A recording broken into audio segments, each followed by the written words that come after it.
Hey guys, sorry for the slight lateness if you're on Twitch. Apologies with that. Is he working on stuff? Should I pull that in? Merge from this branch. No, he hasn't got anything yet. Okay. Then we will wait for that. Let us finishing up the Alchemy rework today, hopefully. That's what I'm hoping, at least. I think we can do it. Let's pull up U-Track and see what we gotta do.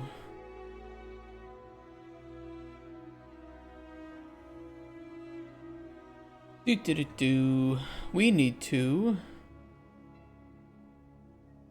do the informational books today, which I think will be pretty quick, and then add sounds to all discovery methods, which, if I can find good sounds, should be quick too.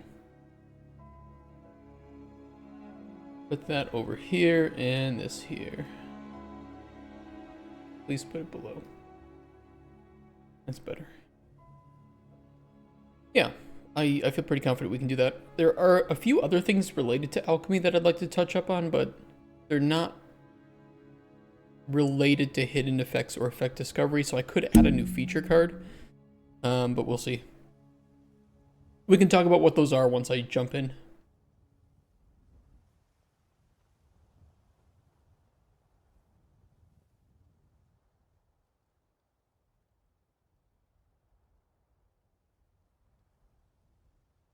I had a nightmare. Sorry, I was late because I was actually, I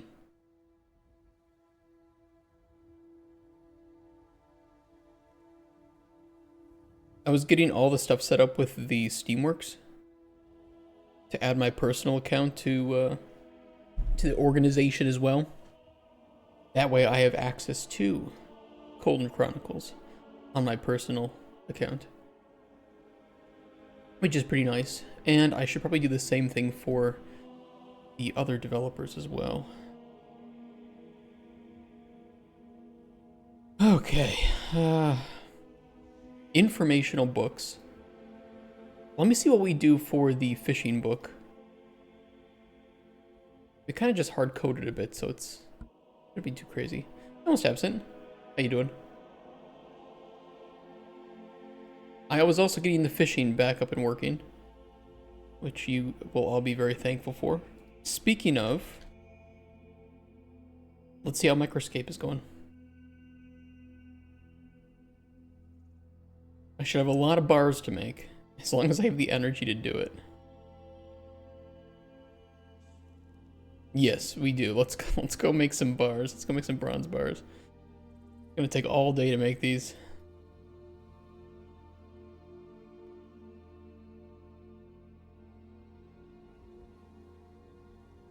Most Americans, how are you doing? They never really care.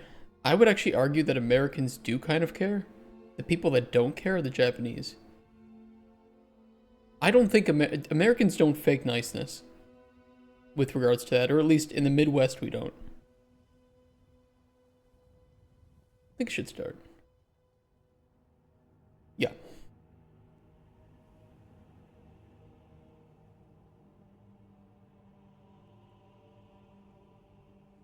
I don't know where that originated from. I mean, for Americans, just a greeting. Yeah, but we do actually care.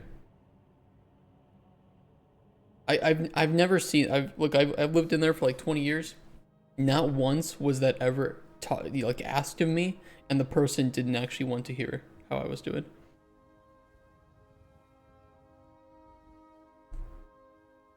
I don't know. Maybe it's different in the cities or something. Informational books, data, books, assets, fishing knowledge. We need to end up writing these one day. That'd be nice too. Oh yeah, because I make these individual children of the master book, I just added the fish knowledge to give. Anytime someone asking, hi, how are you? And they didn't even wait for an answer. Really? Hey, Evan. I'm higher ranked than you at Microscape. Shut up. Get out of here. Don't make me feel bad. How are you doing, though? How are all of your Wednesdays? It is Wednesday.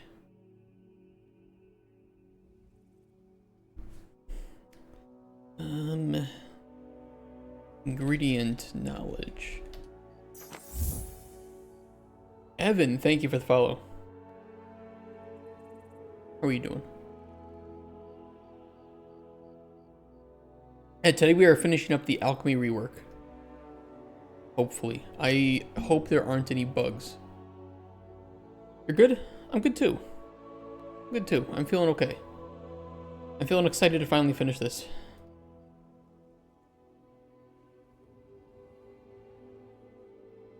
If we unlock... Well, let me do this. BP, book, ingredient, knowledge. You mean it genuinely not like it? Where do you guys get this information? I've never ever seen that. I've never seen that. In all my 20 years of living in the US. Maybe it's just different regionally. In the Midwest, if somebody asks you how you're doing, they do care. And I think the South is pretty similar too. The South is nice. Frulu, thank you for the follow as well.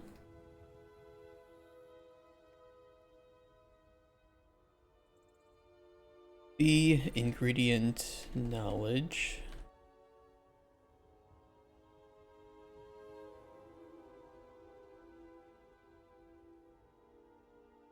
You guys are spreading fake news. Hi, Howard. Shush.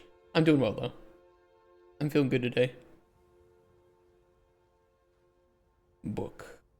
Where's that book icon? Here it is. Book icon, name, description. Let me get these into the string table.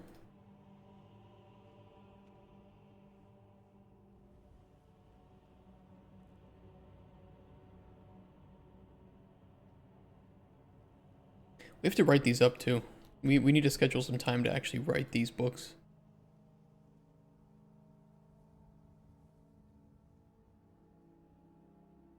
Can't forget to do that. You know, I'm gonna put that in our U track.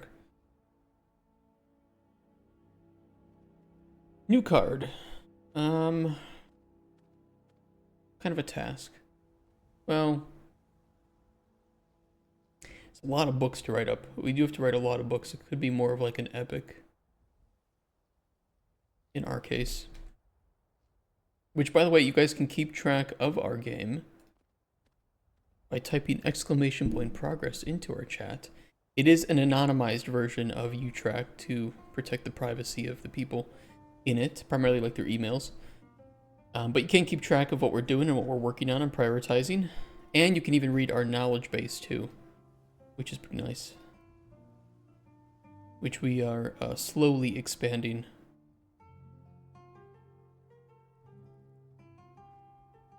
Which will be kind of our design.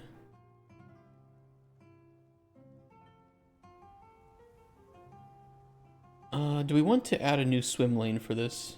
Maybe I could. Okay. First playable books. Milestone first playable. We will create that. Here we go. Add a new card. Which books do we have to write? The only one that's currently written is actually the Spoon Lore one.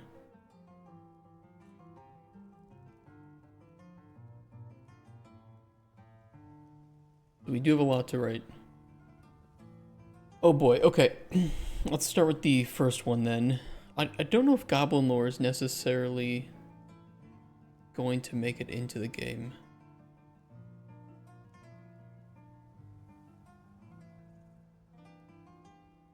I don't know if it can be randomly generated as loot. I'll double check on that. World lore would be nice.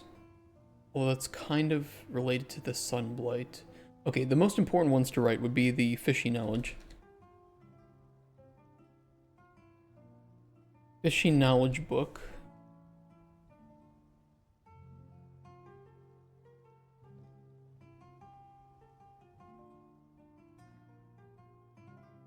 I'm always getting condom ads and starting the stream. You have something to tell me? How big are the condoms?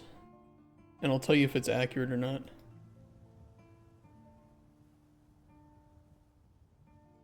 A fishing knowledge book. We need the sunblight book.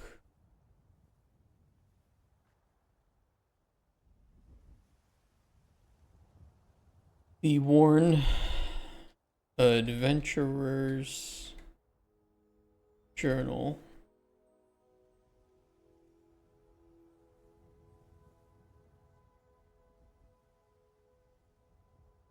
And then lastly, the ingredient knowledge book. Which this will be a good tutorial start of the game book to read, because it'll give you some knowledge and tell you a bit about things. We could even make it like just a general alchemy book or something. That might be nice, actually. Rather than ingredient knowledge, it could just be alchemy.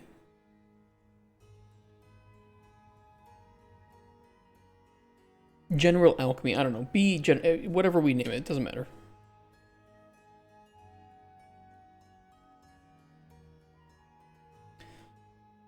They were blue. How was the wedding? It was good. It was nice and simple. And cheap and quick.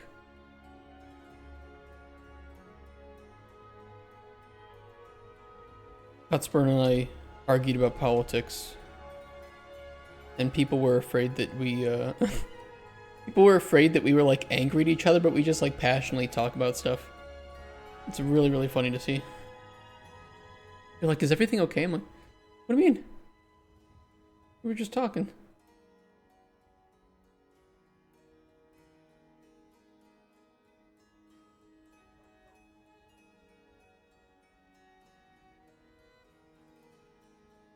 General alchemy. What do you guys do after? We went to like a restaurant and we had some lunch. It was, you know, kind of a slightly later lunch and some drinks. And then everybody went their separate ways and I took my wife home and we rested. It was really exhausting. We just took a bath and we were just like dead.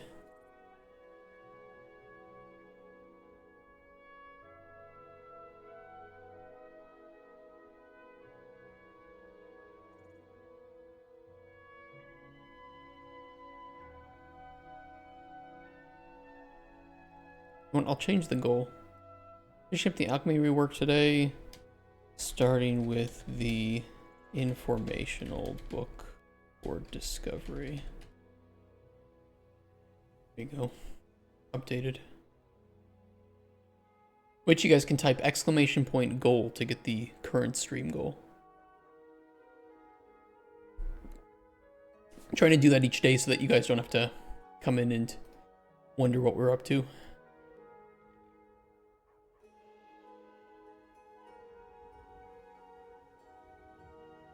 Alchemy for novices. I forgot no smecks and wedding night. I just said we started with the bath.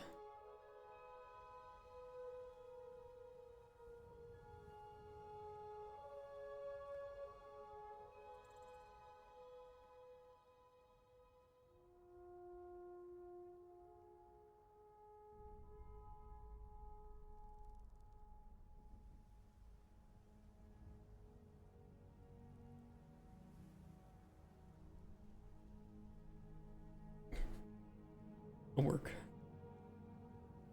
All right, let's pull in our strings.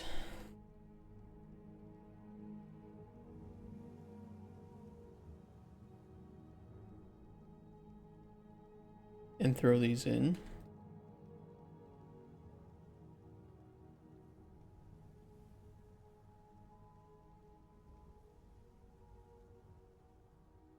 When is honeymoon? I don't know. Whenever we have enough money to afford it. We have to decide where we want to go, and then we have to have the money for it.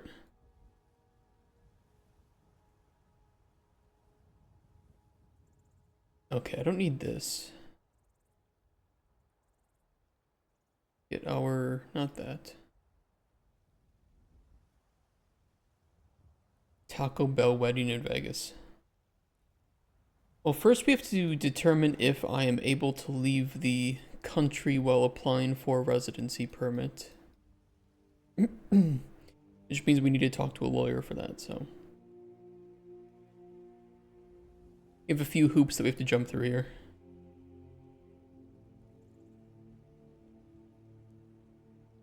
Identify ingredient.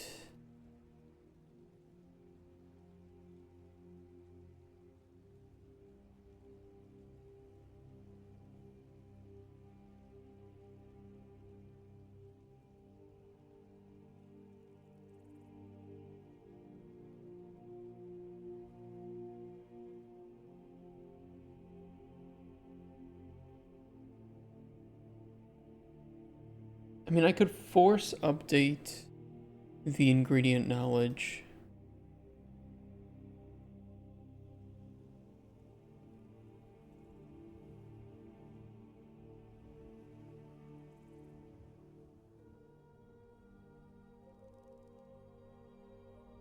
I don't really have a good function for just unlocking ingredient knowledge. Well,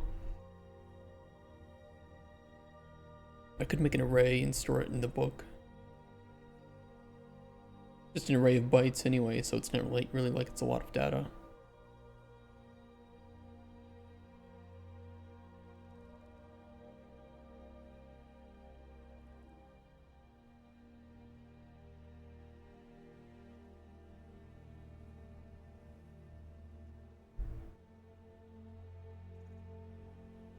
Yeah, we could do it that way. Kind of annoying, but it is what it is. One of the things I wanted to do, though, with the knowledge was to see if I can only provide knowledge when certain pages are shown. I don't know if I can do that. I will check the master book to see if there's any sort of information of which page we're on.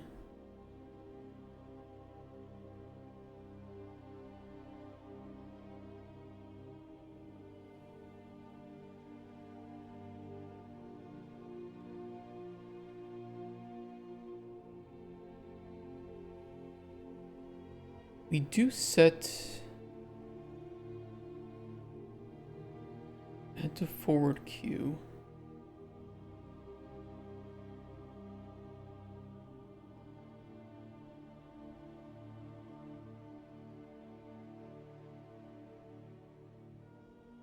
We do have the total amount of pages.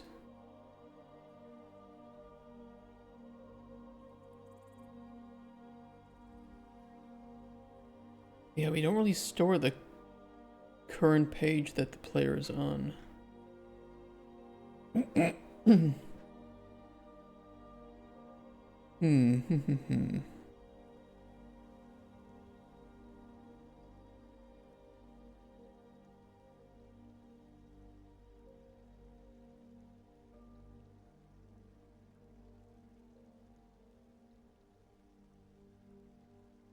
Timer by function, play queue forward.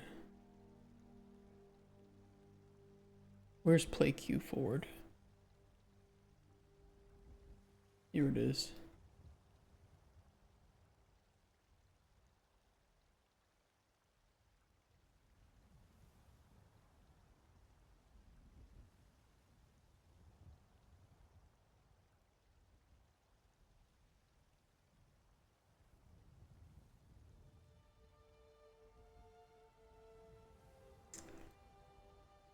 There's a lot of like store with the local index.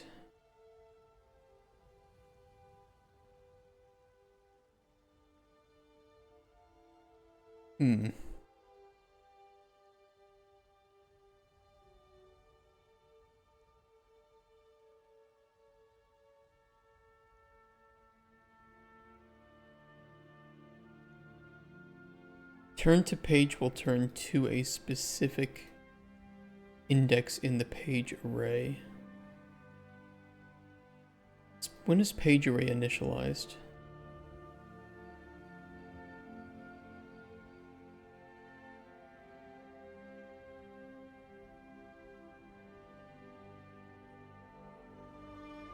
Or is it just referring to pages? How do you get paid while making this game? I pretty much don't. Currently.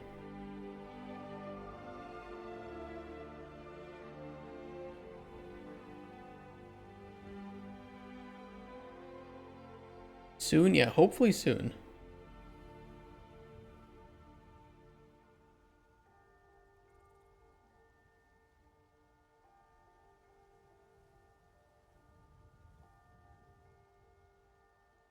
I get paid when people buy the game. Well, the game isn't for sale currently, so you know, we are trying to get funding from a publisher, in which case then I can start paying myself a salary.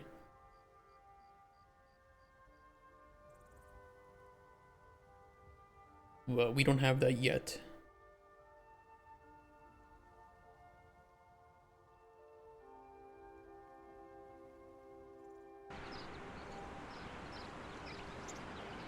I mean, the book starts completely closed. This is page 1, or index 0.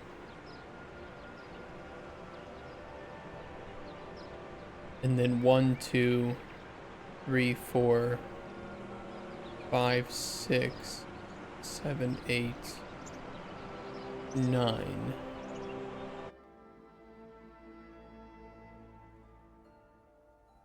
Doesn't show that though. It shows page empty, so it's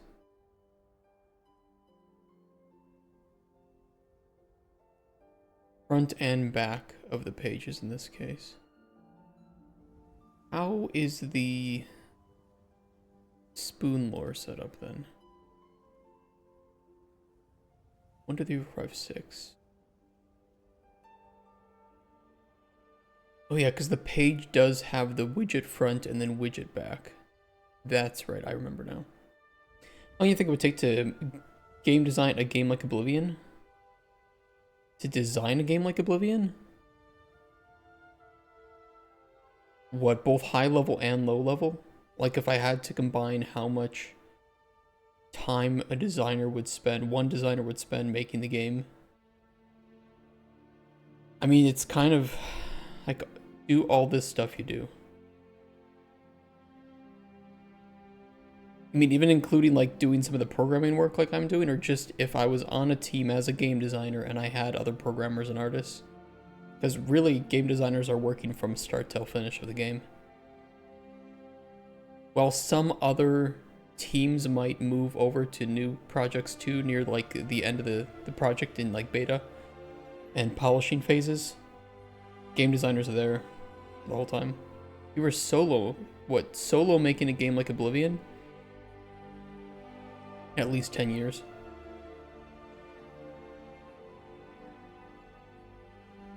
I mean, there are some things to help, but if we're considering that the player is going to be making all of their own content for it,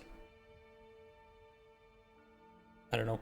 It's if you're really fast, maybe 5, but it's going to be between 5 to 10 years. If you're buying asset packs and buying systems, maybe you could make it a bit shorter, but still then you run the risk of not really having any unique depth to it or unique systems. It's not quick. Making an open world RPG is not a quick endeavor. There's a lot of interconnected parts.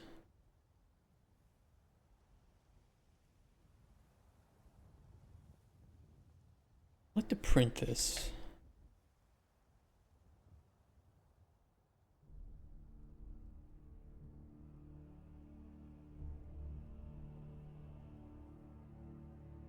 Long time, it is a long time.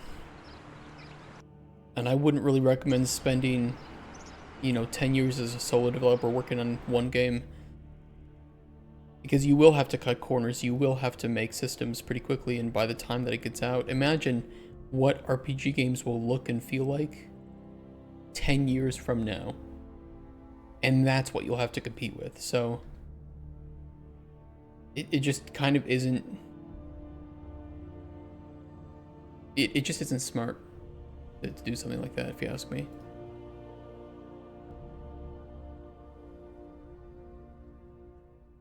Not even printing. Is it because I can't find the book?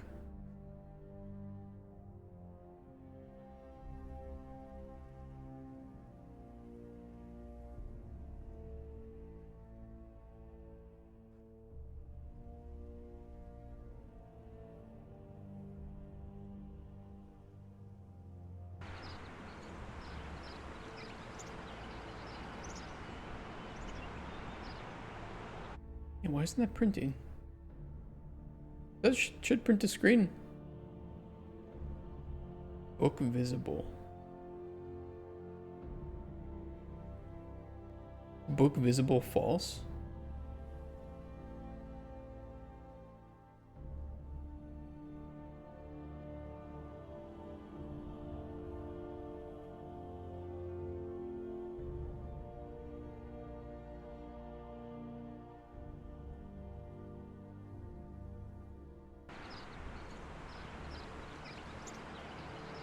Oh.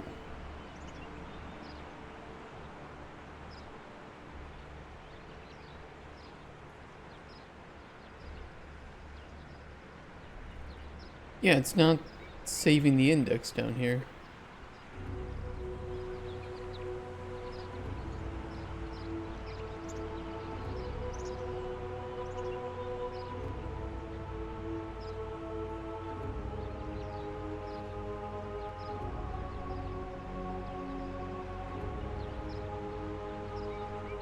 Hmm.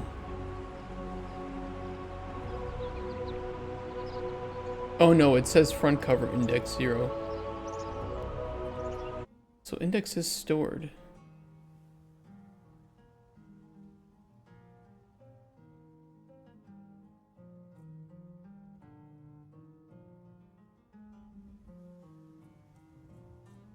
But not like as a global variable.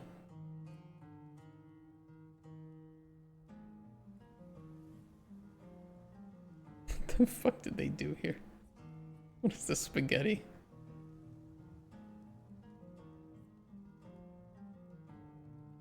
I really don't like the practice of storing variables underneath the node that they currently apply to.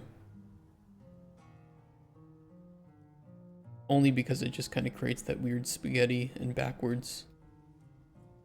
Backwards spaghetti is the worst spaghetti.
Turn page forward.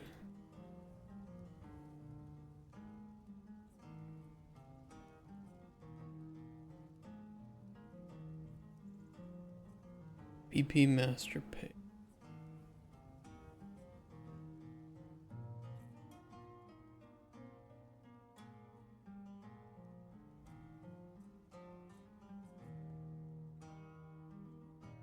Current index.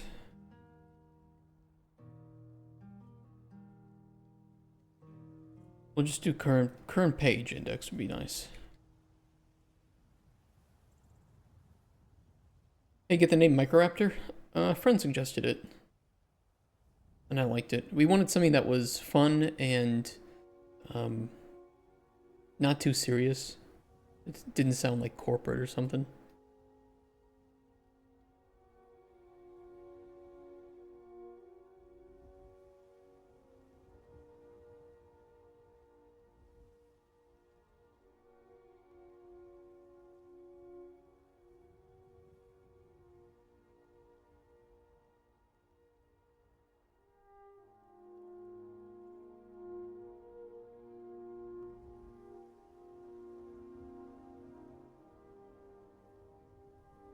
I mean, I could just set that prior.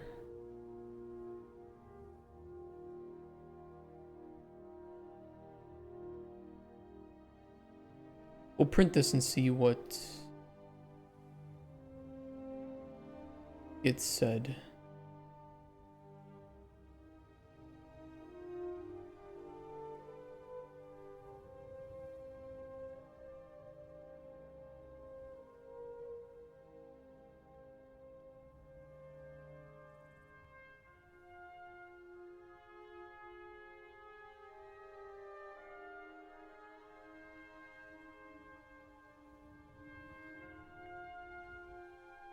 Let's go. Yeah, take care, Pesto.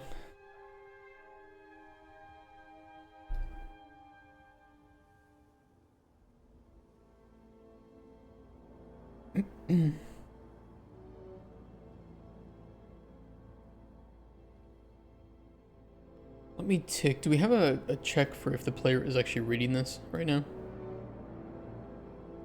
I guess I could switch on is interactable false.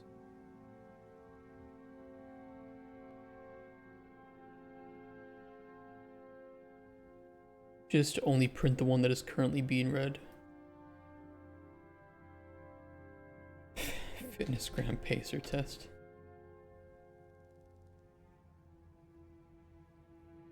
Didn't they like change music every like 10 waves in the fitness gram pacer test?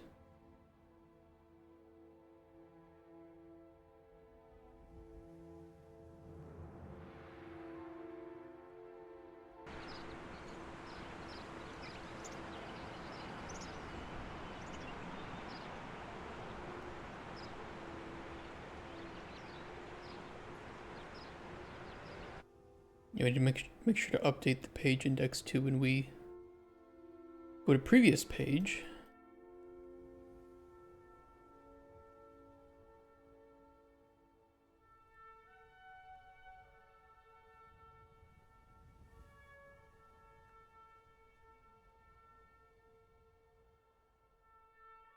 I will also turn off the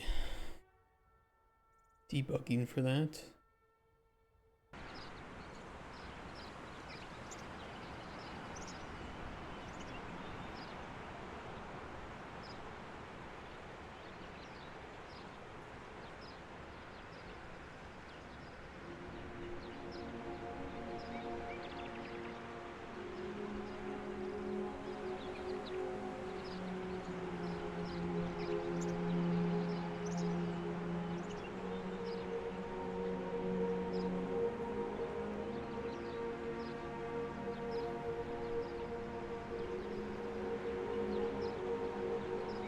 I don't like how it stores the indices.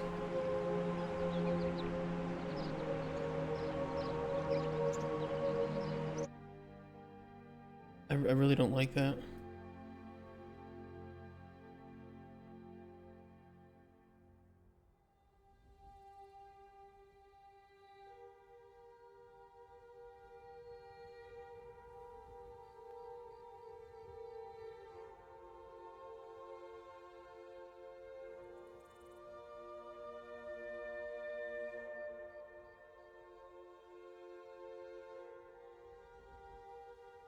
And for some reason the back cover is 20, I don't know.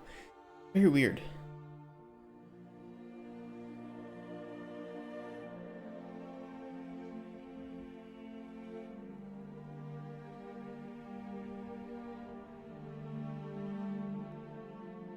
Very weird.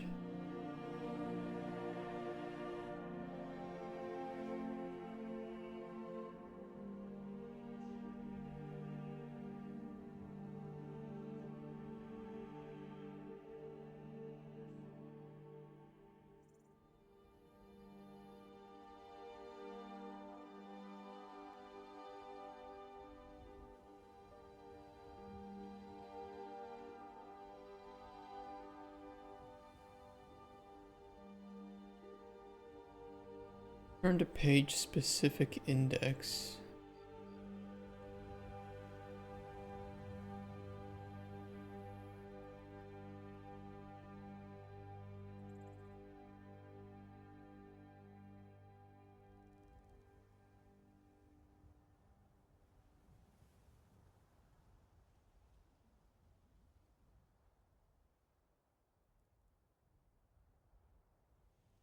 It's on SMC. Who's this good-looking Polish man? I hope he's not married. I'm Polish. I'm pretty. I don't know. I think I blend in well here. There are a few Americanisms I do, but generally I blend in pretty well. Unfortunately for you, I am married. Add page to book.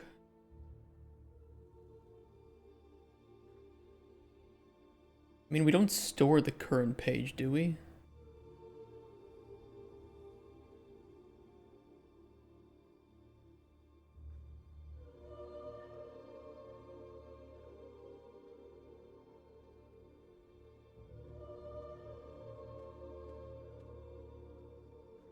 Why is this so annoying?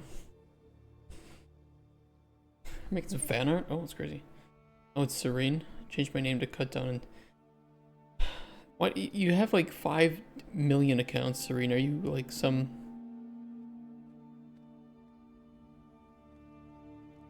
4chan user or something? I like 4chan though. 4chan's kind of fun.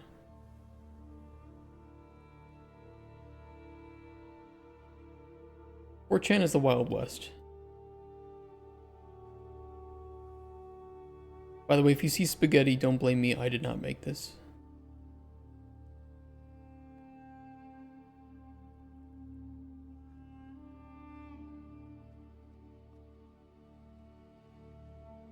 Fuck Google, fuck Twitch. Okay.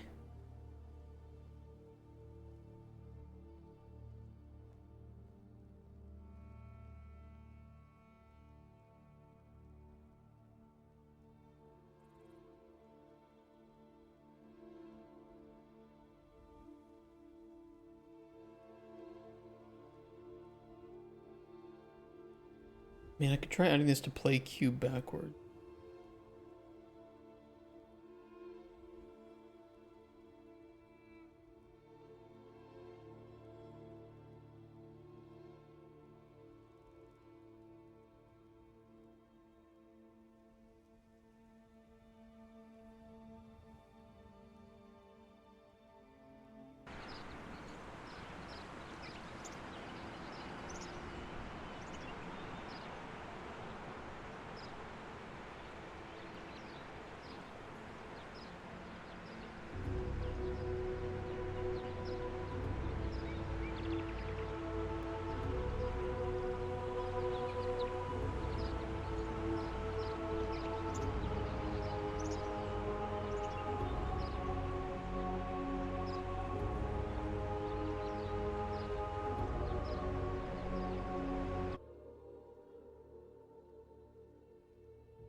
Hmm.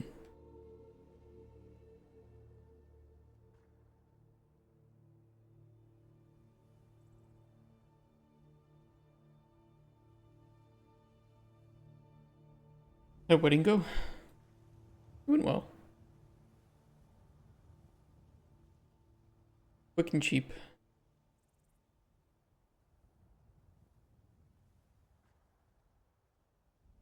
You look unhappy and dissatisfied. Do I? We're just trying to figure this shit out.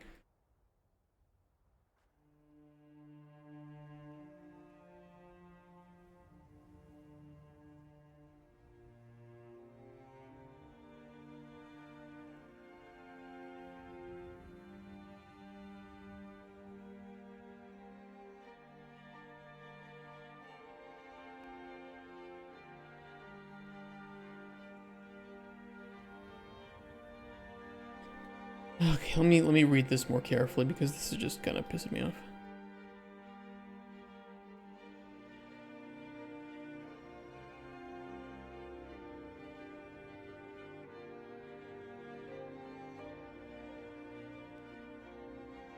The turn front and turn back cover.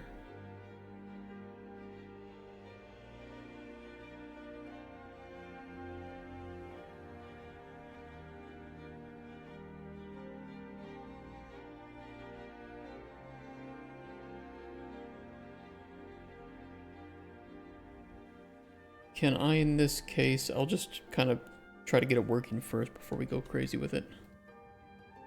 Rather than grabbing last index, I can just grab length here. Otherwise, set this equal to local index.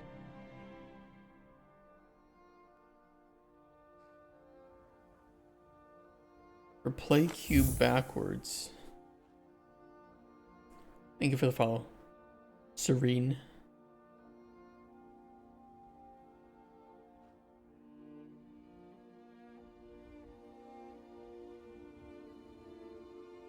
Turn front cover set to 0. Set this equal to length.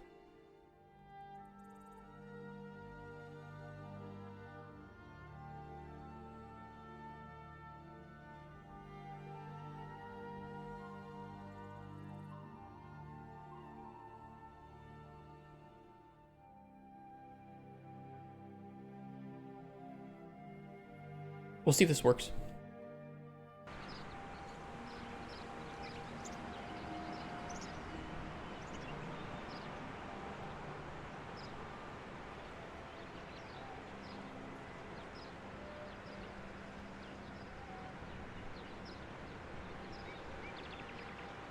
How is the length 20? Is it just like build this with random elements or what?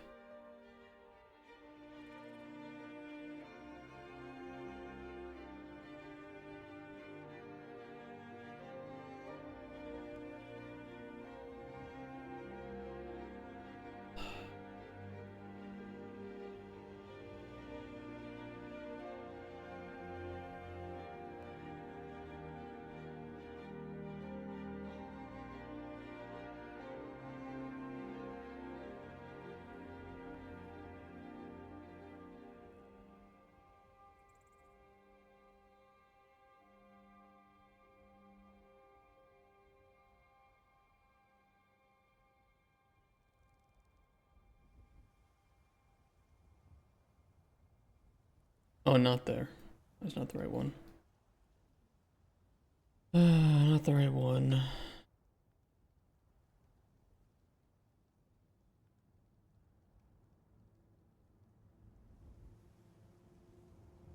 Put the page index on the page. How would that help me though?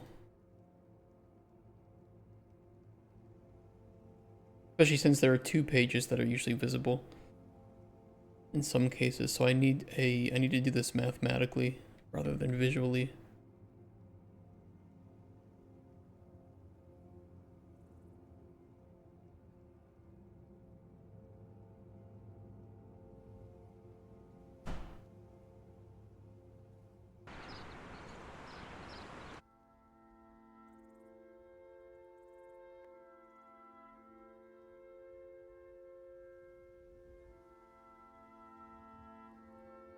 I know I could just increment the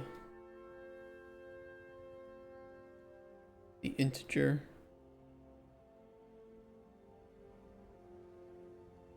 I'm on pages, and I don't know what is happening behind the scenes with the book here.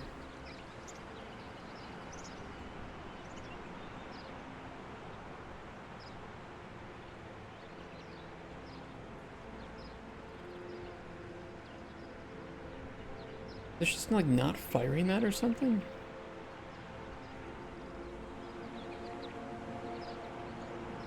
Oh, it doesn't play that.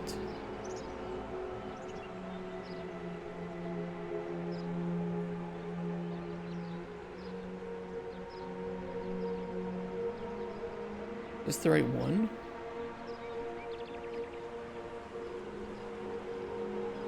No, this is the right one.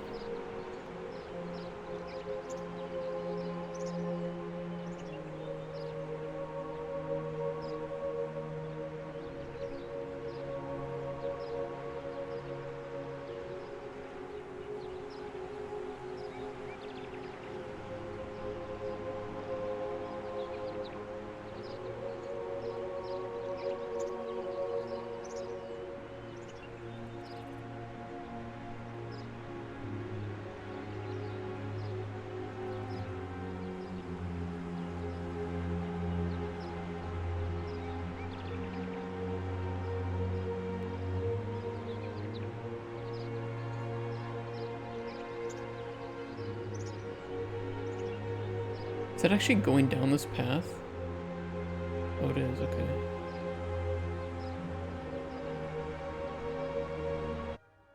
Huh. With the same goal for a few days? Not really. I keep changing it. I mean, the goal is to finish up the Alchemy rework. It's just we're continuing along that path. So it's one major epic and then the tasks within that.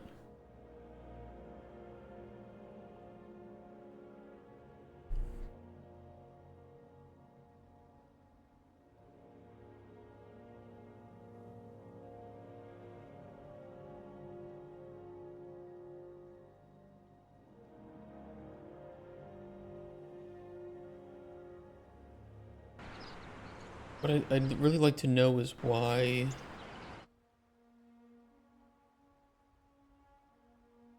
Okay, index 0 for the cover, that's fine. Index 1, and then it stays at index 1.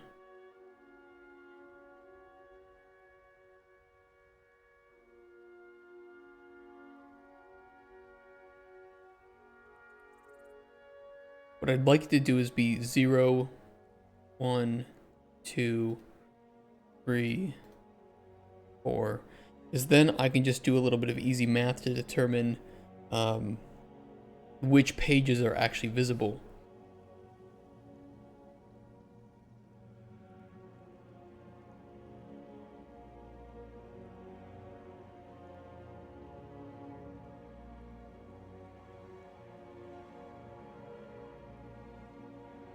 Very weird.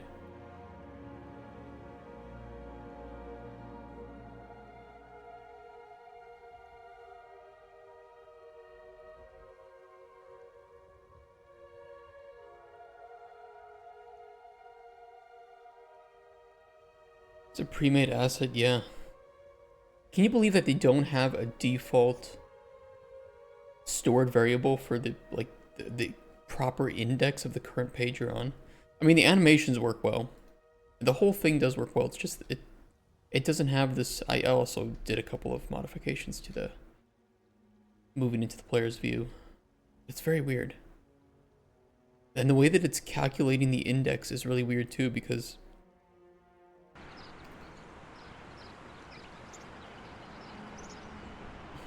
like I'm trying to do the index properly, but like turning the page here isn't changing the index.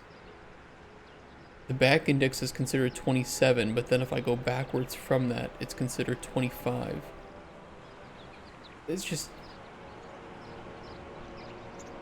like, what the fuck is going on?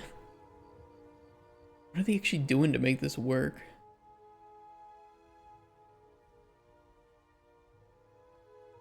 I'm just really confused where to actually put...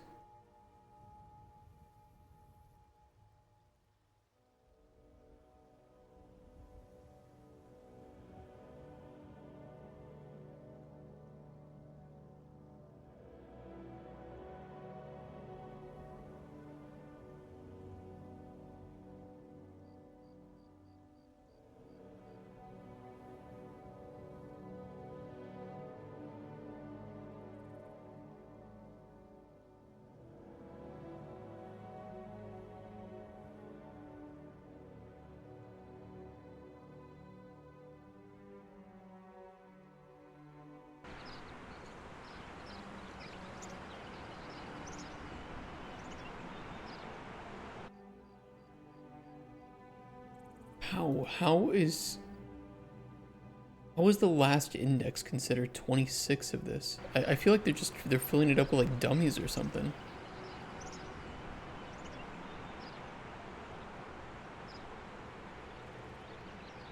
Yeah, they are. Why?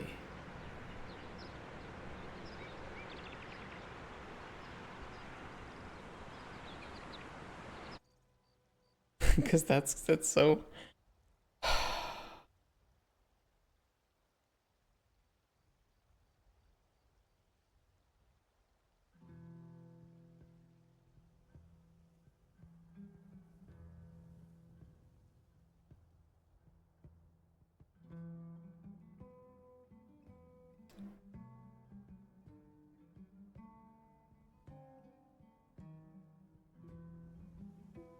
Where is this?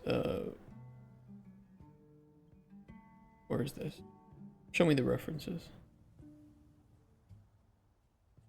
Where are they setting this?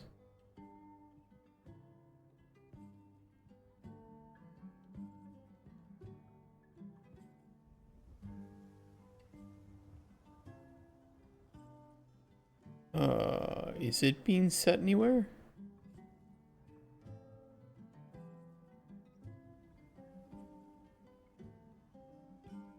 Are they doing like a for loop or something?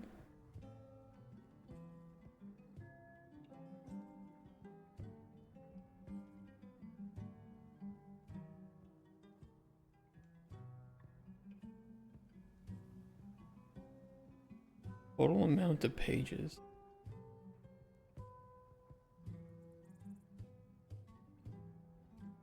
Add page to book.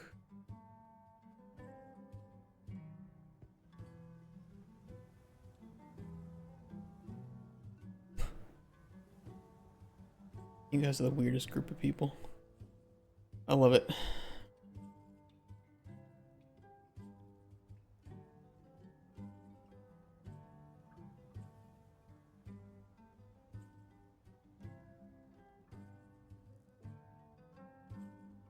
Ends people?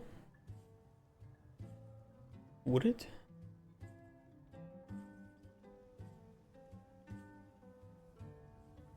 Event spawn pages.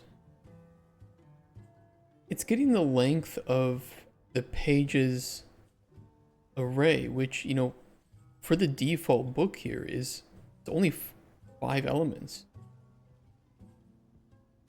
So I don't get it. And it spawns them on pickup.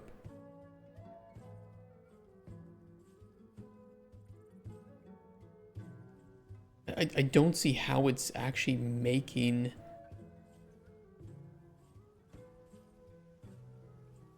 all these empty pages and why. I don't know if it needs to.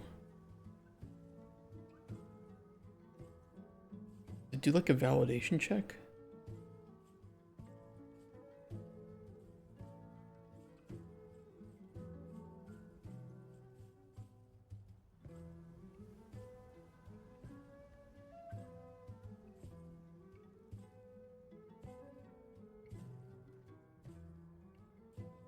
In master page, it stores index and order number.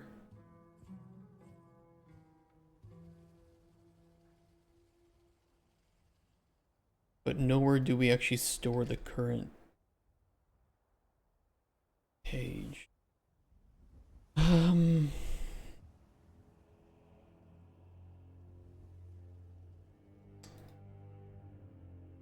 So odd, so odd.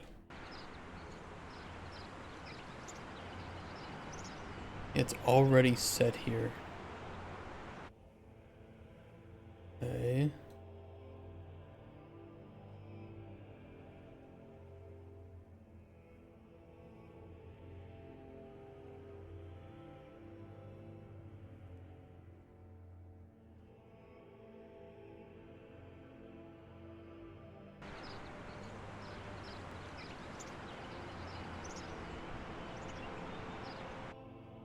Okay, that isn't getting called.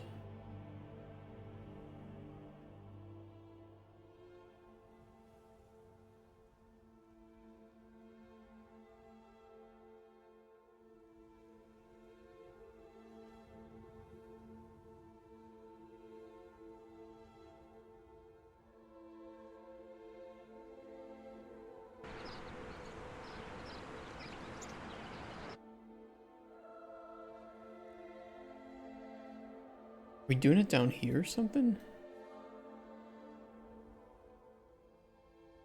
Pick up book. Add pages to book. Okay, it's probably here.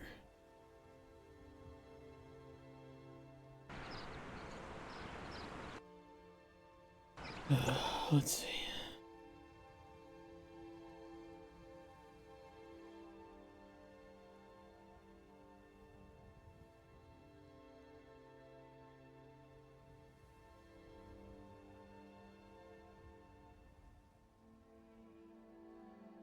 It's resizing to the book page limit.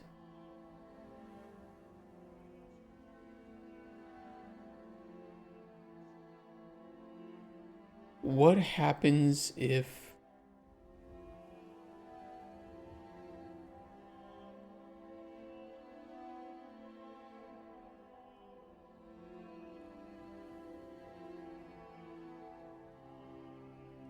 Why is it doing that and not just grabbing pages, last index, and resizing to that? Like, does it break anything if I do that?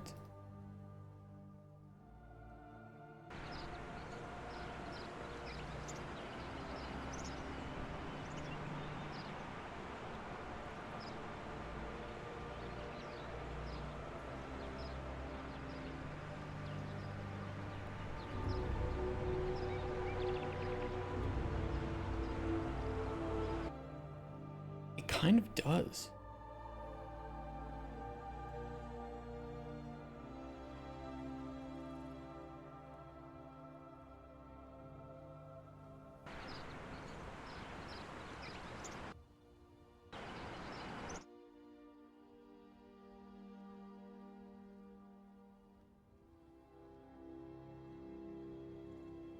We have 5 pages.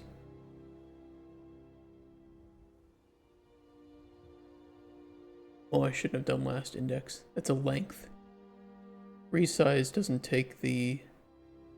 Yeah, okay. I thought it resized to a specific index, but it should be length.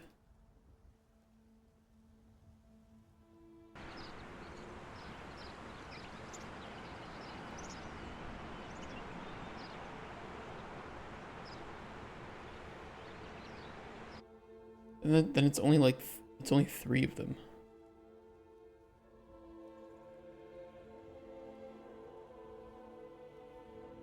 Why?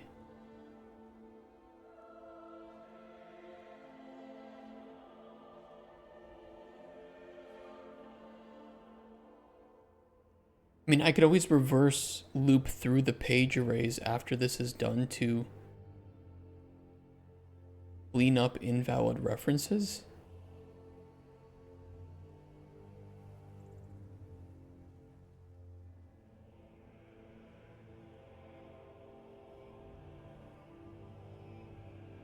Although I think that the first and last index, so the covers of the book, have to remain there.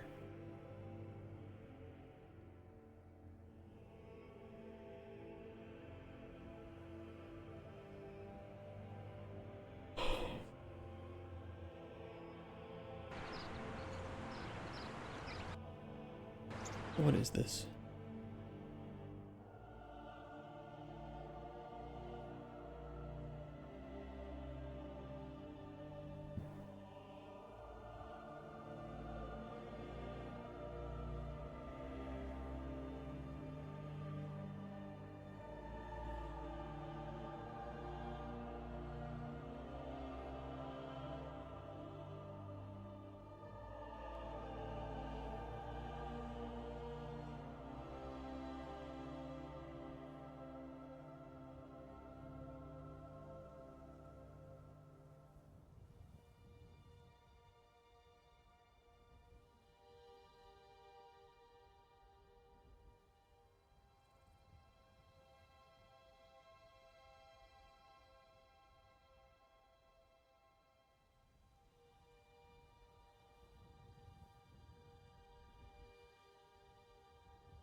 I bet it would work if it's doing what I think it's doing.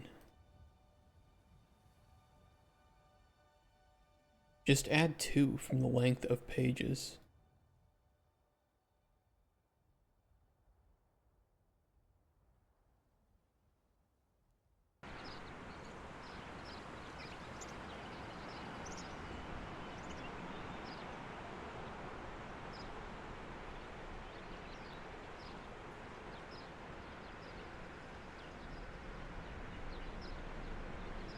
That at least gives us the right index.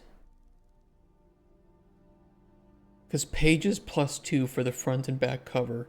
That way we actually get the right number of pages to account for the covers. We still have the issue though with the index being shown. But I think putting it on play queue is correct.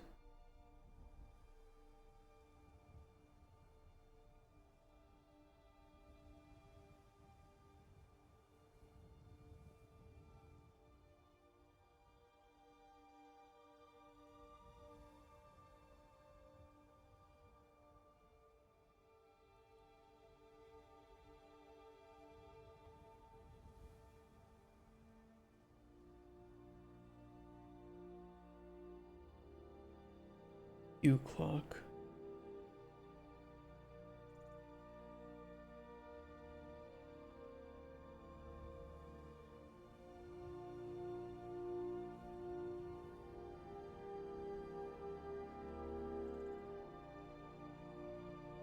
Let me delete these for a moment.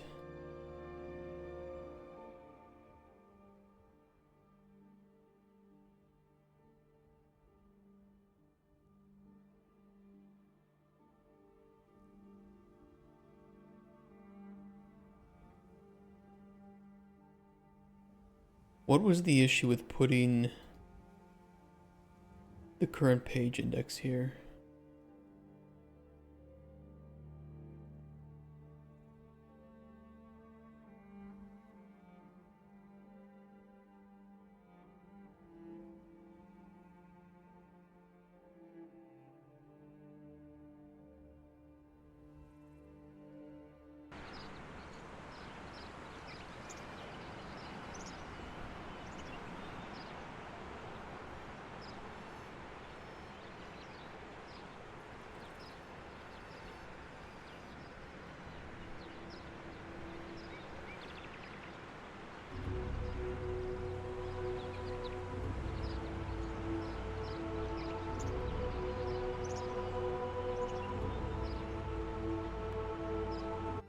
Is Fab login fucked right now? Let me try.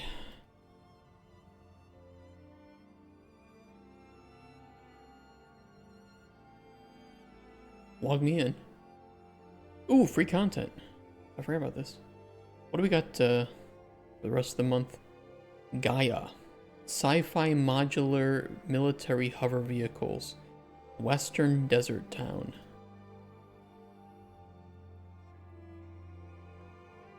Some crazy shit.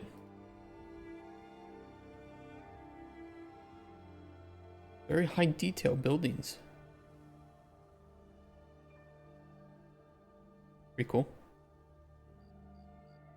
Spins in the email. Yeah, it's I don't know, work for me.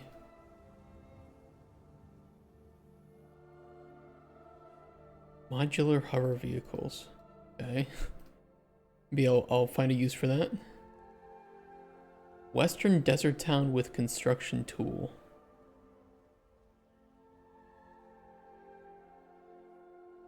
Pretty nice.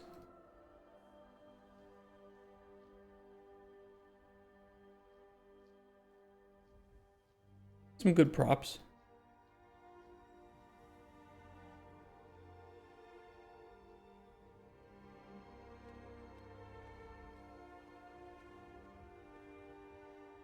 I like it. I saved $1.1 thousand. That's crazy. Oh, a 6-month free subscription of Adobe Substance Painter. I want to tell you what, Adobe. I don't pay anything to get all your products for free, so go fuck yourself.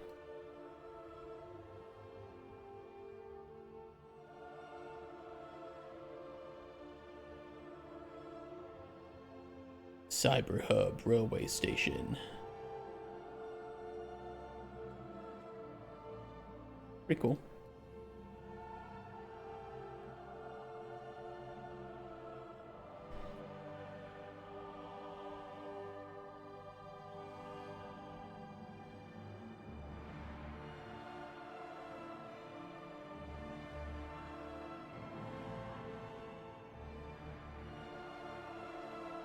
This is sometimes just not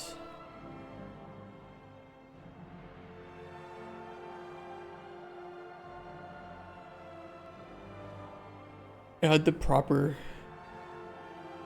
Does this sometimes not play these play forward and backwards cue?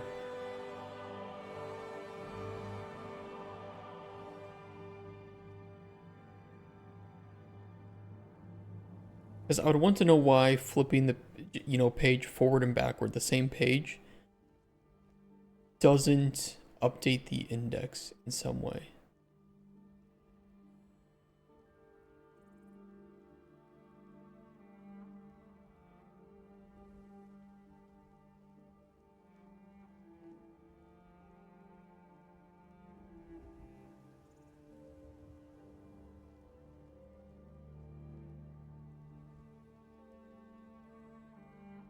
And the issue the reason we can't put it on go to next and previous page is because it adds it to the queue, but the queue can get canceled.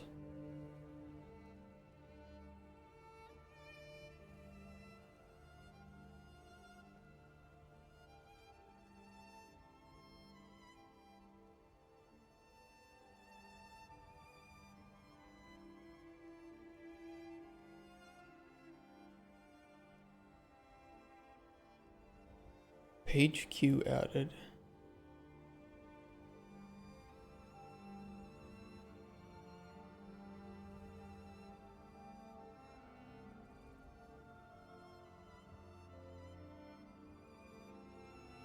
What is this doing?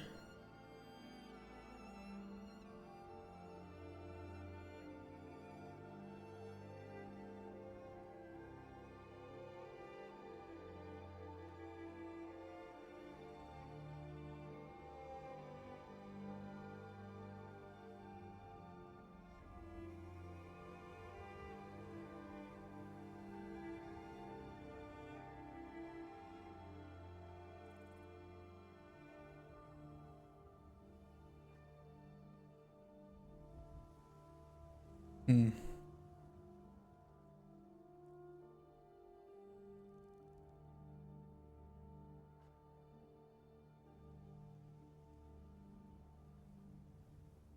Valid.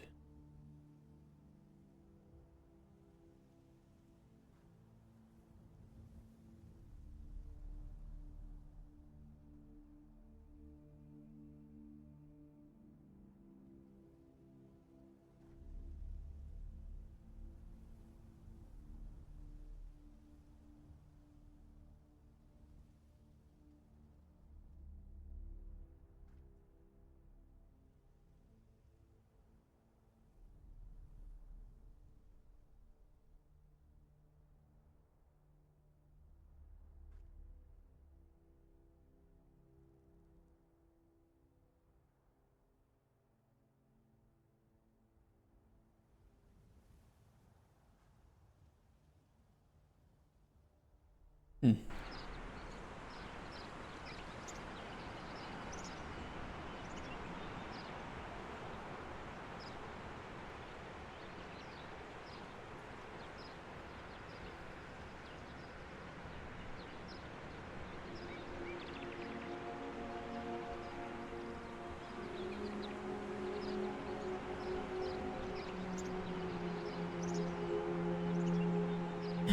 This is so frustrating. I can't find why and where it's not. Okay, now it's up. Hold on. I can fix that issue, but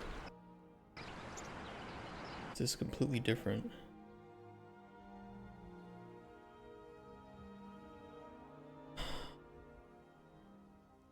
Why is doing this considered 0? Why?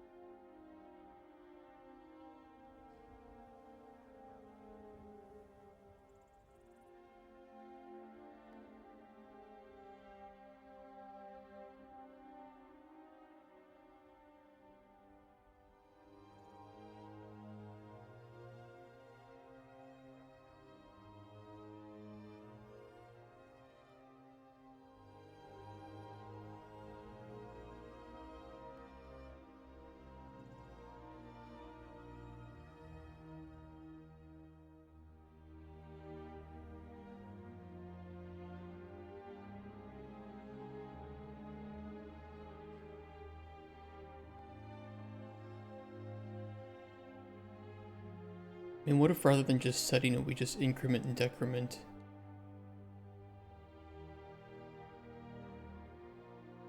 Each time.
I think that'll work.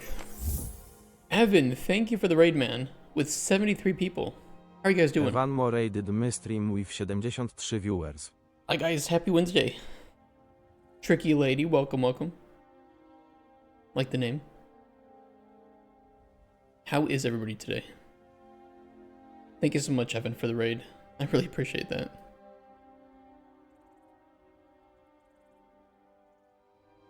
I think finally I solved my index issue.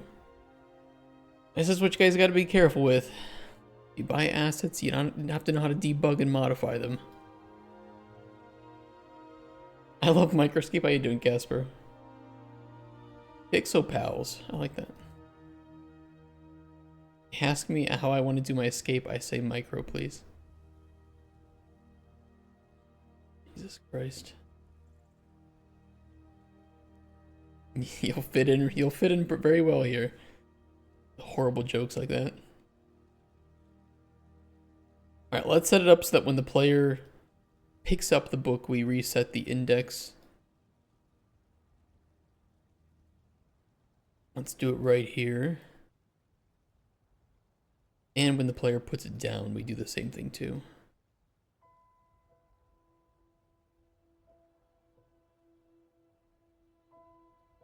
Pick up book, drop book.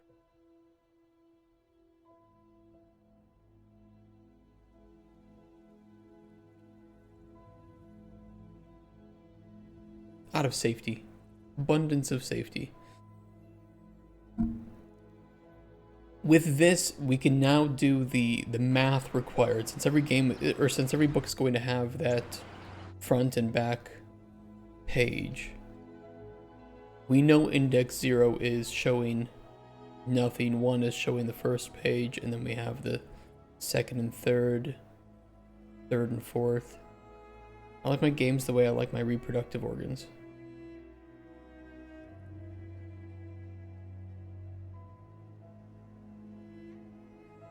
Well, to each their own.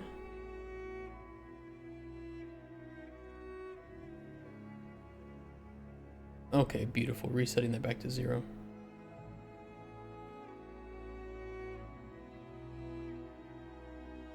Micro? I figured. Okay. Alright. What was the goal again? That's right. Only provide knowledge when certain pages are shown. Oh, we can do that.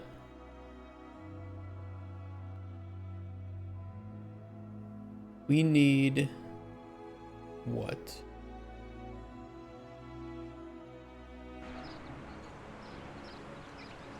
Let me think of how the math needs to look here. 0 is 0.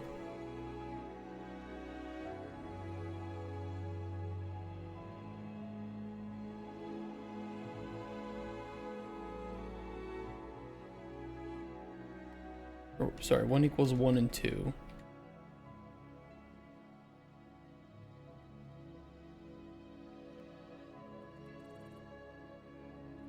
Well, it's not really 1 and 2, it's... one front and then one back, two front. One front and, or one front. 2 equals 1 back and 2 front. 3 equals 2 back and 3 front. Dot dot dot. Until last index equals, well, second to last. Second to last index equals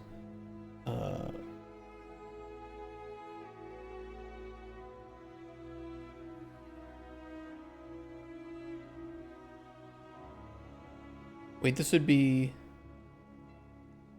1 front, 1 back, 2 front, 2 back, 3 front, 3 back, 4 front, 4 back, 5 front, 6 back. So it is the second to last index back. Last index equals null.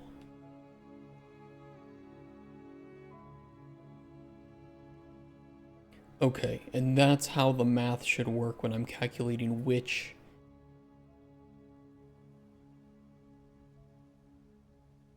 to show here. Okay. Okay.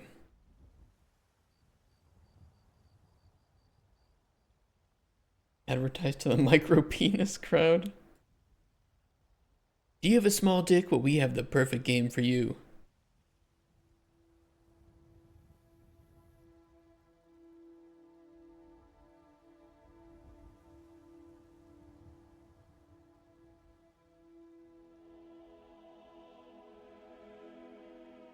I wonder if I should put this in master book or if I should make a child of master book that is like knowledge book, but that's kind of awkward.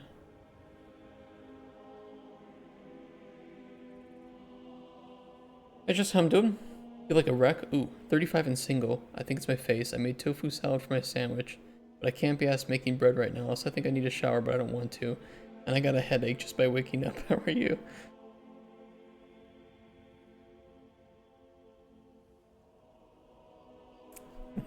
I'm a little bit better than that, to be fair. Not to put you down or anything. Can't be asked making bread. You make your own bread. It's pretty cool. But you probably should shower. You'll feel better when you shower, because then you're all clean, you smell good. That's a good thing.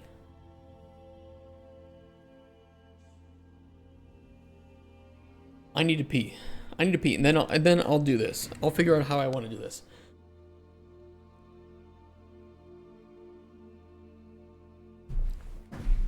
Be 2 minutes.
door.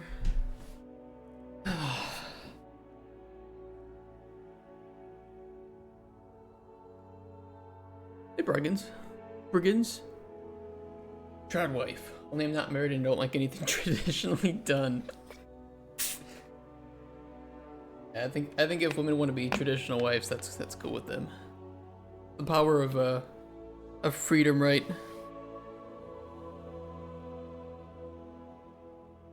I always find it weird that some women, I'm not saying any women in here are doing that, but there's some women that just attack other women for being traditional wives. Like the stay-at-home mom.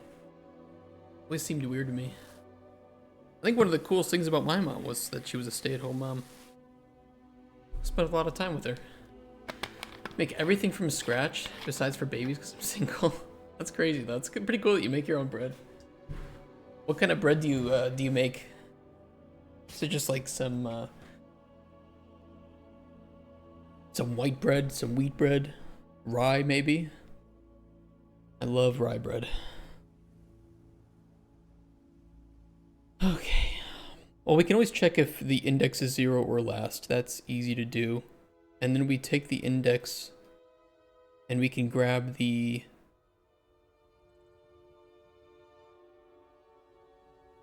for when it's equal to 1.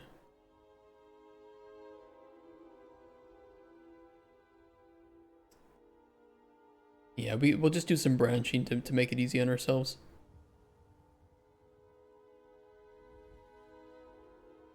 And then if it's greater than 1, we grab the previous index page as well, but we grab the second page back.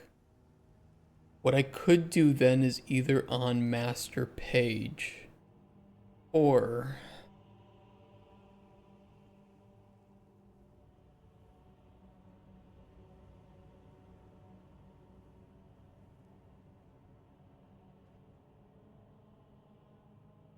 all the bread besides for inbred because I'm single. You really want a boyfriend or girlfriend that badly?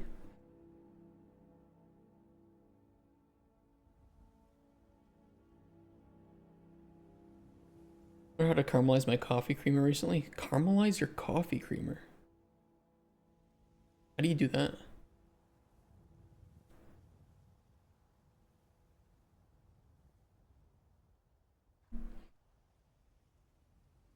I think rather than tying it to pages, what I could do is if I have the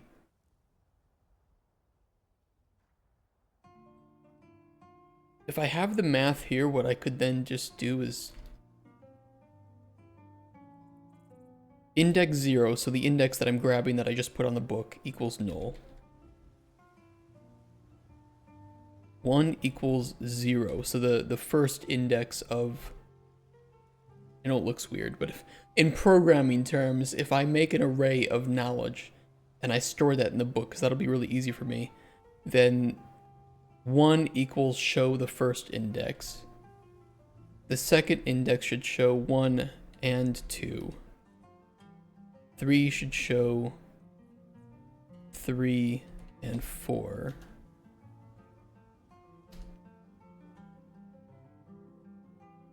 And the second to last index will equal last index.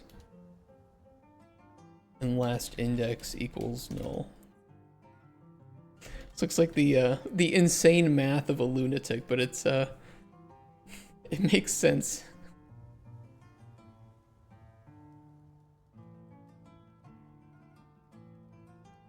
I'll explain it in better terms.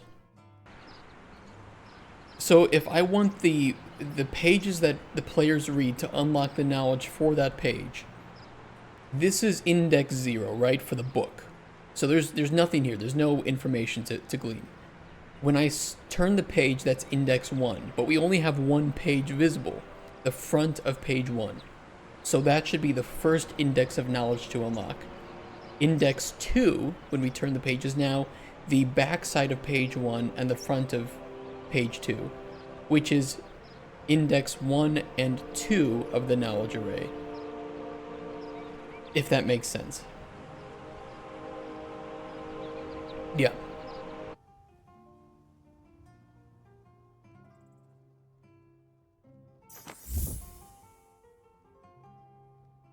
Did I make my own graphics? No, I'm not an artist. I am a filthy designer.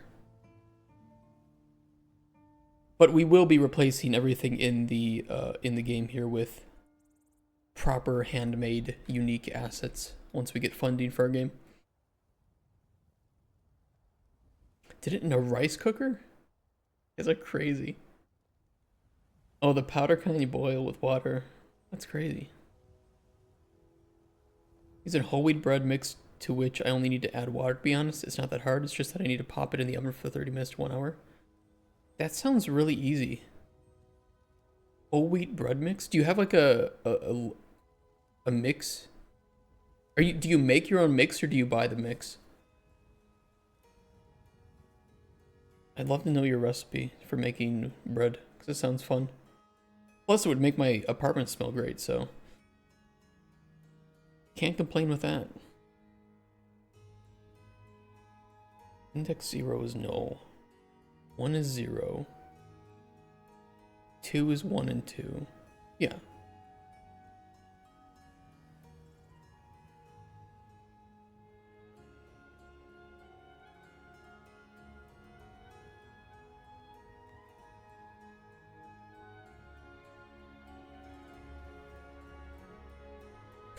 Sorry, it kind of looks weird, but I think it's correct.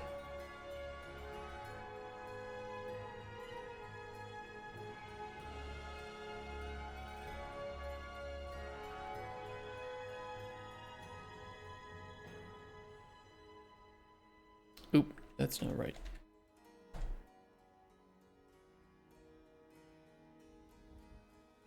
Kind of annoying though. Like mathematically, how would I grab that properly then?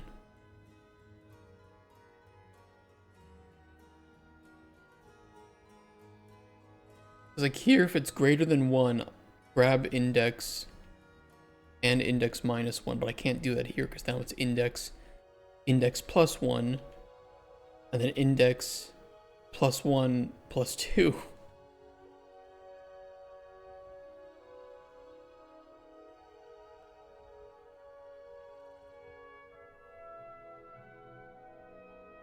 One, 3, 5, 2, 4, 6.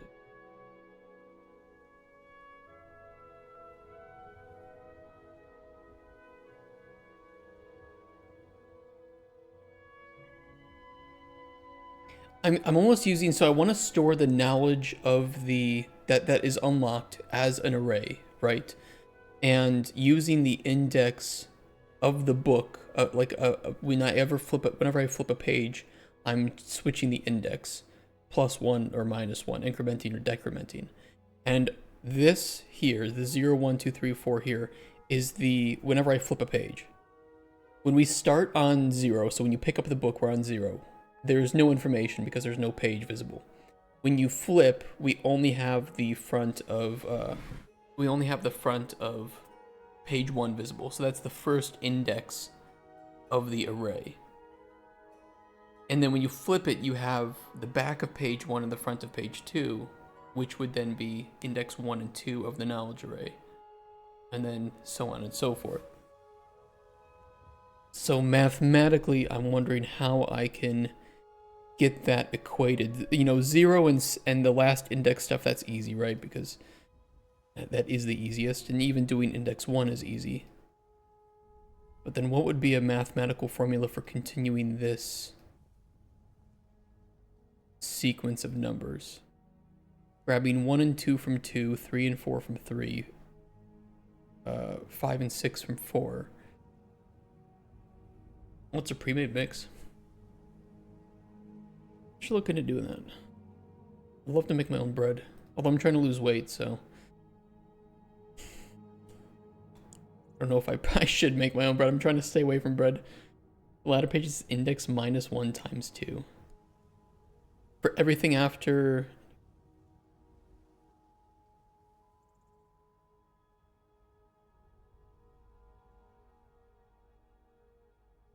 the right side.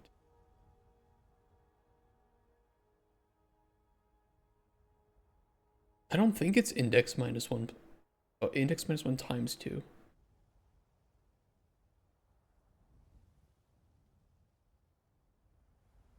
Yeah, you're right.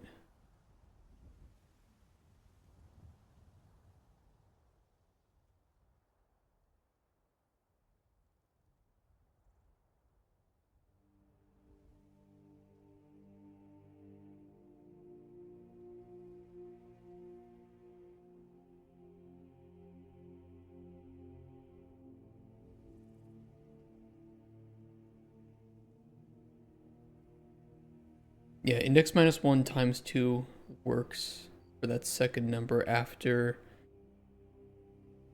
1. Versus left page is that -1.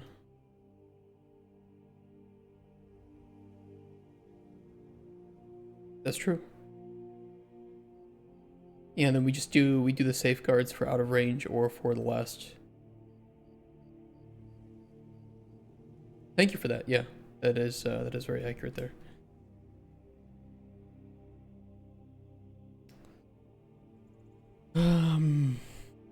Now how do we store the? How do I want to figure out this knowledge? For fishing knowledge, it's easy because it's just an array um, of F names, and we probably do a check here for if the catch is not equal, or no, I don't. Okay, let me fix that. Technically, it would just equal false, but I can just put a separate.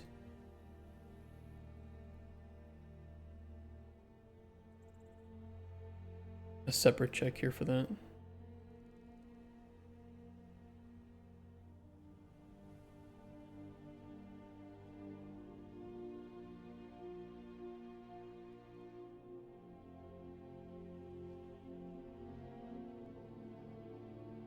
I'll do it not equal.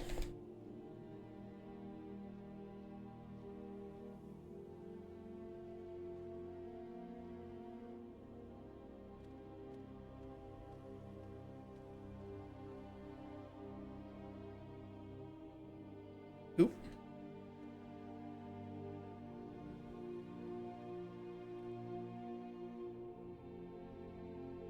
The only thing that I'm pretty decent at cooking is chili in a crock pot. Red doesn't generally make you fat. Wheat gluten are quite a healthy protein. Is it? I mean, it's calories, isn't it? I don't know. It's probably safer if I stay away from it.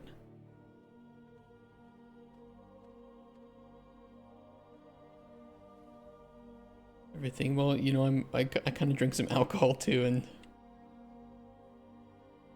I found I found some chocolate protein pudding, very low calories, high protein, good shit. Like barely any carbs. And then for dinner, I'm trying to focus on 250 grams of turkey mixed with a bunch of vegetables, and I fry that up. Cheap, easy, and I think that that is working pretty well for me. Because there's no way in hell am I going to eat a bag of vegetables alone without meat. What do I look like? You know? But the turkey's good. Turkey, nice and lean. A lot of protein.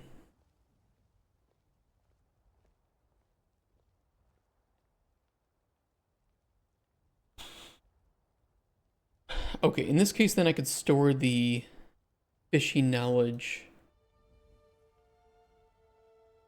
based on the book index.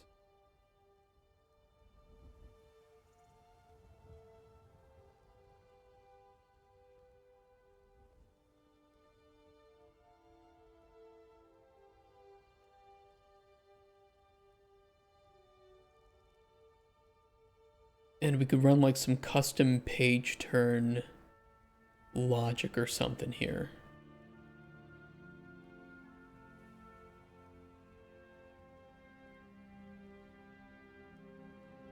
Ingredient knowledge is a little bit trickier. And I think I would have to hard code that into the children.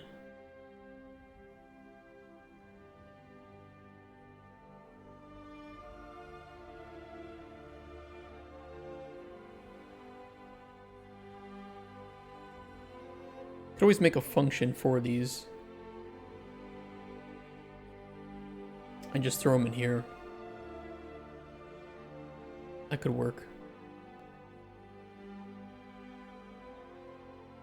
Unlock fishing knowledge for page index.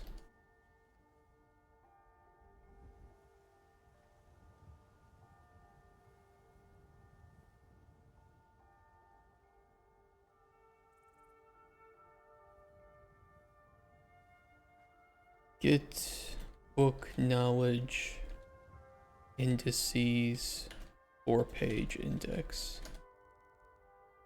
That'll have an input of the page index.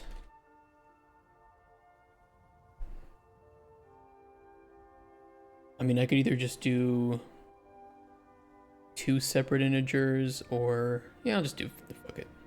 It's gonna do an array, but whatever, doesn't really matter.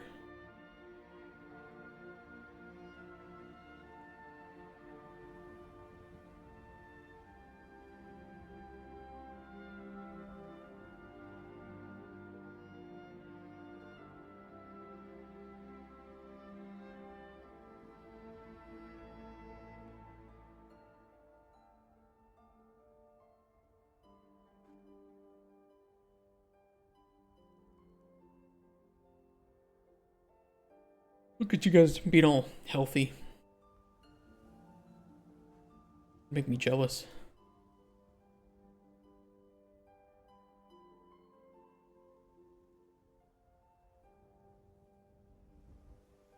Yeah, I know. I'm still waking up a bit. I woke up early today. No, I couldn't get back to sleep, so I played Mr. some. President, wake up. Thanks, Joe. I played some old school Maple Story server. It's my guilty pleasure.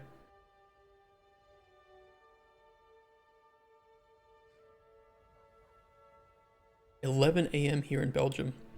Oh, my family ancestry is probably from Belgium. My last name is Bonnet, but it was likely originally Bonnet, and fucked up at like Ellis Island probably. There's an old family story that the name was changed to avoid associating with a horse thief in the family. I don't know if that's true. That could just be a wise tale.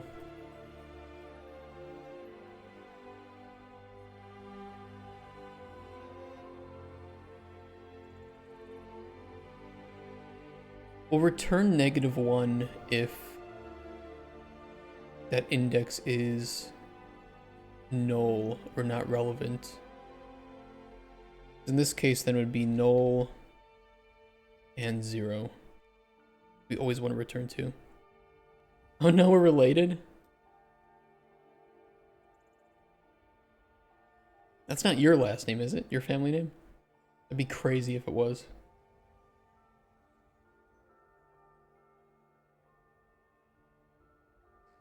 From what I know, the furthest back we can trace the name is to Belgium, but likely Belgian ancestors moved to Denmark, which is where my dad's family moved from.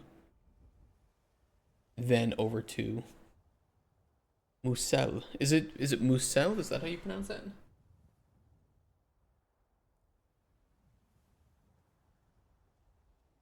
It's French, so probably I pronounced too many syllables, right? It's from something Irish. It's a nice last name, though.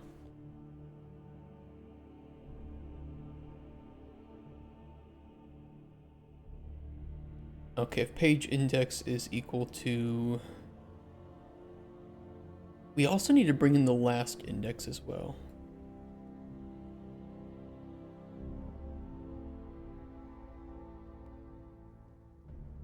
The French in the country couldn't quite spell it correct. It's, you know, it's crazy. A lot of Americans have problems with their last names because you'd have like 1 or 2 guys manning the immigration offices on Ellis Island in New York, and they would just write in whatever they heard. And sometimes it's kind of correct, other times it's so far off, which is why most Americans just can't trace back their family lineage very much. And then you had, you know, first, second generation immigrants trying to Americanize their children so that, you know, they could, I don't know, there were different reasons. You know, some people wanted to move past their ancestry, they wanted to not be considered European anymore, maybe in some cases, or they wanted to find a fresh start. So they kind of just, in some cases, didn't pass on those traditions for their families or their ethnicities or cultures, and it just kind of got lost over time. So you just have some wild last names in for Americans that are so far off from what they probably originally were, especially for Polish people, have that problem a lot. A lot of changes to vowels. And then of course you have Americans who don't, you know, they don't know all these different languages, and so they butcher the names. So like you know, Monsters Inc. You had Mike Wazowski, which is, you know, supposed to be a Polish last name, but it's an Americanized Polish last name, which is pretty funny. Okay, if page index is equal to 0, I'm just gonna nest if statements here because fuck it. I don't want to overthink it.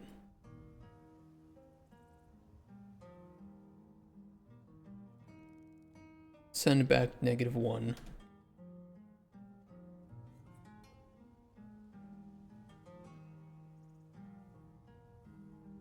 I don't think we'll ever have a case where there's a book with no pages, so I'm not going to really worry about that too much. Worst case, we just send back -1 anyway.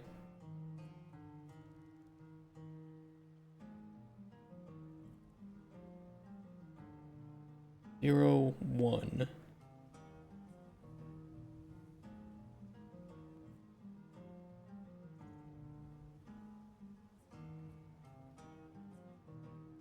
That wouldn't be the last index. The last index would always be at least like 2. So we can just check if page index is equal to 1.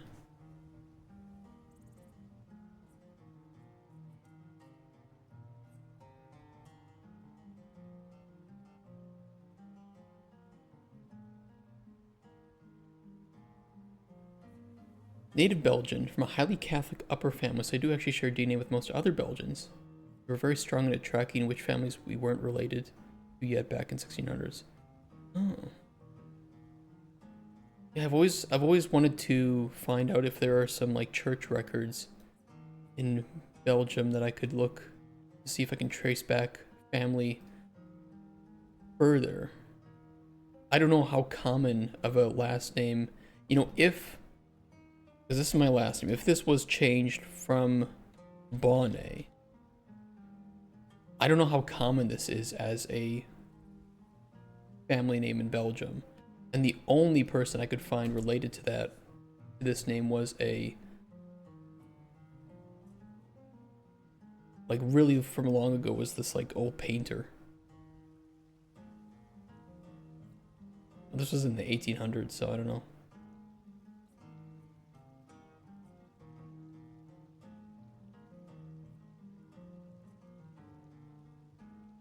I don't know.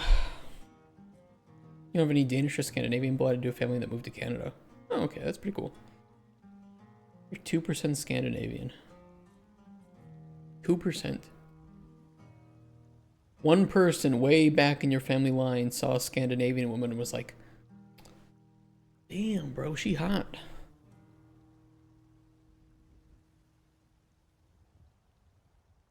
Family history?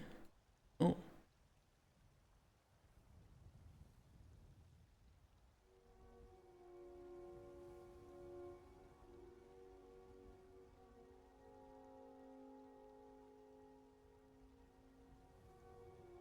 Bunch of immigration records.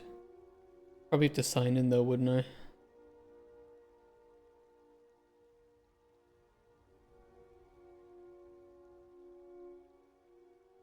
Yeah, we won't do that on stream. Many moons ago, right?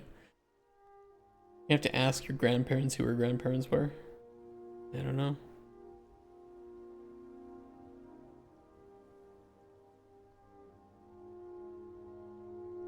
I also like to think of Denmark as not Scandinavian. That's crazy. Okay, we also need to check if we are on the second to last index or the last index.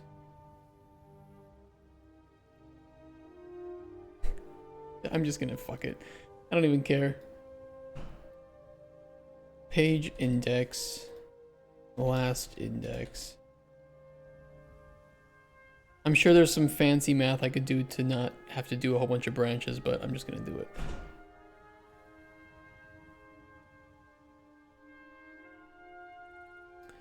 Are we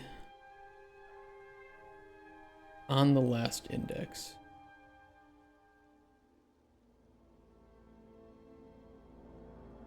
I could also just do an or here, since that's the same thing.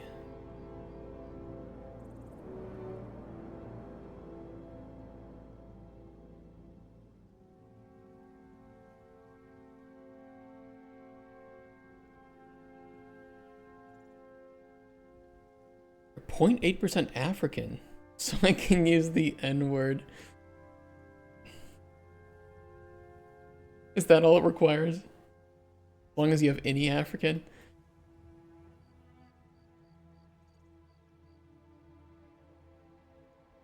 Okay, so I won't check. I'll just do check if page index is equal to last index minus 1.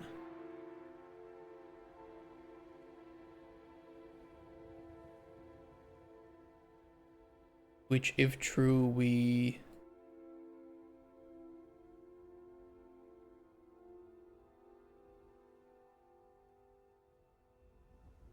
can grab the last index of the knowledge.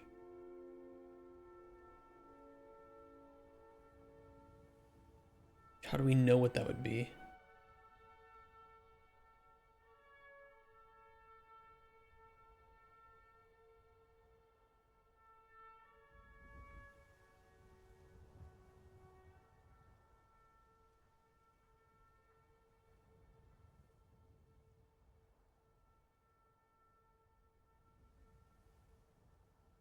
It'd probably still just be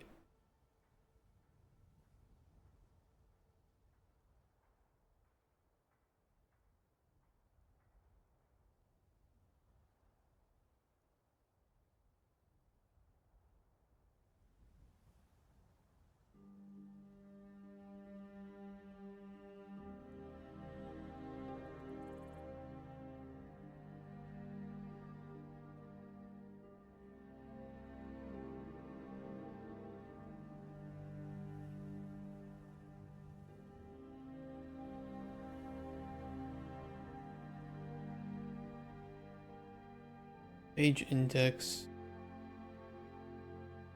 minus 1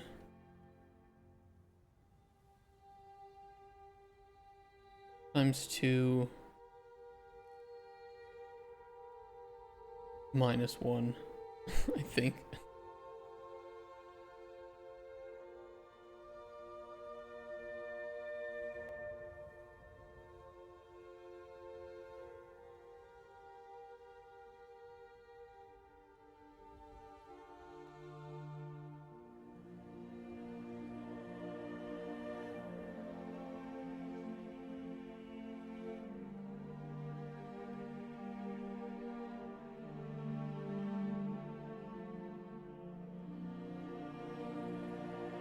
I think.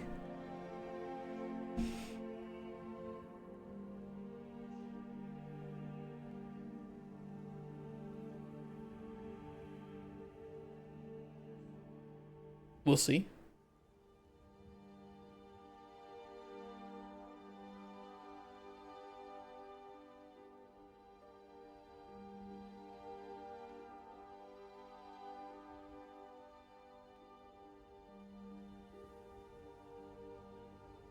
Denmark isn't real.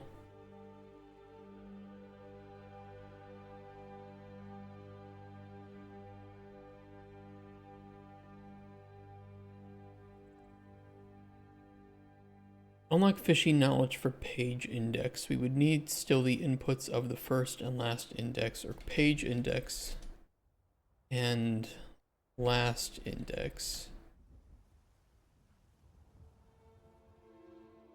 Did you pick the Murkraptor out of all amazing dinosaurs? It's like you decided to be a chicken. It was an idea that a friend had, because we wanted something that was like fun and not very corporate, to kind of help indicate that we are, you know, gamers enjoying what we do. And it seemed like it worked, and it's very marketable. I think it's a memorable little face, as well as something we can make into like plushies or merchandise at some point in the future. That's my hope, at least.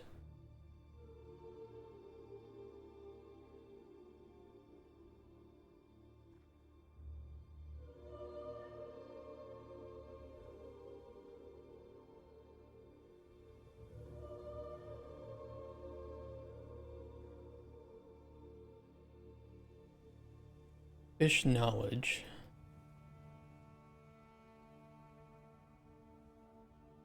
Unlock fishy knowledge for page index. Not that one. What's the update bait knowledge?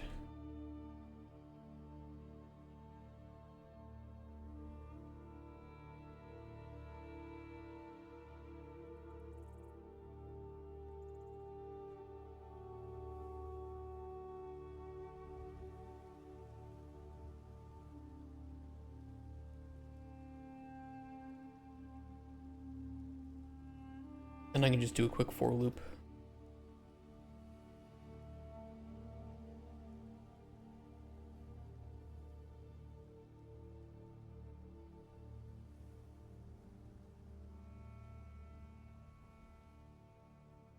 If it is not equal to -1,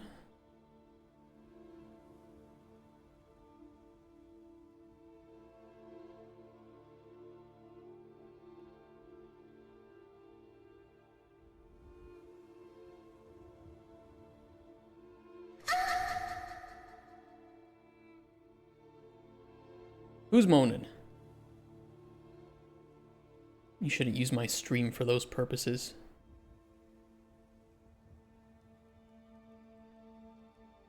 Yeah, look, don't tell Twitch that I show that in the background when you use that redeem. I have a feeling that they wouldn't like it.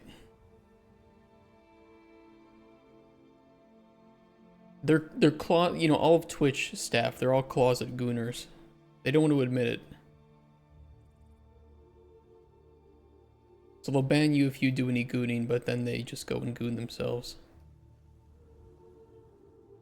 Fine, it's a meme now, I hope. I think technically I'm not supposed to show like guys in their underwear or something.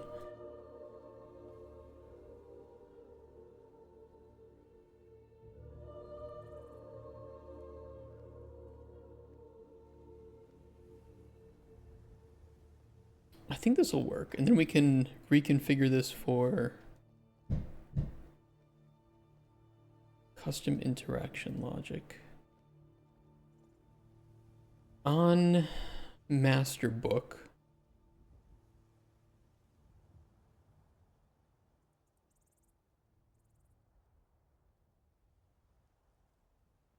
I'll make an event.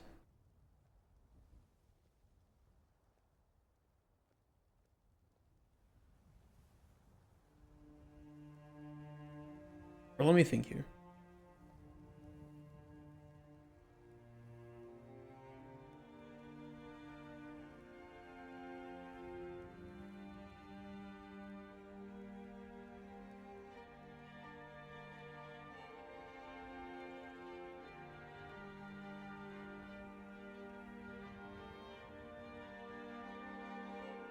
Custom logic on page term. We don't need to hook up anything into the master. I just need to hook this up into the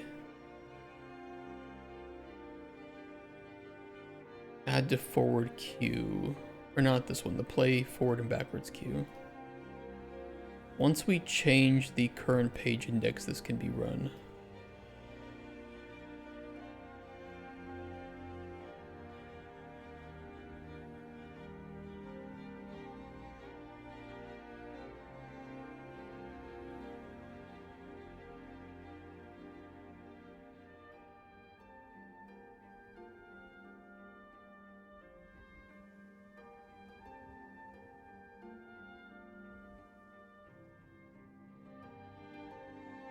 Remember the few times bikini streamers got banned only to come back after like 2 days?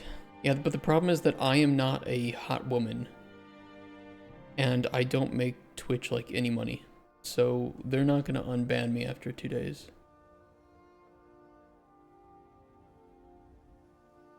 I get the same treatment as VTubers.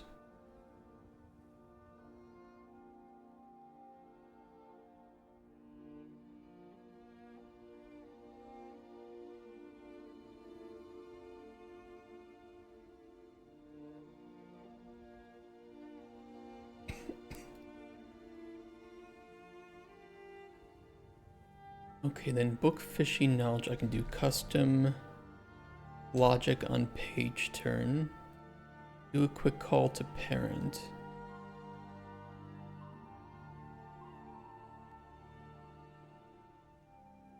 We will also want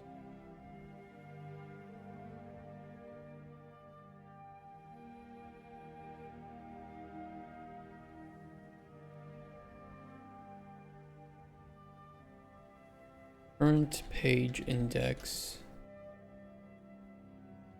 last page index.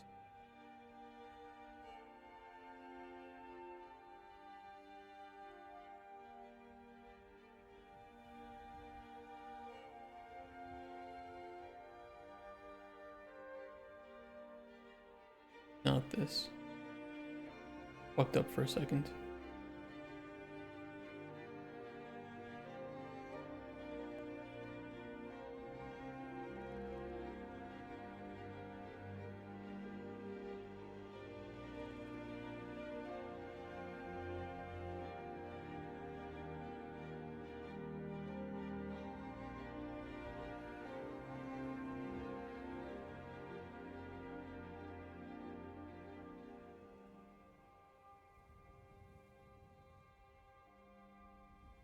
Okay, current page index, and we need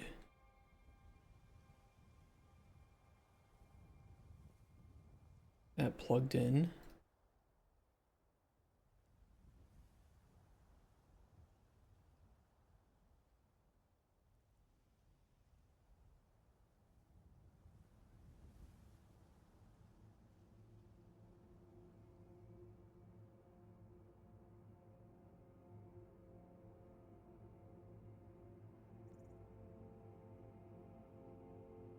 We'll do that, and then what's our function? Unlock fishing knowledge for page index.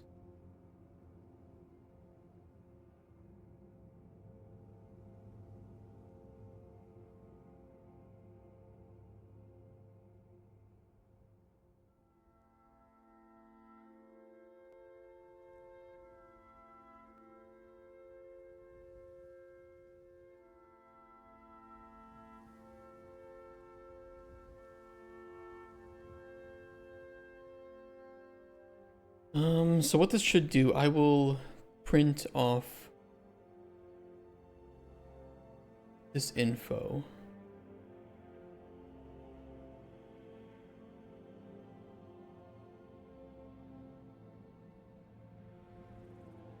Just to test this. Fishing knowledge gained for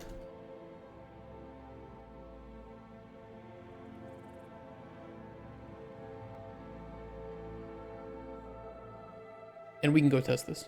See if it works. Bro, streams on Twitch got banned because of a regular bowl-shaped toy on our stream popping up and vibrating when someone followed. New Twitch CEO removed her bans. Yeah, because he goons for real women.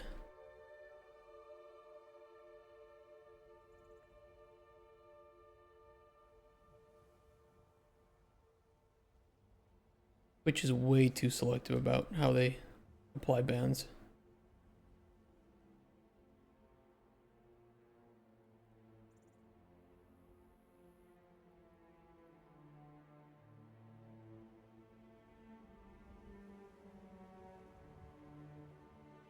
Alright, let's see what pops up here.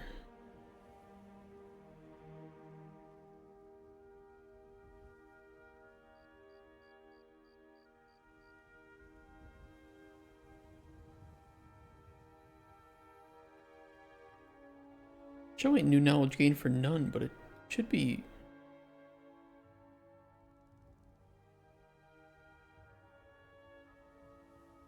Oh no, because I'm not checking if it is equal to none. Hey Buster D, can't hear today, wish y'all a good one. No worries.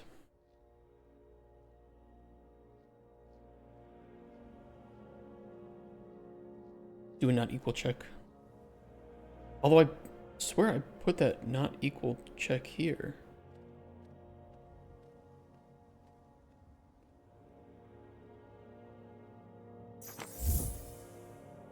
Emeta, thank you for the follow. Thank you very much. Electronic meta. What is the meta?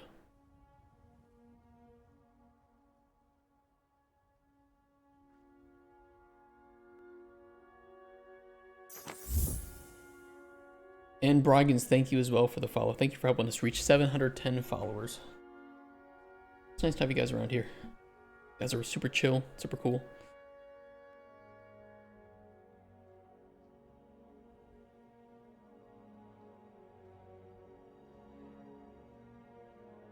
Let me get rid of that print here. And give this a test run.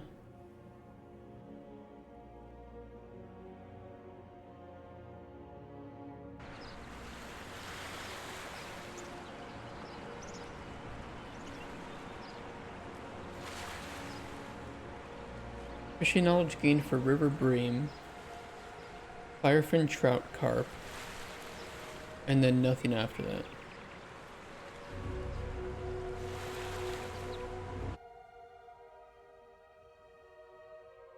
River bream, carp, firefin trout. Okay, so that's correct. Let me add in more indices than pages to test this. I think it'll print even if this is incorrect. So let me copy this real quick.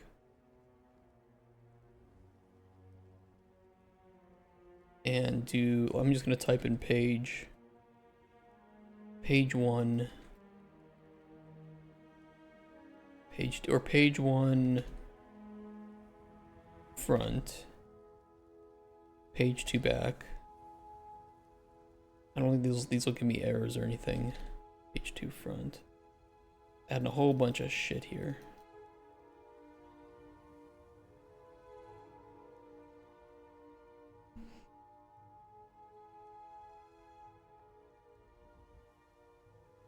As for traditional, I don't support it much because a lot of those women just want to be dumb, like just girly things. Ooh, the women on Twitch?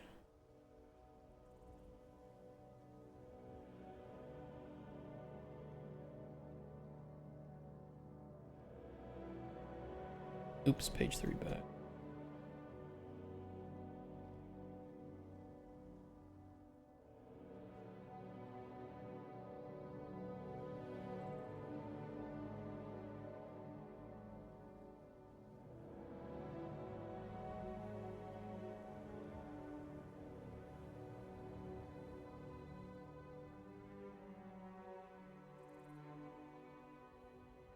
I'm gonna be honest, I think that VTubers are winning right now because honestly, on average, I think VTubers, women VTubers, produce better content than real women. There's my hot take for today.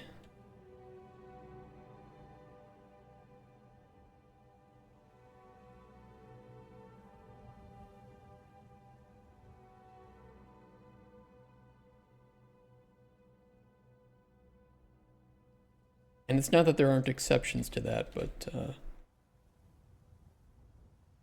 I think that helps explain some of the Twitch statistics right now that VTubers are beating out, female VTubers are beating out real women for viewership on Twitch by a pretty big margin. You agree with that someone should stay home to care for the kids, doesn't have to be the wife. A lot of studies that show that children who were raised by their parents and receive some form of homeschooling thrive way better. Yeah, I think that just a stay-at-home parent is beneficial. And if the man or woman wants to be the bread earner, who cares?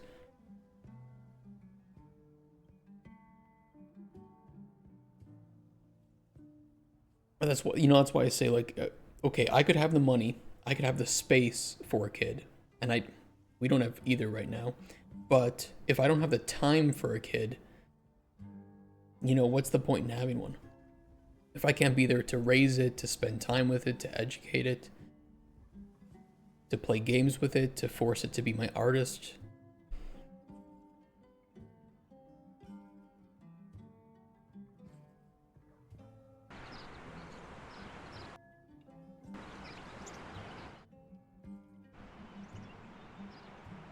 Look, somebody's got to make art for my game, and it can't be me because I suck at it.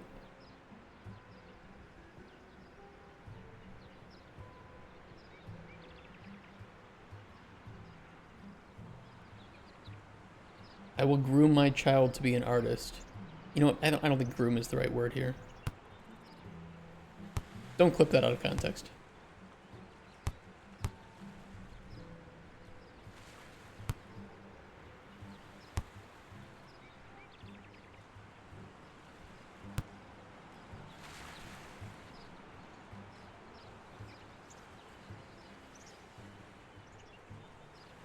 Okay, page 1 front, 2 front, 1 back, 3 front, 2 back. Okay, it looks good. Page 4.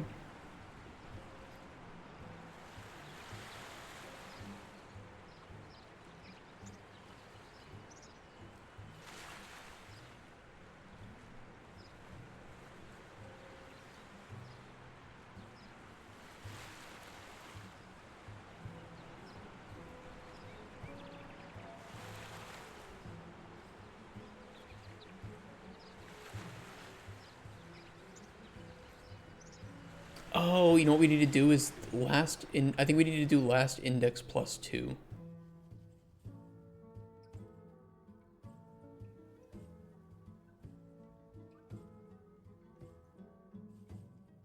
I think.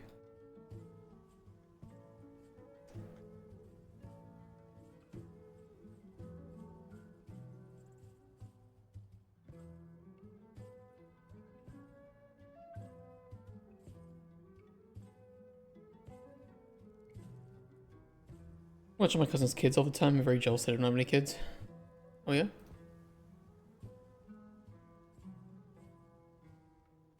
I think I'd take a kid, but I would probably want 2. So I want them to be able to play with each other. And keep each other company. Be there for each other during school and stuff. I think that in some ways, having 2 children actually is... if you have 1 child, you have 100% of that work for that child. But I don't think you get twice as much work for having 2 children. I think it is more like 130%. Like, there is some... like 6 max. 6? Holy shit. Wrecked pussy. I shouldn't have said that.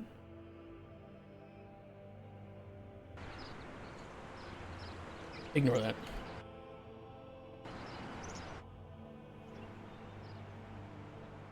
Synergy min-maxing. Gonna take over the world.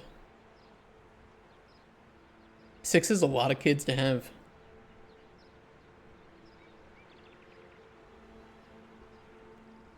Got yourself, that's enough kids for you.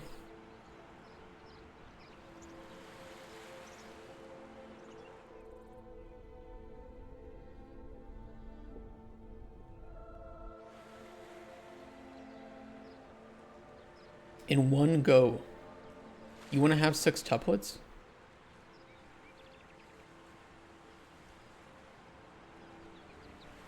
Forget wrecked pussy, think more like wrecked stomach.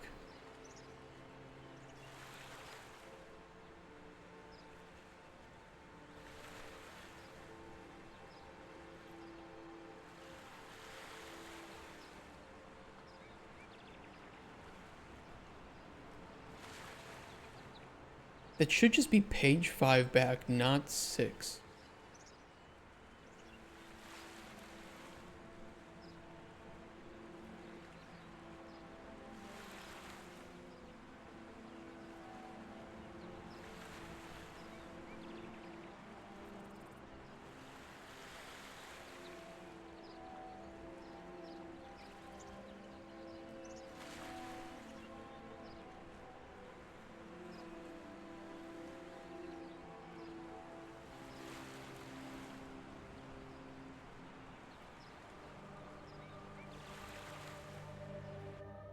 This needs to be last index -2.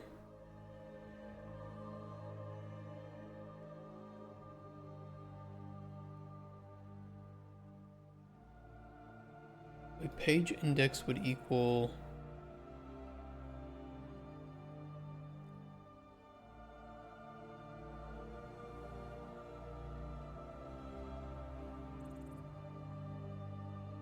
Have you seen Octomom? She carried 8 and looks amazing. Does she?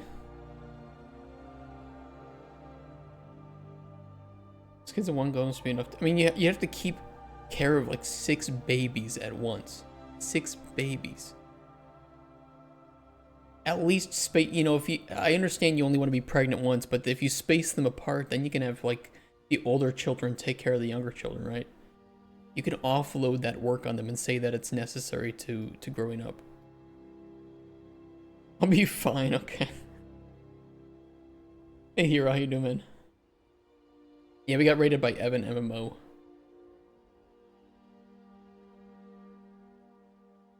He dumped all these people on me. No, I'm kidding. I like you guys. Page index. Yeah, actually, no. Page index -2 up here, but page index... Yeah, well, page index +2 is the same thing as last index -2.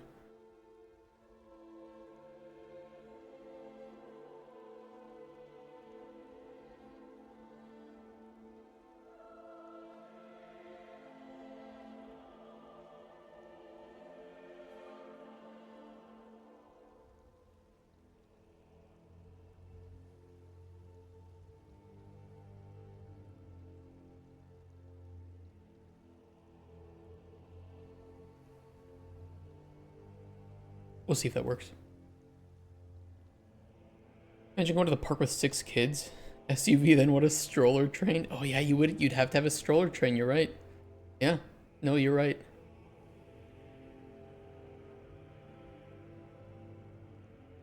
Jesus Christ.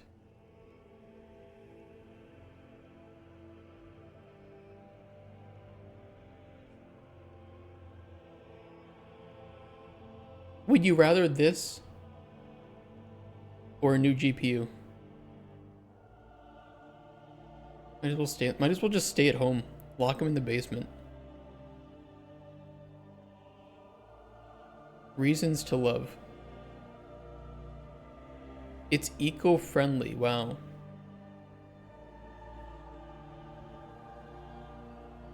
What the fuck is this, dude? Look at this one. Look at this.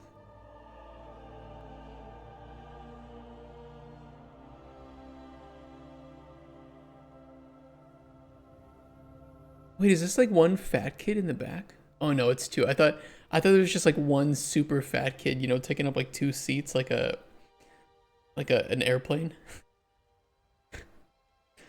Okay. There's 2 kids back there. In the Christmas season, I was taking care of 7 toddlers, aged 2 to 4. They're being too loud. Couldn't focus on my game design. Decided it would be a great idea to take them to a Christmas market. I love Christmas markets. A mini bus. Stroller human centipede. Maybe let's not talk about human centipedes and children in the same topic, you know? Not give Twitch any ideas.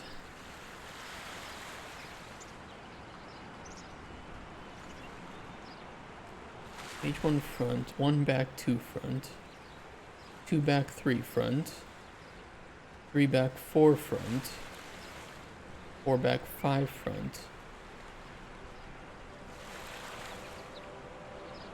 Shit.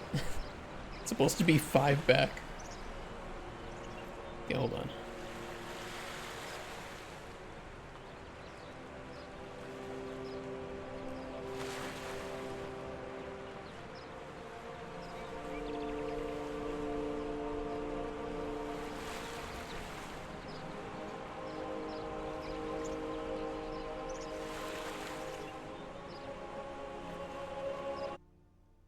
This should be the -1. I think this should be the -2.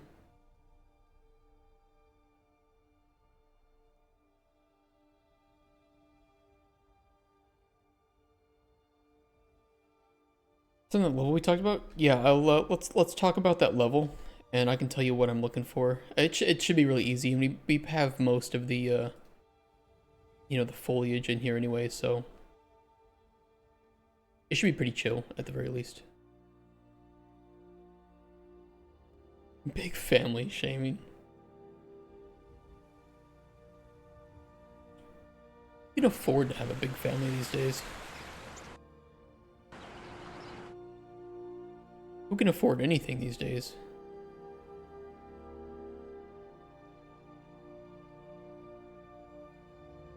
One back 2 front, 2 back 3 front, 3 back 4 front, 4 back 5 front, 5 back, and nothing. 5 back, 4 back 5.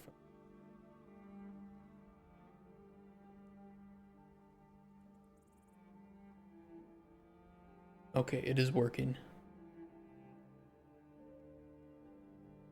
You can now gain knowledge for the actual pages that are being read as opposed to obtaining all the knowledge when you pick up and read the book in the first place. So at the very least, you lazy fuckers gotta click through the whole book like this.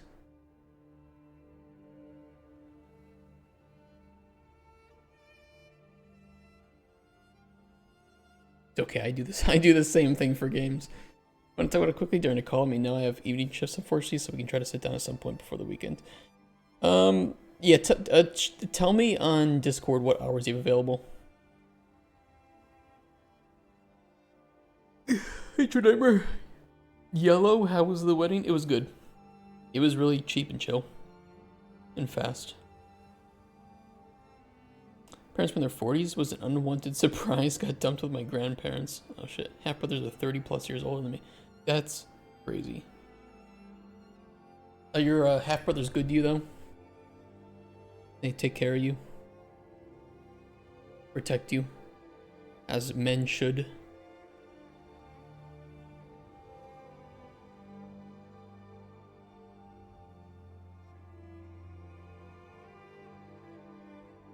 Okay, so we can reuse the same function, get book knowledge indices for page index, here, and then just write a new function for unlock ingredient knowledge for page index.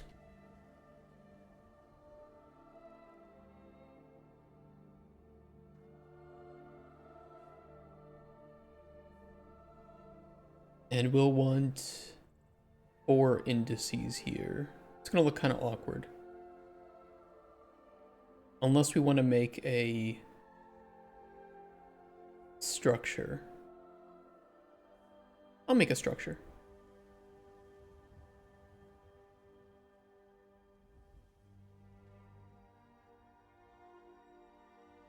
Do we have any, like, place to put knowledge shit?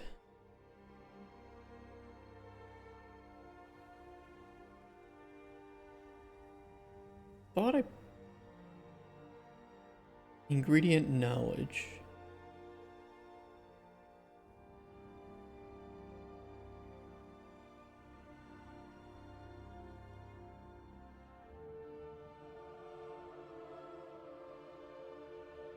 Hold on a sec.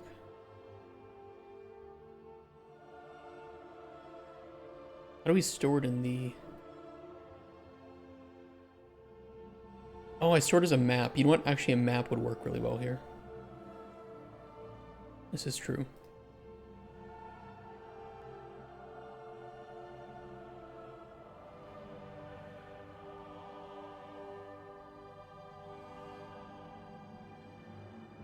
This is Pat. Shut the fuck up. Hey, room-sized chest. You don't have any contact with my half-brothers? Their children are my age. I do have contact with those. What a crazy family dynamic. How old are you? Your parents had you in their 40s. And your half-brothers are 30 plus years older than me. That's right, you said 35 and single. Where are you looking for men? You're not finding them. You did mention it, actually. I just forget. I think I have ADHD and I have brain fog because I'm kind of an alcoholic and I'm trying to fix that. And so it's like double whammy brain fog. I will forget things that you guys mentioned 10 minutes ago. And I'm trying to work on my game while talking to you, which is also... I like doing it, but I also get very distracted. Make sure to mention it more. Go for it. Page index. Last index.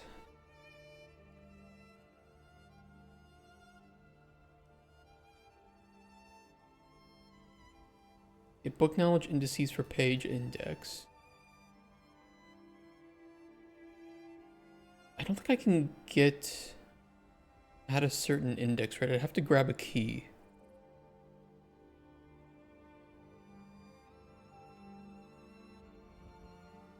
Do you not remember the 4.5 million? Dude, I wish I had that. If I had that much money, I'd fund my game.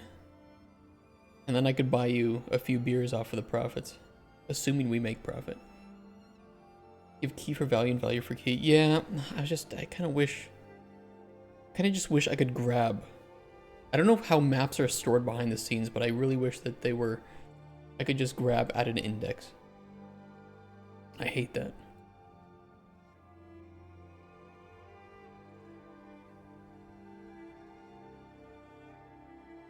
Oh well.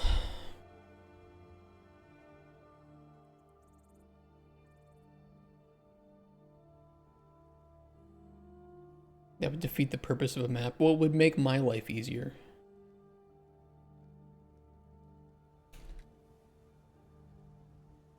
Not a for each loop.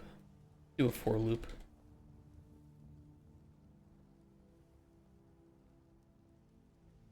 How you doing, Odin? Brother lives in Bulgaria and the other one in Spain. Whoa. Live in Belgium with my parents who do need the extra household help. That's crazy.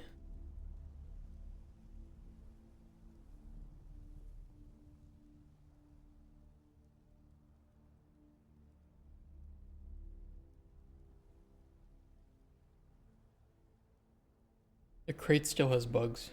Oh yeah?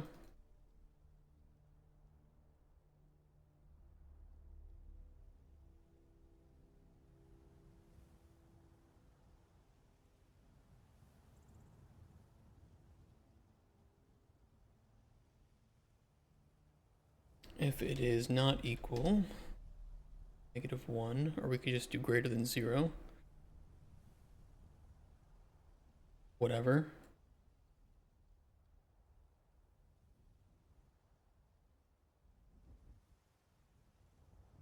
You're an only child? No, I have a brother. But he does not talk to me.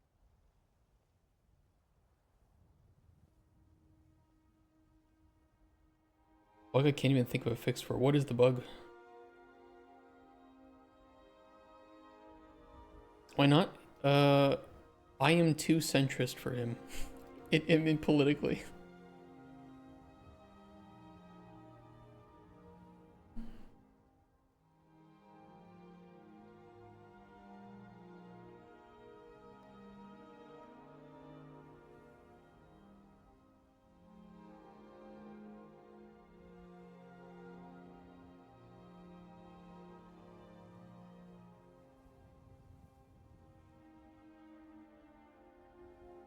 Well, I think everybody can probably empathize with having family members on some extreme political side. And this is how he chooses to live that. I wish we had contact, but at the same time, every time I get in contact with him, he kind of calls me things and dumps things on me that I'm supposed to re-educate myself with, so... You know, I don't really like having that sort of confrontation. Lean more to the left or the right? Left.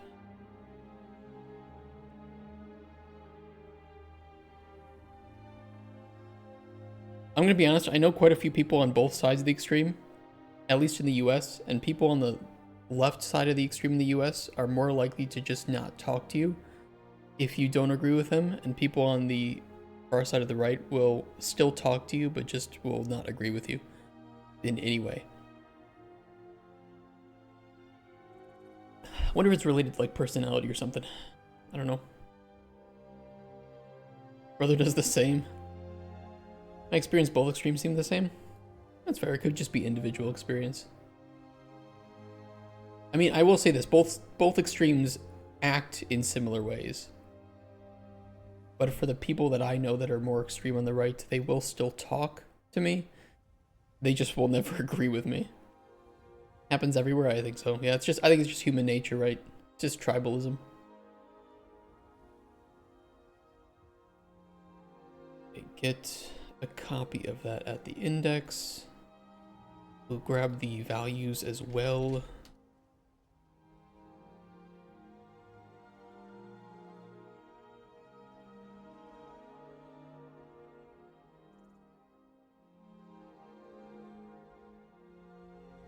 That's why it's common courtesy to not discuss politics at the dinner table. Yeah, I think that's a fair rule. My grandma does when we have family get-togethers. Like, nobody talks politics, or you're kicked out. Fair enough. Fair enough.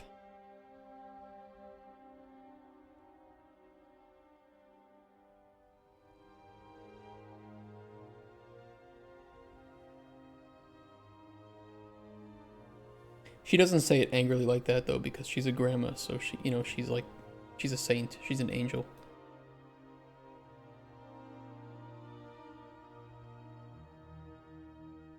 House 12 rules, we can agree to disagree, leave it there, GTFO. Yeah, I mean, I think that's just good human knowledge, right? It's like, oh, you know what? We don't see eye to eye on this. It is what it is.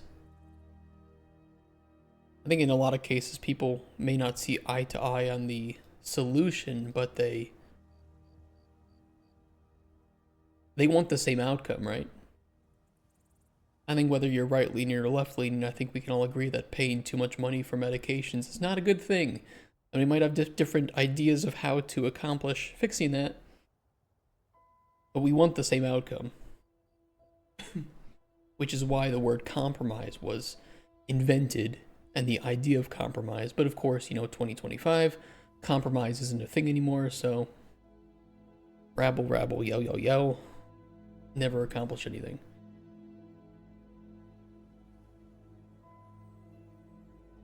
Okay, this should work. And then in the general alchemy book, we can store alchemy knowledge to unlock.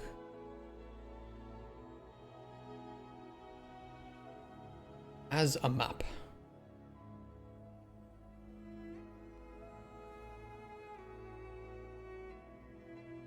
Should try to warn me about that message, but what is wrong with it?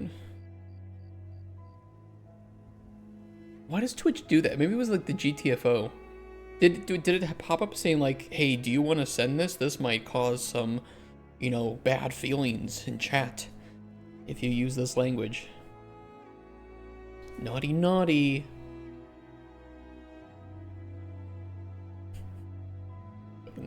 Twitch is so cooked.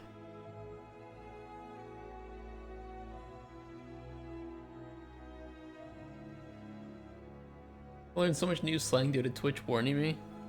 Twitch is so weird. I don't know. You sent me a video of the bug? Okay.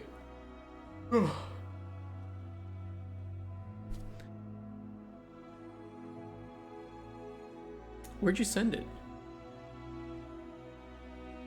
On Discord? I don't have a message from you. Oh, in this chat. Oh, I missed it. Sorry.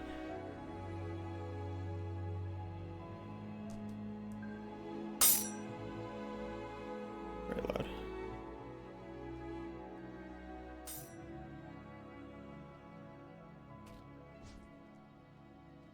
Oh, the wall clipping.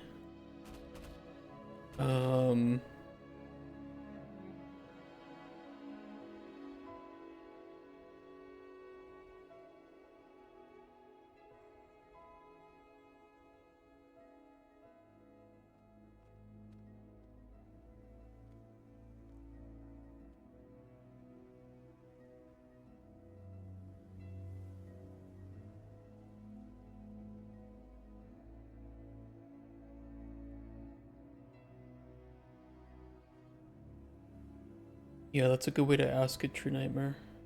I was gonna ask what do you do for the attachment? Attaching it to the player. That's probably the issue.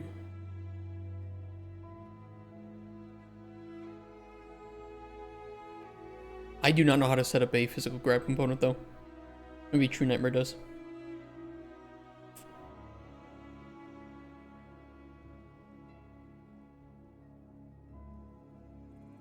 Just a physical grab component. They work like Portal. Is that just a base component? A physical handle? Utility object for moving physics objects around. Oh, I didn't know that was there. That's pretty cool. How does it work? You'd have to ask True Nightmare. I have never used that. I did not know it exists, but I am very thankful that now I do.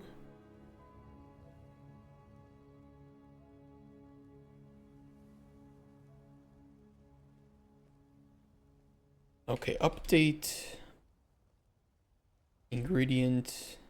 What's the name of the function I just made? Unlock ingredient knowledge for page index. Unlock ingredient knowledge for page index.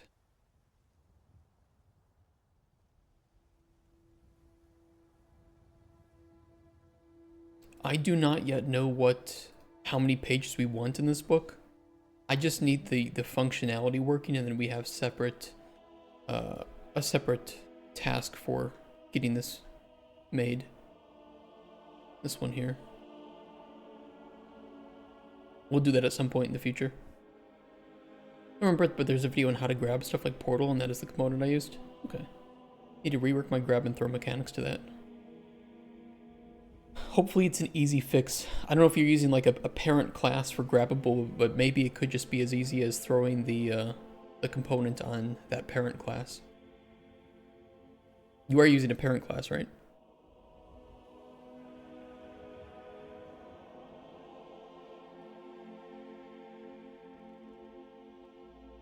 I mean, it's easy to reparent that if you don't. Might just be a day of work or something to get everything updated.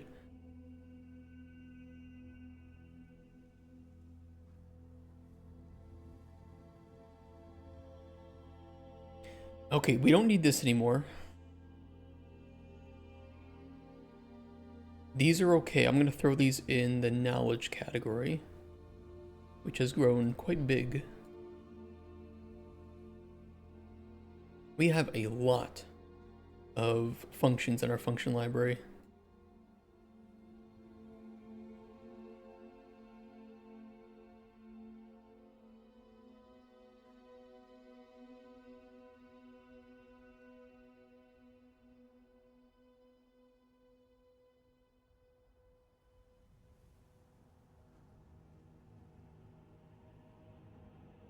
Using tags for two different throwable parent classes. One class is for small objects and the other is for big objects. Are those, so they're two separate throwable parent classes and there's no parent, like throwable parent? I guess you could put the component in either of those or just make a separate higher up one. People don't know how to structure their games. Take a look at the Sonic Infinity engine. Also no now's velocity. It's just a mess. Oh yeah? Sonic Infinity and engine. What do you mean? What do they do to structure their game? Oh, I need to fix the book too. Hold on. Books. Well, I'll just leave the fishy knowledge book like it is, and then I'll just make a note to fix that. Also, make sure to fill out knowledge array properly. And then I'll add that to the ingredient knowledge book too.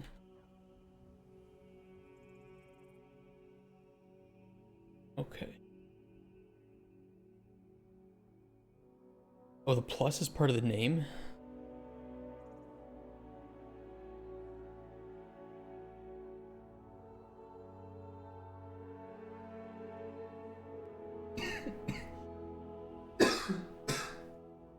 Sorry, I'm dying here. Developer Nightmare Fuel and Spaghetti. Oh shit. The last version they released as they stopped doesn't build in their levels that don't run in the demo.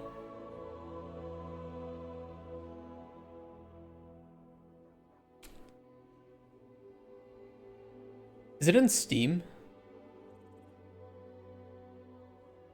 That game on Steam? Speaking of, soon. Oh, it's on itch? Okay. I was gonna say, I was gonna wonder what the, who the publisher was or something.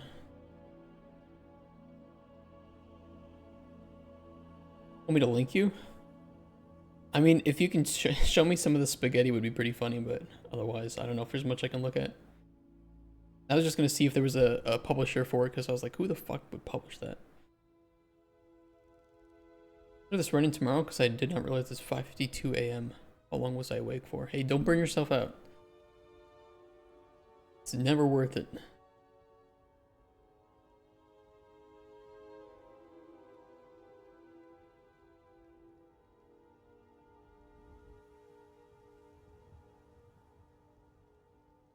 Alright, let's see here. ING, Toadstool, and... The only problem is if we do it based on the map, maps can only have that one unique key, which I kind of hate. And I'm almost just tempted to use 2 arrays instead. As kind of annoying as that would be to make, it would be also in some ways less annoying. Yeah, fuck it, I'm gonna refactor to 2 arrays.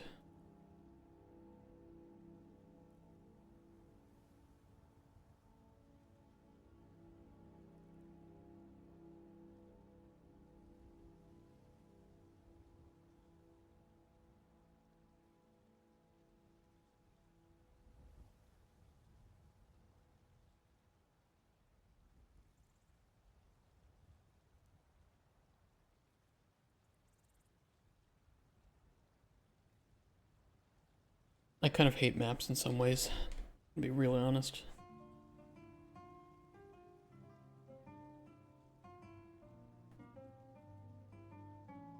Yeah, take care, Odin. Hope you can get that bug fixed.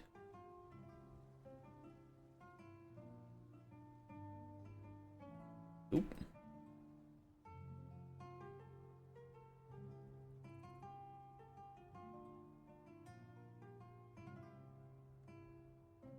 Okay, ingredient, knowledge. Hey, agent. How are you doing? Fan game framework would be the correct definition. Well, there are a lot of people that make games that don't always know. I think that even if you're, and I'm including myself in some of this, you can have 10 years, you can have 20 years of experience, there are still things that you don't know how to do properly, or that you haven't properly made efficient.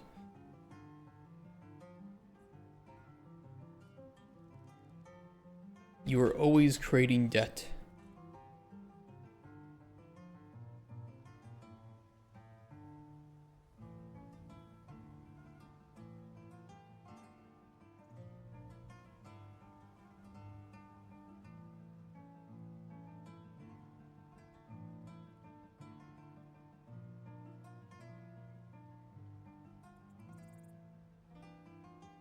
What do you mean I can't learn everything one shot? I think a lot of people do.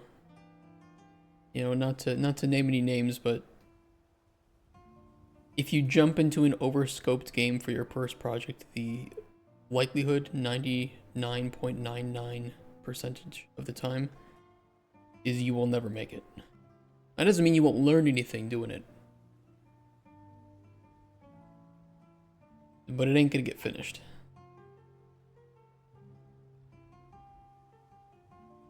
Oh, that was right, the other way around.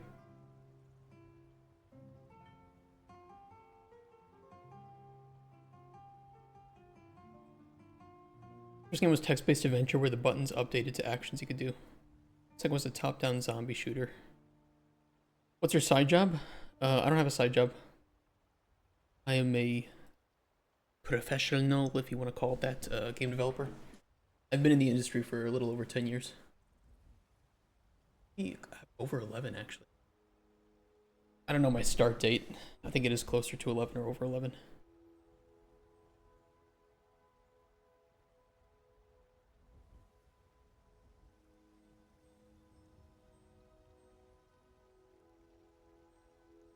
My job is freelance game designer if you wanted to be. Yeah, but who's gonna hire a freelance game designer? I've almost... There's only one time in my entire history working in game dev that I've ever heard of a freelance game designer getting hired for something.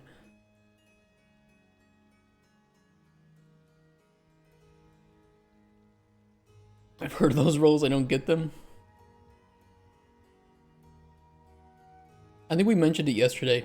If a company's at a point where they need a designer to assist, especially to like consult on game design, they're usually too late.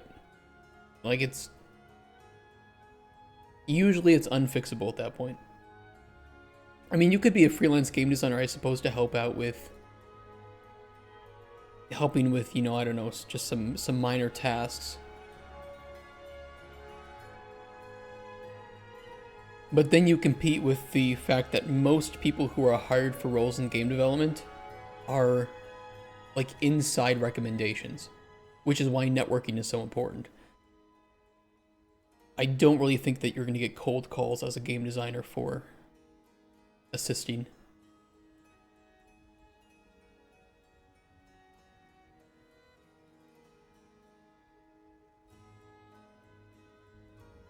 Alright, let's set this up for a few things.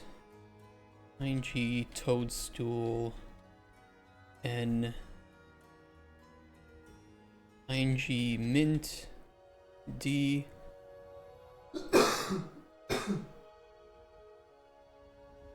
Alright, get like some itches in my throat and shit. ING. I think this can be anything. Sunstreak and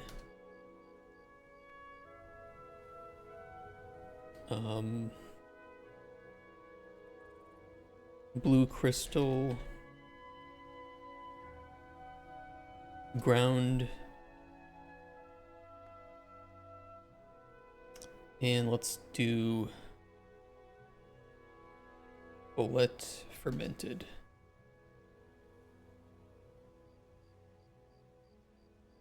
And you want, I'll put a couple of blank spots in here.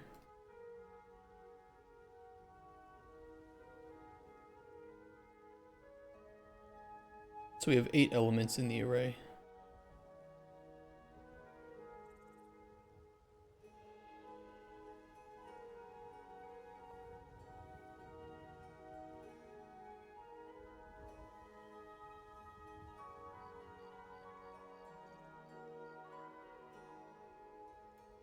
I'll just make it all known right now.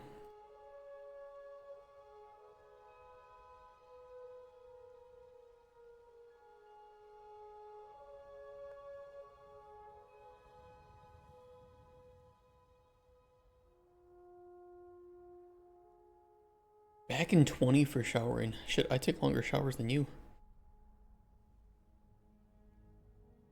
I've been made fun of for that, taking long showers as a guy.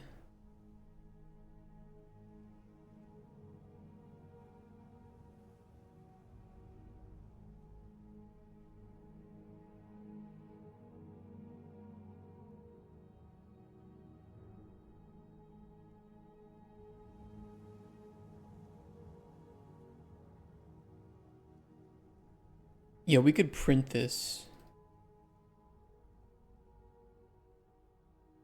Let me get the length. Print string.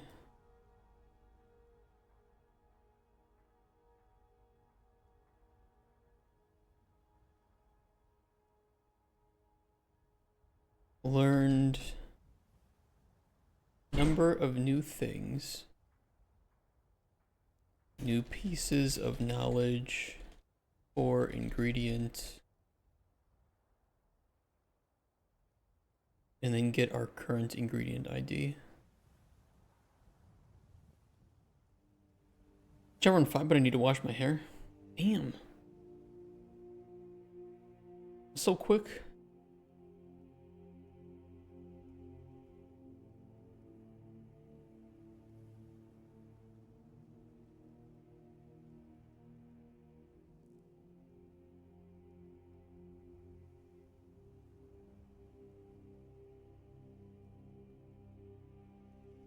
Okay. Let's see if this works. Here is our book.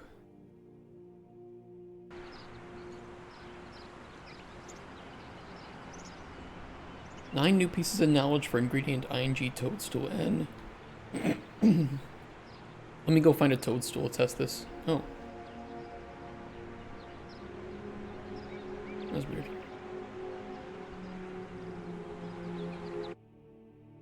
Let me test that again. I think I clicked on accident. Yeah, okay, so the only thing we should know is the toadstool. Let me go find one somewhere.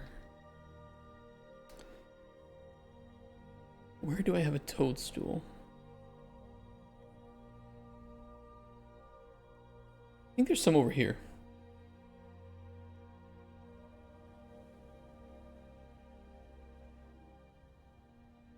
Somewhere. There's not a toadstool.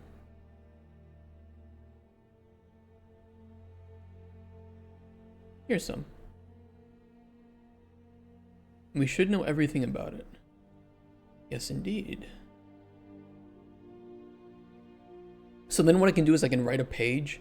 You know, for instance, if the toadstool has, you know, let's pretend it had 4 effects or something, then I can write a page about that in the ingredient book that's like, oh, toadstool for sure has these effects, might hold additional, you know, unknown properties.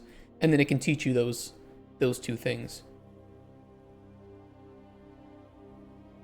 So that's awesome. Now we can obtain knowledge from reading specific pages of these books. Back in 6 weeks in a shower.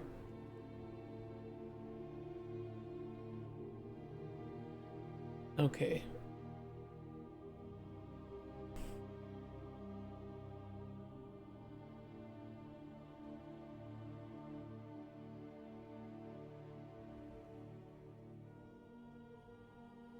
Is that proper?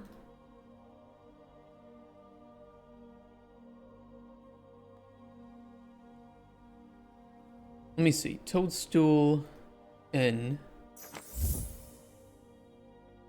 Casper, thank you for the follow, man. Good. It's been good to have you here. The next one would be none and mint. None and mint. Sunstreak N and none. Correct. None and blue crystal. Correct. And then the bullet. Fucking.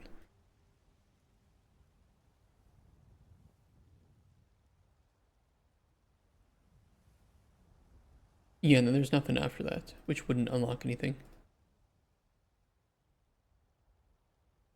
Okay, so it is working. We just need to make sure that we put the right information on the right pages, which should be pretty easy to do.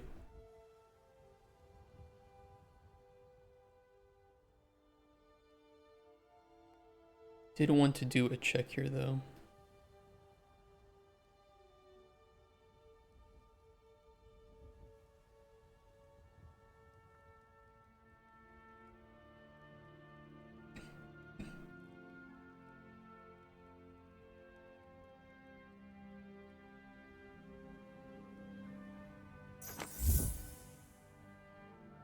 That is a chaos bot. We ban those. Bad boys.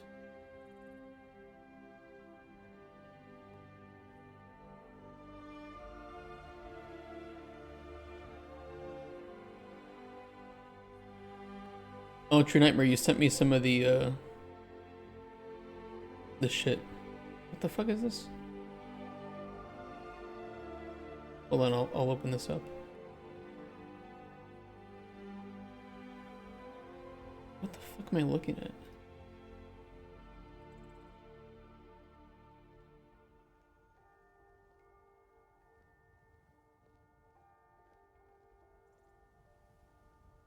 What is this graph doing? The master character main actually kind of clean minus the splattings on the grouping on the right, and this shouldn't be how you lay out your character. How is there this much shit going on in the character, and why are there not things? The fuck is this? Why are there not things put into functions?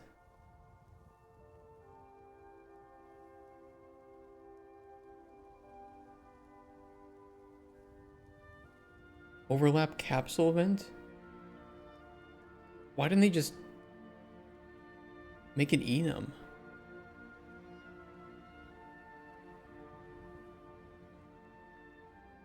What is this?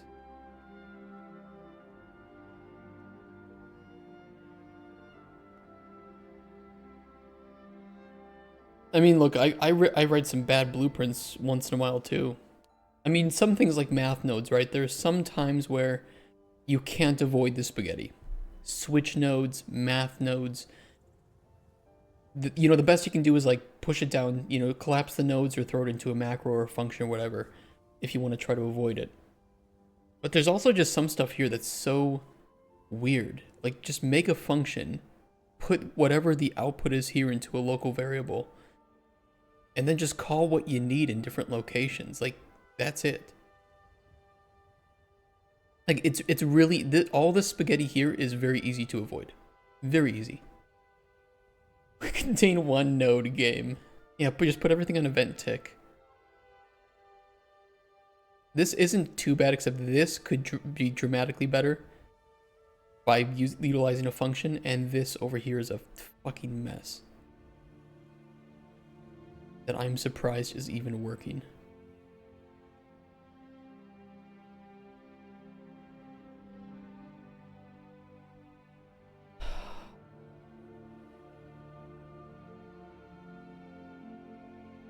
Yeah, this could be worse. Like you said, this could be worse.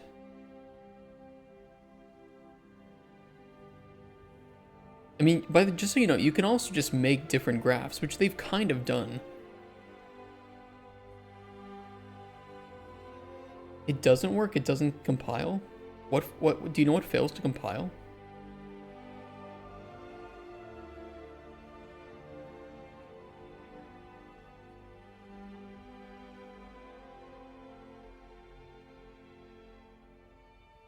What the fuck?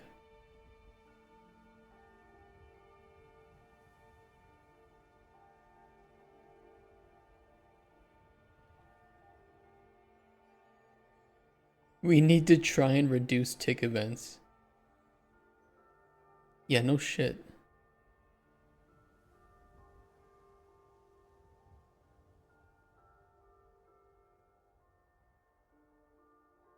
I don't know what these are doing though. To be honest, depending on what these do, this is not really that crazy to put stuff on tick. Bunch of startup codes.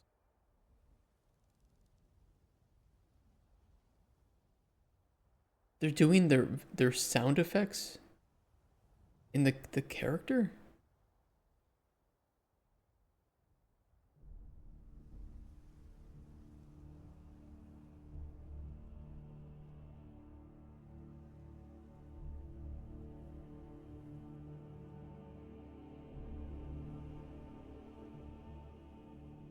Why did they put it on an itch?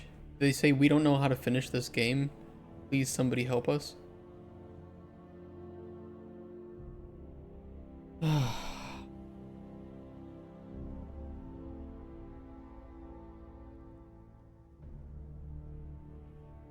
It's so weird. It's like they're calling back to the character for literally everything, because it almost feels like they don't know how to communicate between blueprints properly or something. Or they don't know where, you know what I bet it is? They don't know where to store data. Tell me if I'm right or wrong on that, but they don't know where to store data, so they store all the data in the player character. Got game instance world, nothing would load. Happened to me once. Game instance in the world? How does that happen?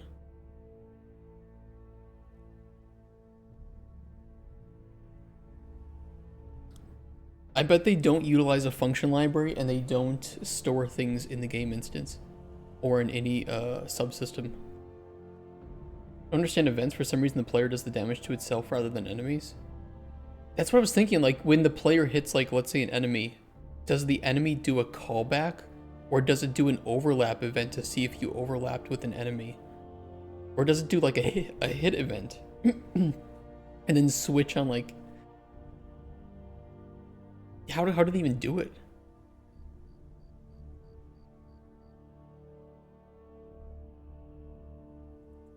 Oh, the default? There's an enemy base class which they check for an overlap with an enemy?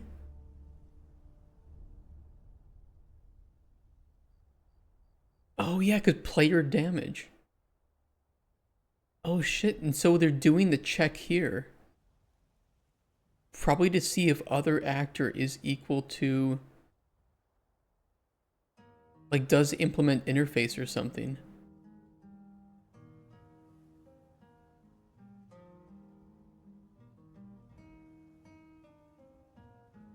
I bet that's what it is. Oh, you sent me a close-up? Okay, let me check.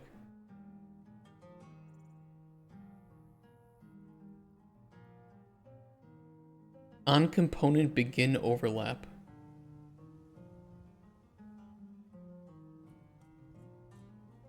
What the fuck am I looking at?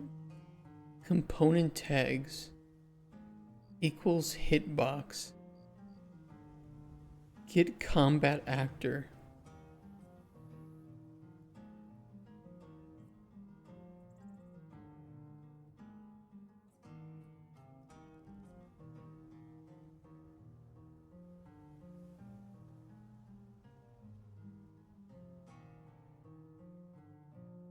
Like, component tags contains a substring.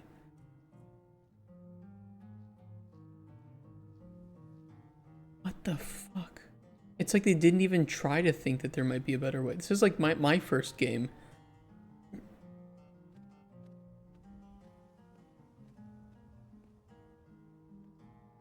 They should have just done an enum for states. Or even use gameplay tags in this case too. Although I can understand that for some people gameplay tags is kind of more advanced shit.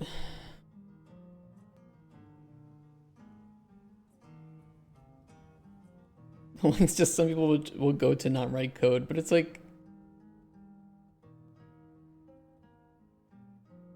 manage player breath for water.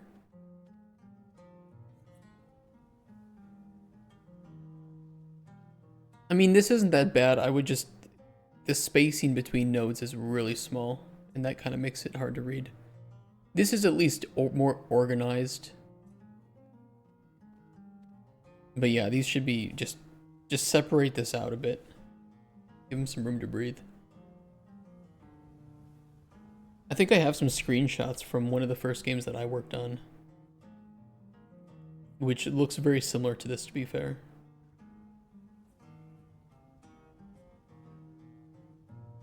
Let's see if I can find it.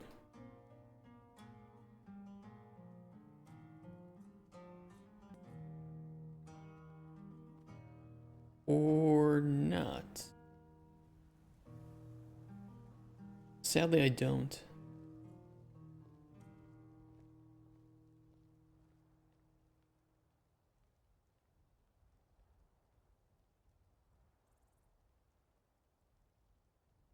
No, I don't really have anything too crazy.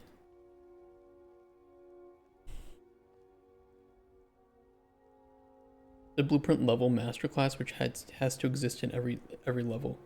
I used to do that when I started too, because it was an easy way for me to make subsystems. I use them. I still sometimes do that.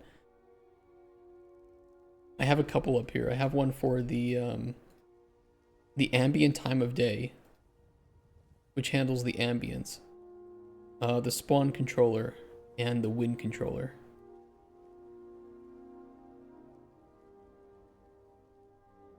I mean, if these don't exist, they shouldn't cause a major problem, but...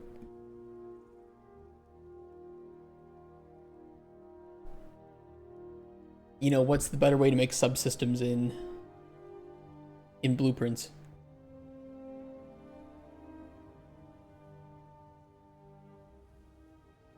Especially when you don't want to make like components or anything.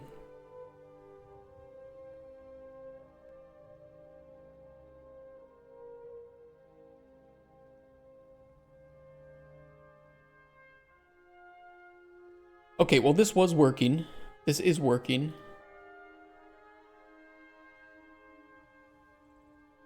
We'll ignore some of this other shit. This is good. That worked. Don't need this. Informational book for discovery. We have. It is working. We just don't have a setup for anything yet because we don't know what information we want to show to the player. But this should work. I'm a better programmer? Well, there is that.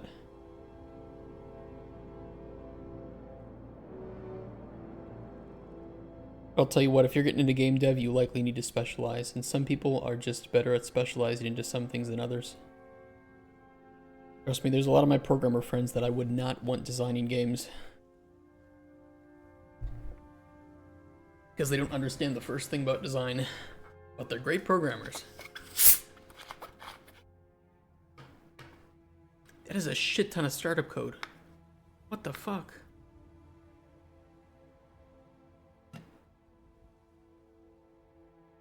No, they tried, but they also just bit off more than they could chew.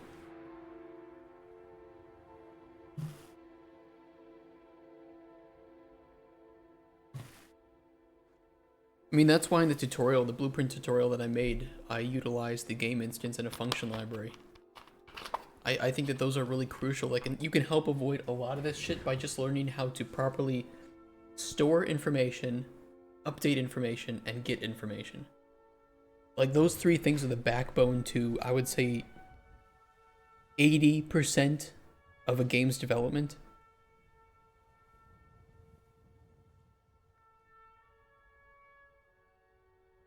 Yeah, this is just crazy.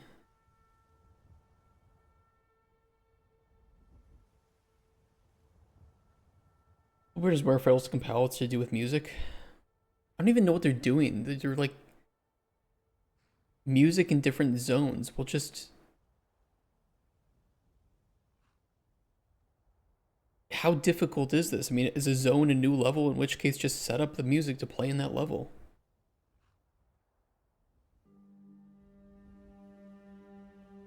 If it's like an open world game, then just make boxes, and when the player's in a box, play a specific, you know, transition to a different music track. Models every possible event. Is this still in the player character, or is this a different blueprint? They were aiming for Sonic Colors framework. I don't know how Sonic Colors sets it up. A different blueprint, okay.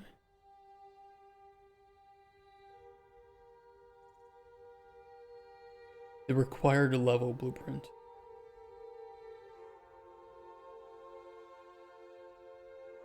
I mean, I can understand needing to run things for each level that are specific. I do the same thing. And it's called startup level. It's a function that I can call from my function library. I don't know. Crazy shit. Crazy shit.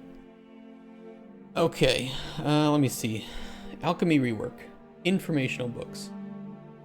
Is done. The player is able to obtain alchemy knowledge. And you know what? Even to test this out a bit better, let me obtain only some information just to see if that works too.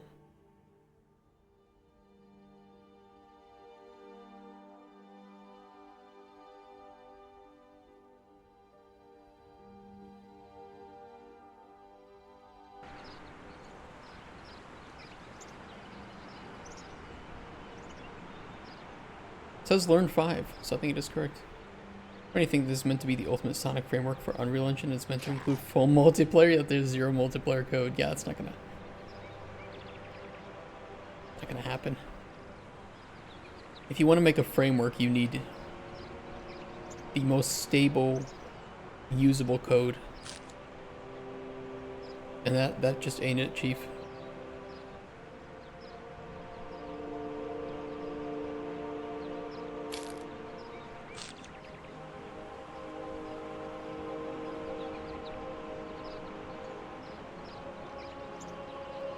Okay, that's working. Good stuff. Which means we should add sounds to all discovery methods. That would be next. What discovery methods do we have? Flavor analyzer, eating ingredients, informational books.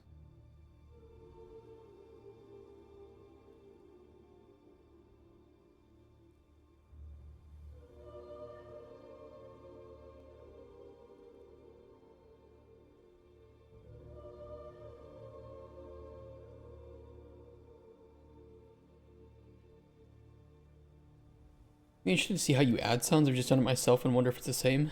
I'd probably, in this case, it would kind of depend, maybe. No, I think I could use 2D sounds for all of this. And maybe a duplicate 3D sound for, or like a different 3D sound for the flavor analyzer. I don't know. I was thinking of just adding it to the knowledge pop-up. To do a sound for that. Oh, the triggers? Wherever they fit. Wherever they seem to work well. That's just what I'm doing for prototype, at least. Let's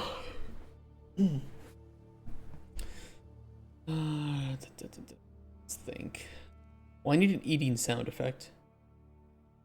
I could just use the Minecraft eating sound effect. Let's see if I can find one. Eating.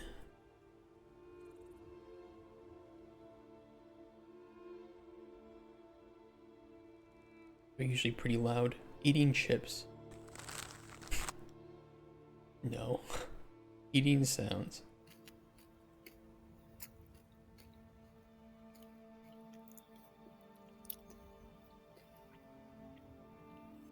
A little bit like too ASMR-y.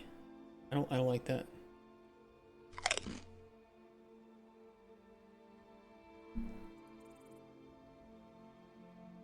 I mean, it works.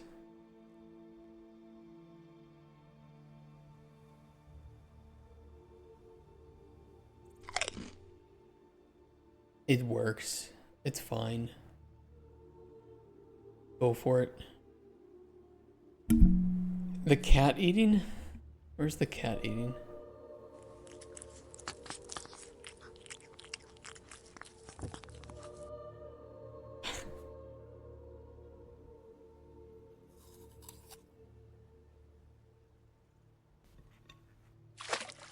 This one is 6 minutes. This one is 6 minutes and 44 seconds of eating.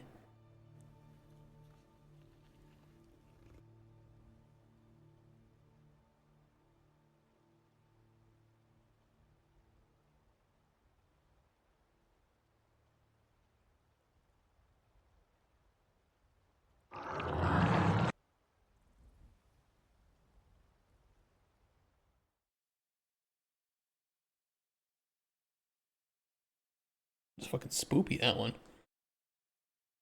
No, I think the one we have will work. That'll work for eating ingredients, informational books. Informational book. You know what? The informational books does not play the knowledge pop-up. That would be nice to have. Let me do that before we add in sounds.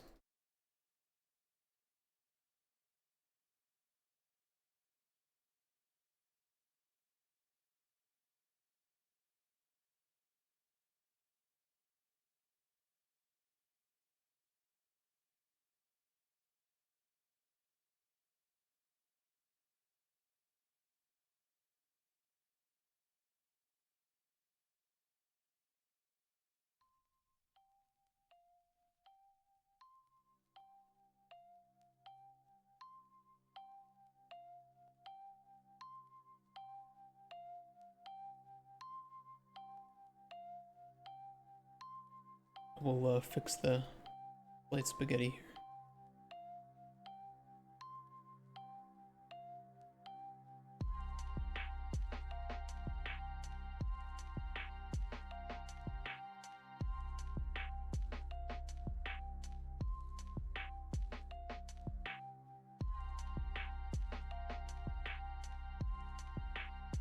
Works well enough.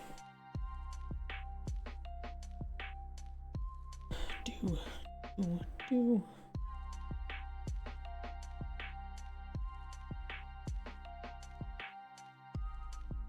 Yeah, that blueprint level class was kind of weird.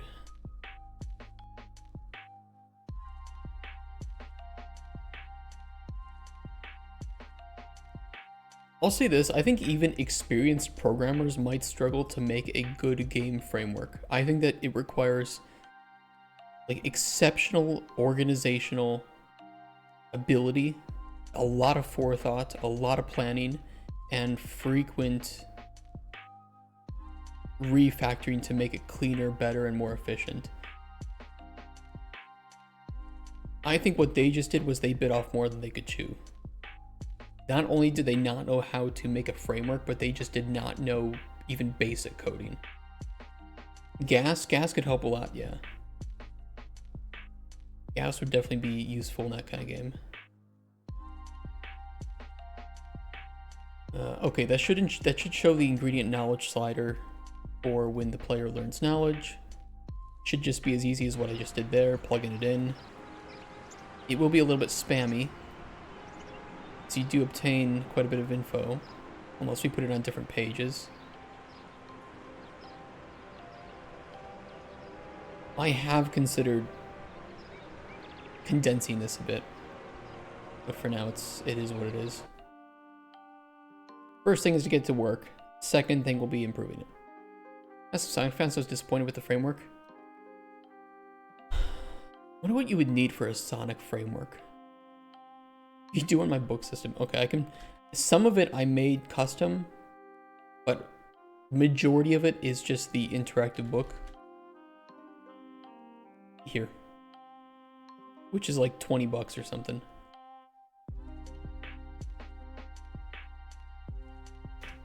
I was gonna make it myself, but then I saw this for like 20 bucks and I was like, well shit. It has animations, it's in world, I can use text or widgets.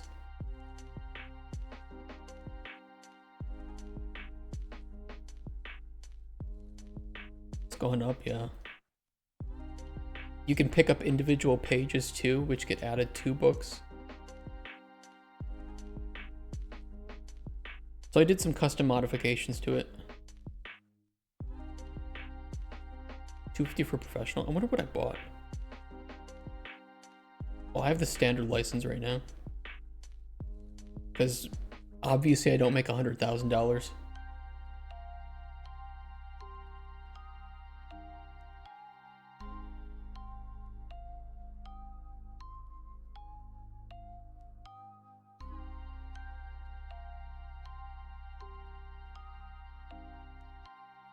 We all wish, right?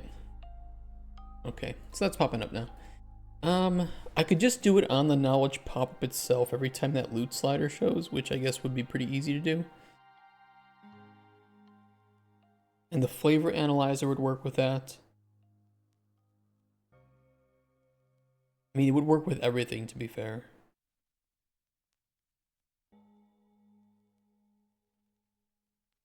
And then I could just I could set up concurrency settings so that only one of those sound effects would play at a time.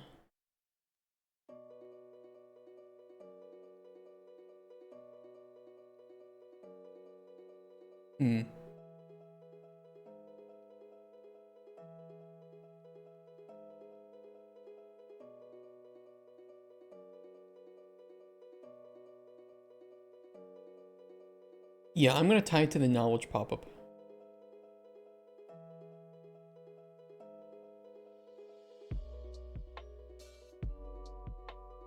I will tie it to the knowledge pop-up. No, look at my own. Go for it. Go for it. Making your own shit is the best way to go in a lot of cases. It takes more time. do not want to imagine how long our game would have taken had I made everything myself from scratch.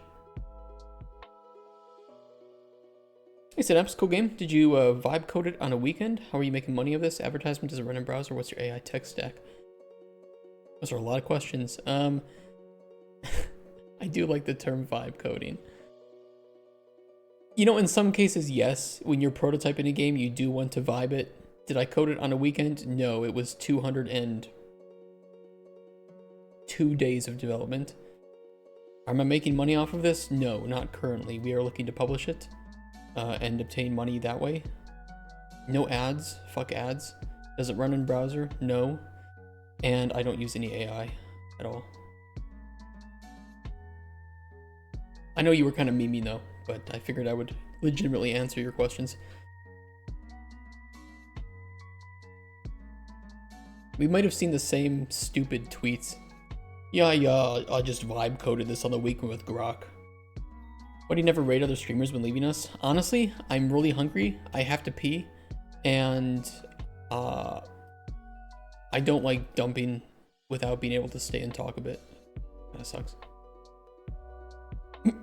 Okay, let's get this show ingredient knowledge slider. I think I use this in every location where we update ingredient knowledge. I will double check.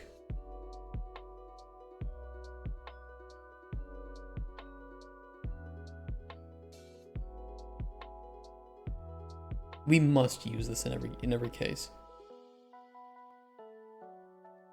Yeah, I do skip lunch, so I'm like really tired and hungry. And then I work in an office. You know, if I worked at home, I might be able to do it, but I work in an office. I have to shut everything down, turn everything off, go home. You know.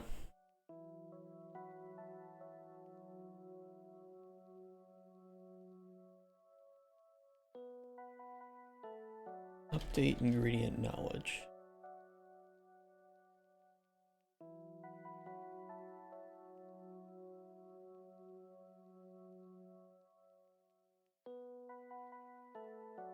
Is your office like a rental place? Yes. So I do lose money every month when making this game.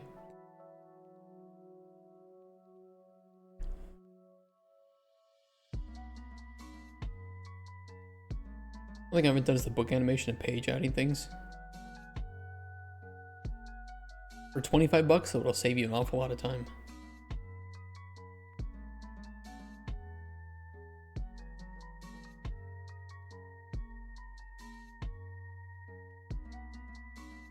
I mean, if you're just if you're just doing some hobbyist dev though, you can take your time. It's not like you're working towards anything crazy, right? It's not like you're on a time frame.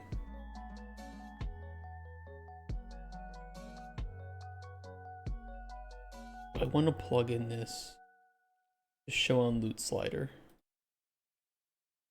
I kind of do.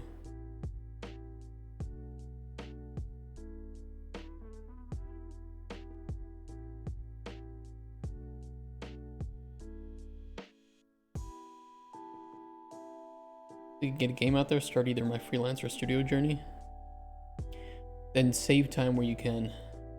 I wanted to do it before I turn 30. Save time. Don't be one of those people that, you know, you make your own indie game, but you want to do everything yourself, so you take 5 years, and by the time your game comes out, it is nothing special, and there's no way that you could recuperate the amount of money that you spent making it.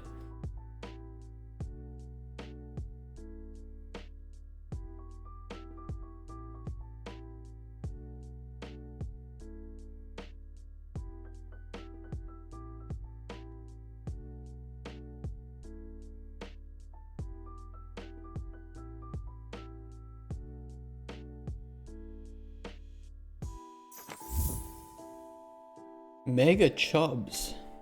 Thank you for the follow. Great name.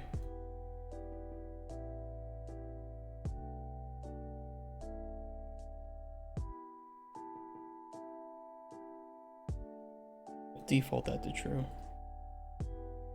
It's just because I hate to see it. You know, it's not like you don't gain more knowledge that way or more practice, but I don't like seeing people want to do everything themselves, which I think is very fulfilling, but then get upset that they didn't earn enough money back trying to do everything themselves. Like, well, you know, what did you expect? To go viral? Dumb expectation.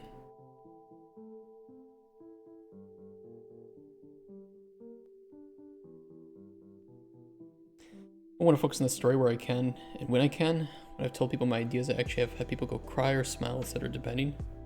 I like to think I'm a good storyteller. Hope so. Make the story your pillars then, if that's the case. Or one of your pillars.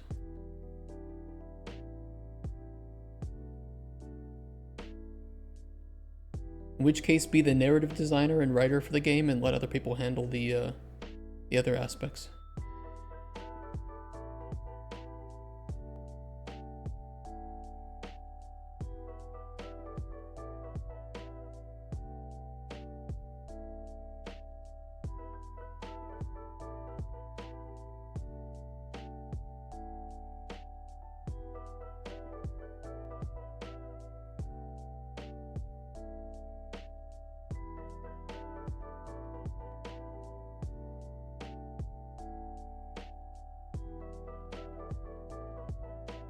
I still love seeing this. Knowing that it is kind of the most efficient way to do it. It just looks horrendous.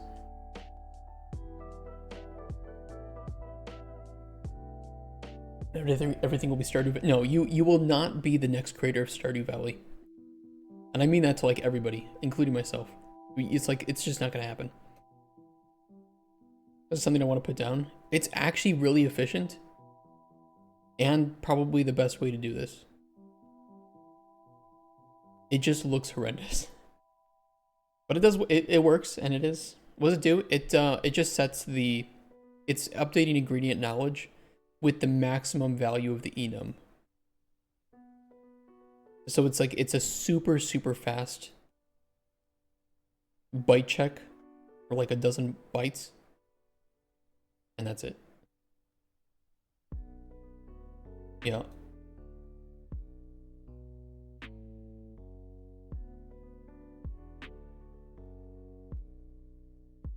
It just kind of looks stupid. Expand this list doesn't need editing. Expand this list? What do you mean expand this list?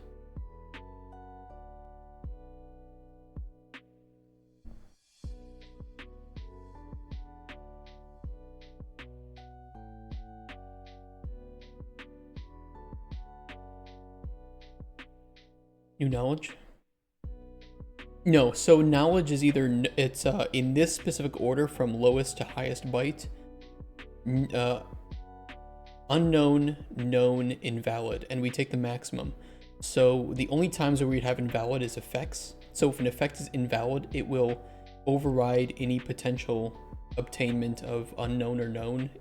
So I can just pass a higher byte through and it will always take the highest byte. If I had a knowledge for arcane watermelons, that wouldn't be a thing. So it's just, it's either that it's unknown, known, or invalid for the knowledge for the enums here. So if you added an arcane watermelon, it would just work with the system or automatically.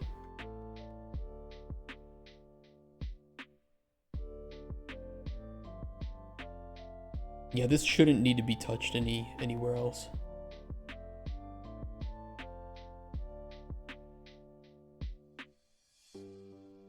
Okay, that's fine.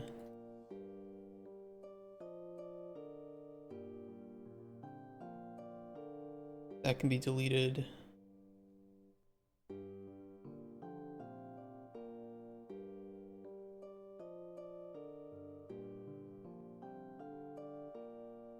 Delete that.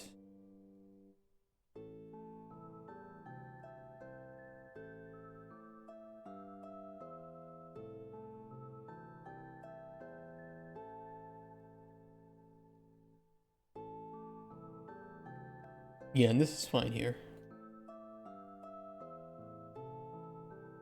Couldn't we technically, hold on.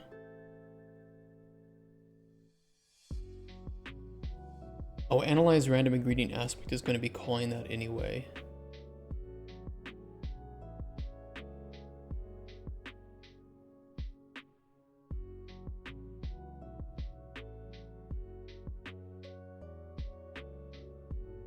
Yeah, in which case...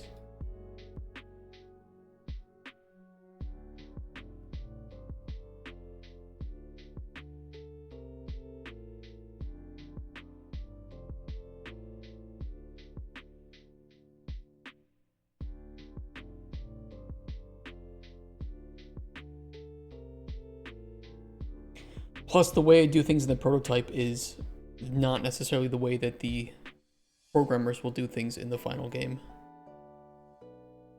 Primarily what they'll be interested in is, what do I want to happen? And then they can say, did you do it in a good way? Yes, okay, we'll make that in C++. Or we have a better way, we'll do it that way instead. So that way there are some cases where I might save them time or forethought or planning, which is good. That's very good for efficiency. And there might just be other cases where it's like, oh, you did this for prototype, okay, we'll do it in a proper way. And then we have to do proper planning and grooming for that.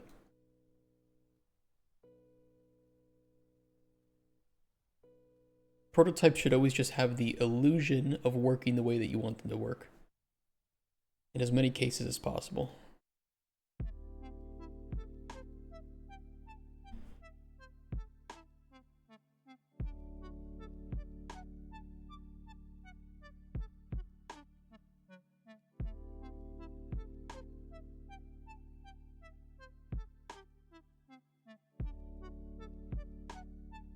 Do we have a...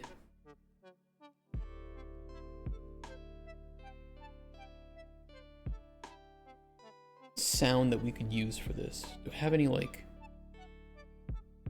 It shouldn't be too intrusive. Not obtrusive, intrusive. It shouldn't be too loud.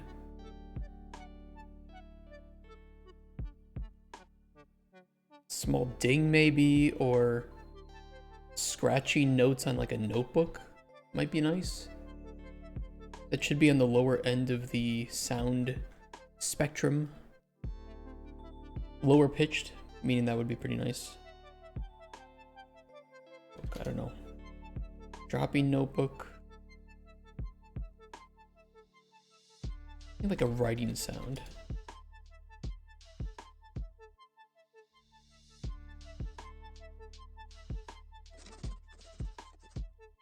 That could work.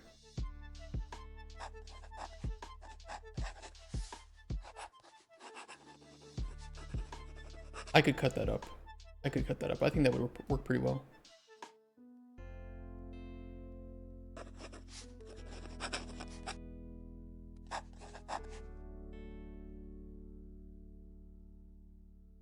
Yeah, and then I could cut a few pieces of audio from that actually. Oops, not that. Not Audible. Sponsored by. Get out of here.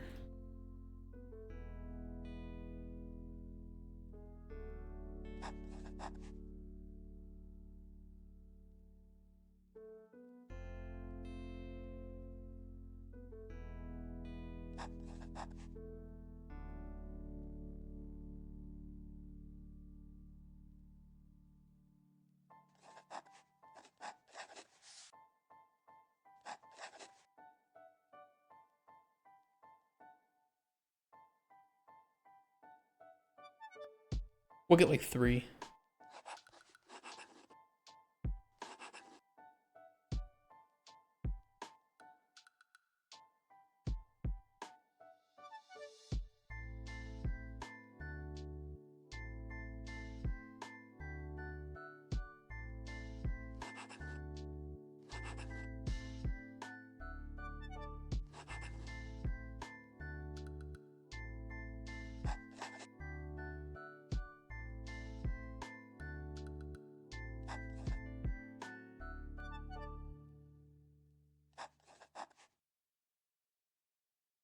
That'll work, and we can just choose a random one to play.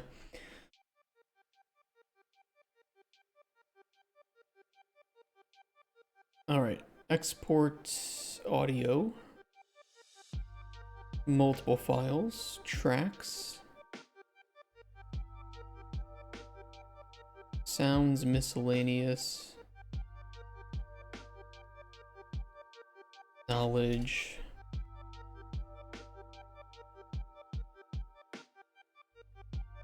Oop. Not cancel. Retard.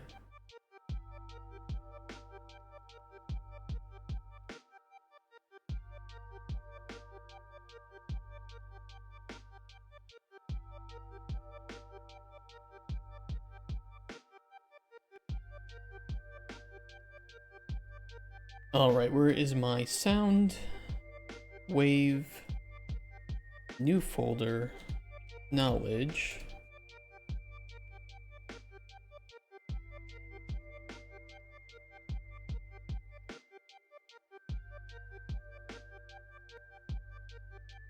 Thank you for naming those horribly.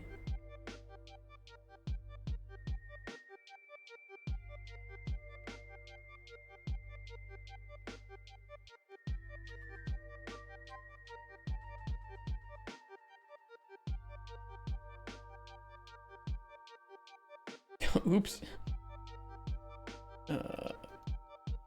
Fix that.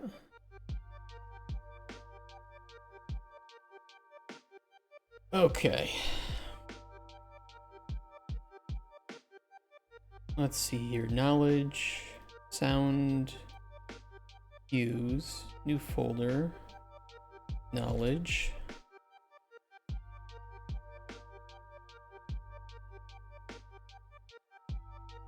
Audio, cue, knowledge, cue.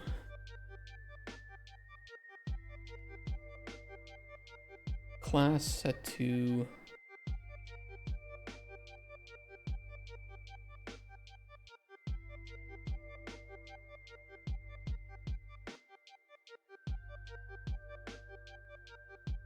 I think just sound effects.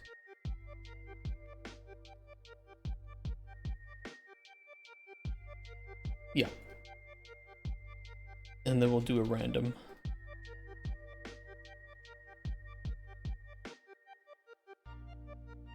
Not a wave parameter, wave player.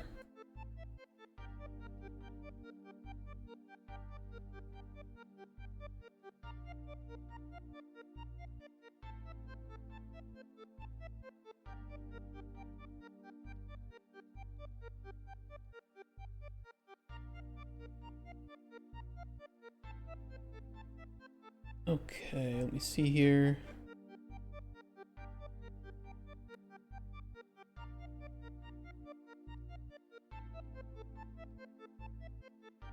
Override concurrency.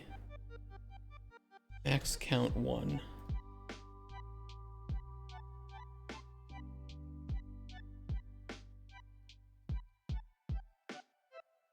That should prevent it from when you obtain multiple pieces of knowledge at once. It doesn't play one of these sounds every single time, because that would be horrible. You can also do a pitch modification here. I forget how.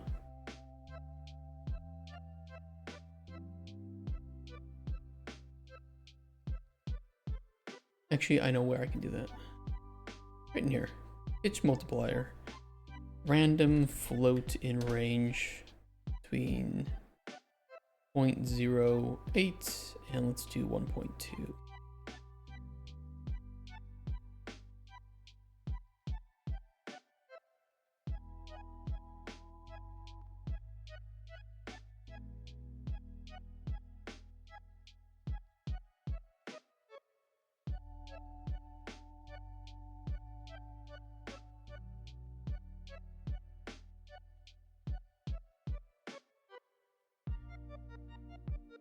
That should just work. Let me turn off the music and ambience.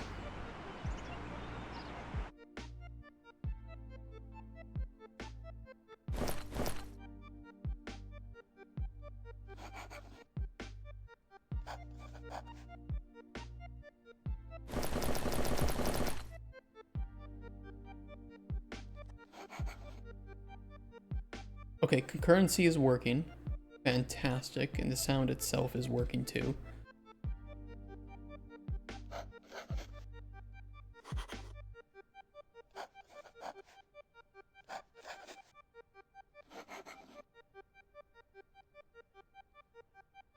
It works. It's not the greatest sound, but it works. And we need the eating sound too. Let me go to the bathroom real quick, and then I'll put that in the game. 1 second. You know what? While doing that, I'm going to leave you guys on the main menu. You guys can enjoy the music. I will try this weekend to make a video for the main menu music.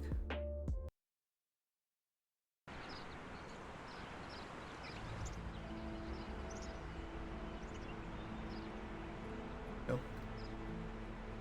Have fun. Beer B.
Should look at doing devlogs. These are my devlogs. Here's the thing, True Nightmare.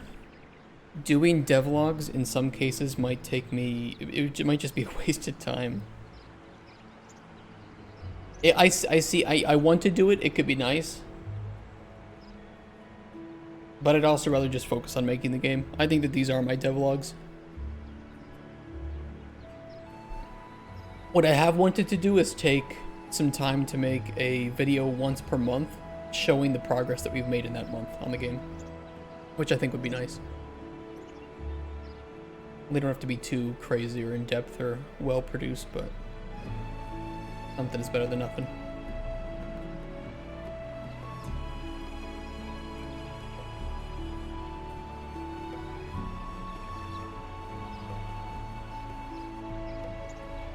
Although it would be nice, it would be. I could do once a month. I really could. But anything more often than that would just be a waste of my time. And hard limit yourself with time to make marks around set targets. Time limits will just be unnecessary stress. It's true too. Yeah. I could do it when we complete like a major feature or epic or something. Plus it would be cool to show off what that feature does and how I see it impacting the game. So that could be useful.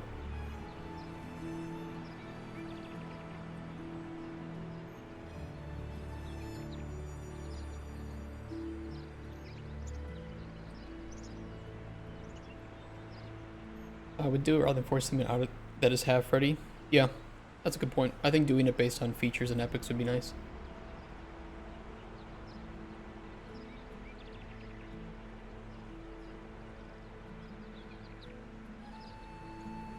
Did I put the looping version of the soundtrack into the main menu?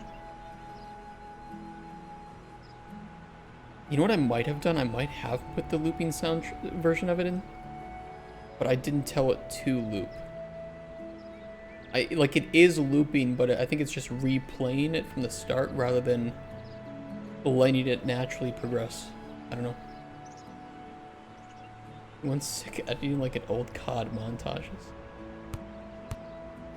Our main menu is interactive too. You can play with the animals.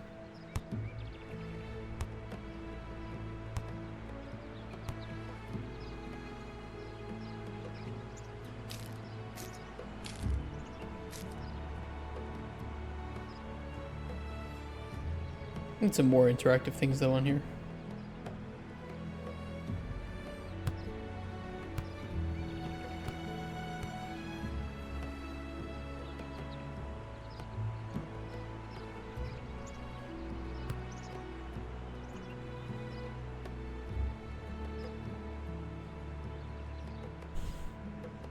Aliens need to have a 0.001% chance of showing up and stealing that castle in the background.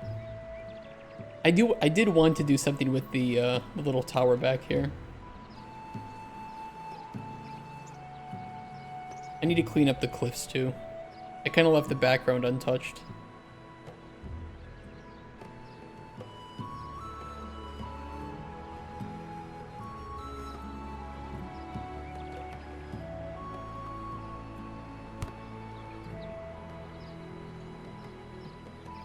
She wanted to see if it would properly transition to the...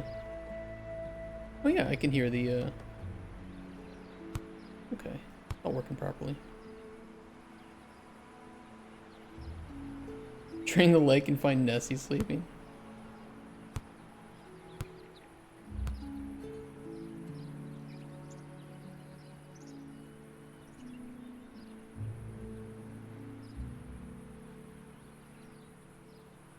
I was going to do something with spoon if you click the spoon down here.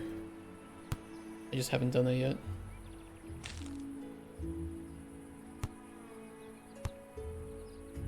But I think working on my main menu just does not take priority anymore. We are on a time frame when we want to have this first playable done.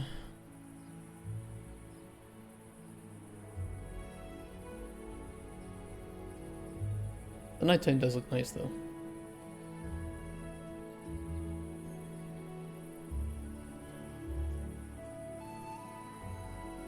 When does it have to be done? April 31st, I would like the... I think that's when it is.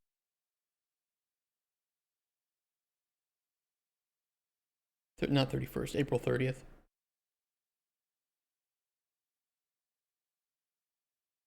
And then I'd like to use this time to catch the GDD up to where we are now. And then I will do preparations for budgets, milestones, all that other shit here, and update the pitch deck. And then we will do some initial pitching here, not too much though, because last year most of the people that go to Digital Dragons are not willing to spend more than $1 million. They're, you know, smaller Polish publishers, but this is still a good time to meet some old friends, keep the relationships going, because not every game I make is going to have such a high budget, and I might pitch other games to them in the future, so gotta do that.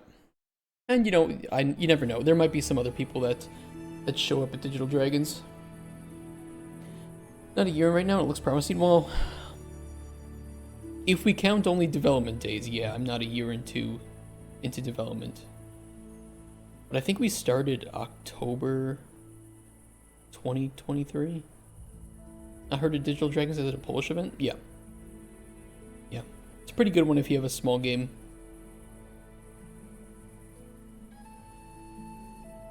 Oh, I did make the tower light up at night.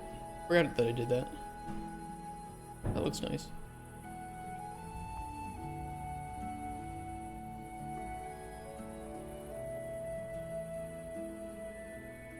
Fire looks nice too. Yeah, this looks nice at night.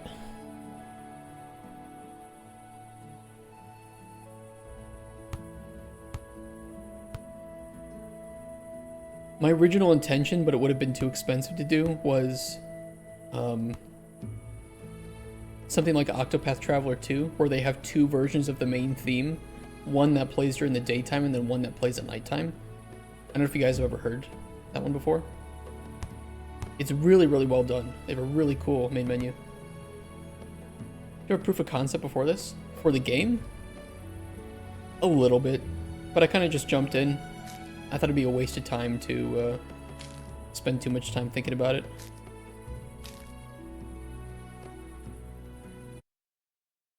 I could show it to you. I think I have Octopath Traveler 2 installed here.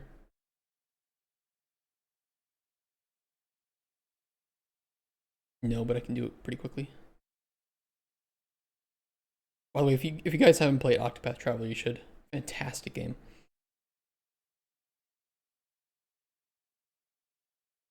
Yeah, that'll be done pretty quickly. That is the most recent build, but it's from August of last year.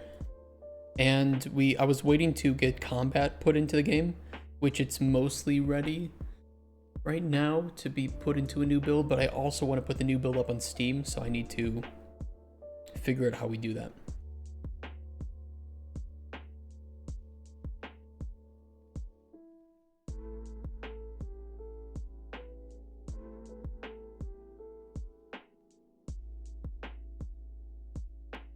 Like another user video review when the build goes live. That would be nice. There's gonna be a lot to work on to get it prepared and ready to ship out, but it's getting there.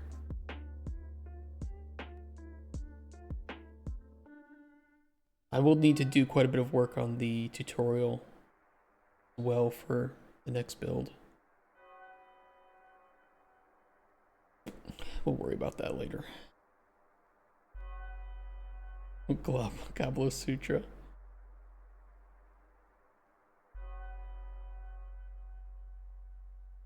Alright, let's get a folder in here.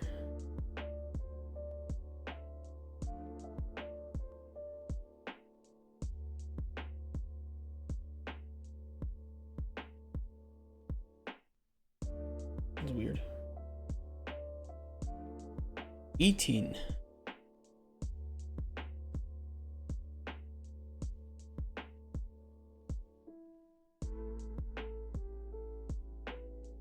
The Goblet Sutra just kids' drawings with no real meanings to humans? Yes. Yeah, it's literally, I can't draw it on stream because I would get banned, I think. Here's the weird thing is with Twitch, if I draw two stick figures having sex, I'm pretty sure I would get banned, even though I'm making it for a game, which technically the game would be allowed to show it. So, am I allowed to show something that's going to be in the game if the game itself would be allowed content with it?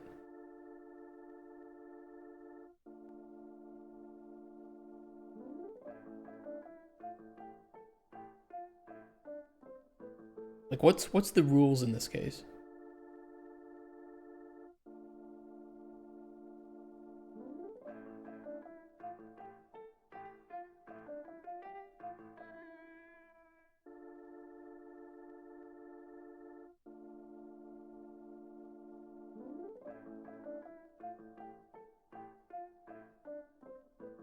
Okay, I'll show you guys how Octopath Traveler 2 does their main menu.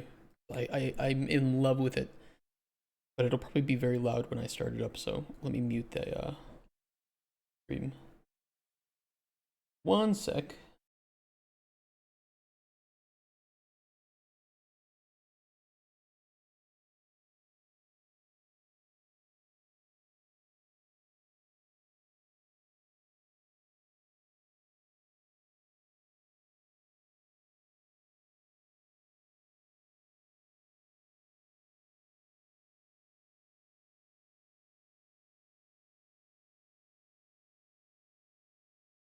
Don't be loud.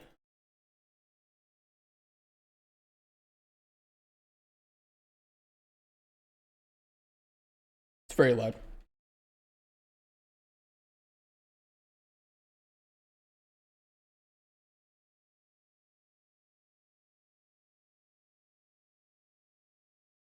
better. Yeah, I know I muted it so that you guys couldn't get blasted with that. Wait, how do I go back? I can't go back. Hold on. This game has such a good fucking soundtrack too, by the way. There we go. Escape didn't work. So they have a, very basic main menu. Great theme song, by the way.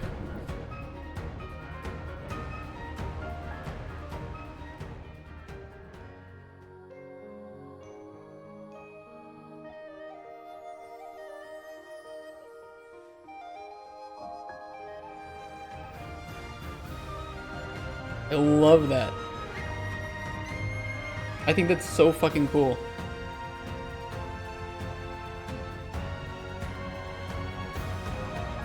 So I'm manually switching the time with that R2 in the bottom right. So this is the night theme and the day theme, and it changes in the background too.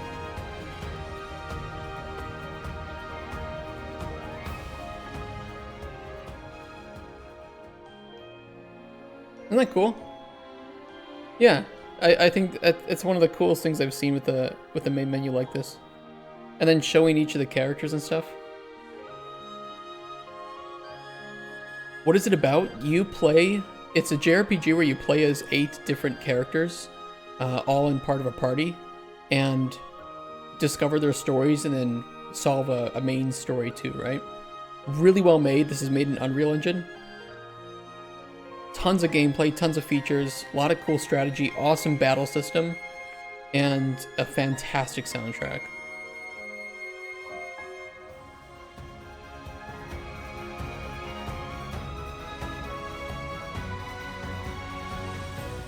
So yeah, super cool.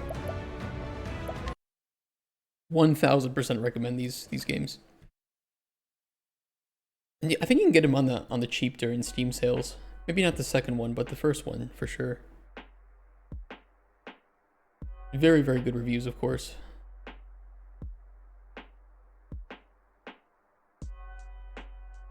Yeah, it's a really cool way to do the 2.5D that they've nailed with this game. Such a great style.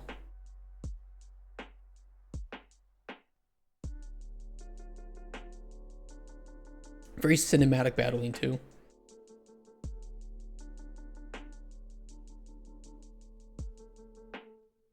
Think it's using Paper Z? Could be. Whatever they're doing it well. Very, very well.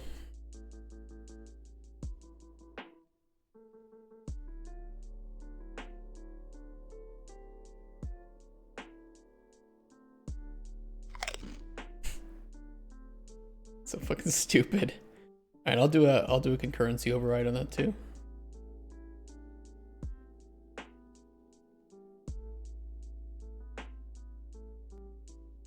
Might be a little bit loud.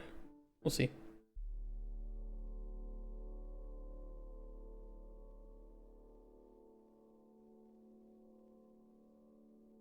D&D spectator HUD? No. What is that used for?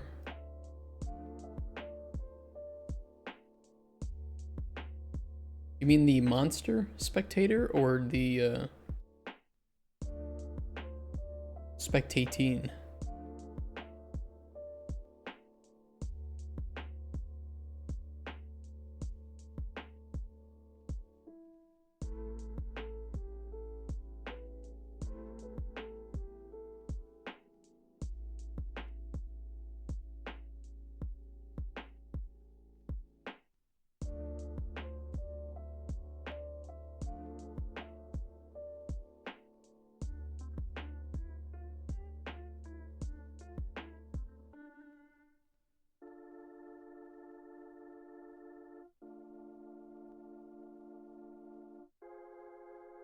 We'll see how loud that is.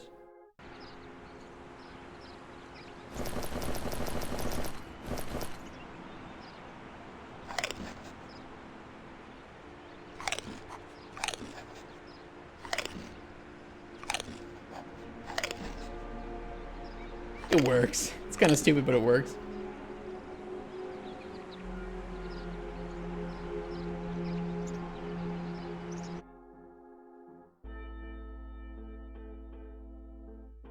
Being do simple thing I did to help viewers see more stats about players during live streams.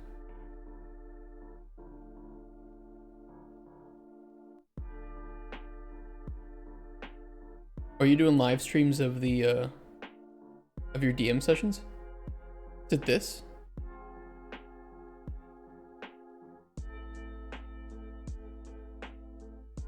That's pretty nice. Yeah, that's great. I think being a spectator to this stuff is kind of difficult, and having something like this is very helpful.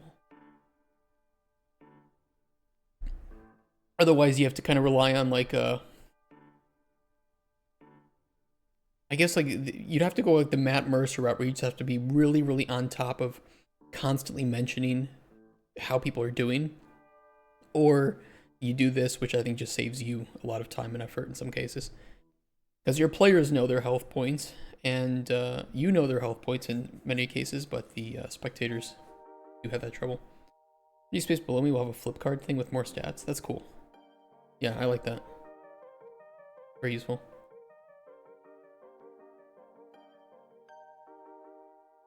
That's very nice. Flanking is not an official rule. Really? Flanking is not an official rule. Yeah, you're right. I didn't know this tip. I never really thought about it.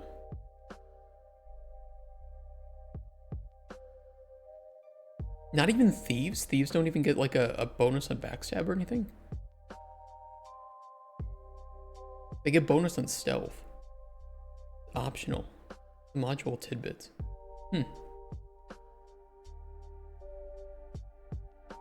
Did 3.5 have backstabbing? Give any like attack bonus or something?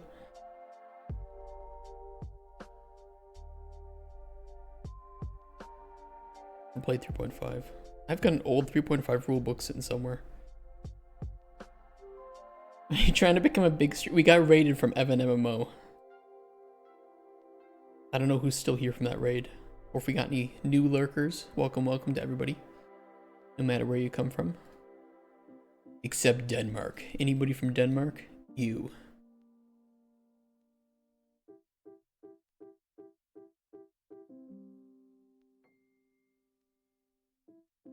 Okay, add sounds to all discovery methods. I think we have it working. The only thing that I would want maybe to do is a small little 3D sound on the flavor analyzer. I could do like a microwave beep. Let me see if I can find one. About double your normal. Yeah, it's pretty crazy. It's pretty rare to get tons of viewers in the software and game development. Twitch, software, and game dev. Where's their category? Oh, we're sitting pretty well up. We're on the second line. What the hell? What is this? Why is there a cat dude in some military gear? Russian stream. What the hell?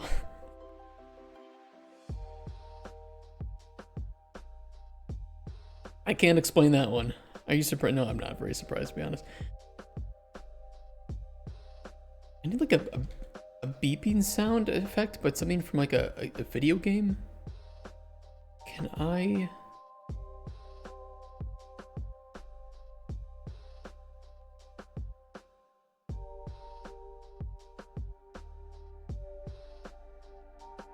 Space something you pay for? No, they're royalty free.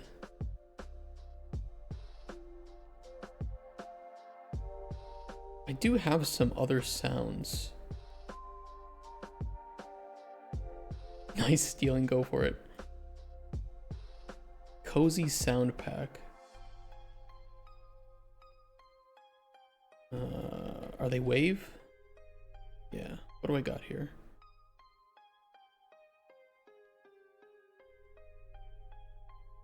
Might be loud.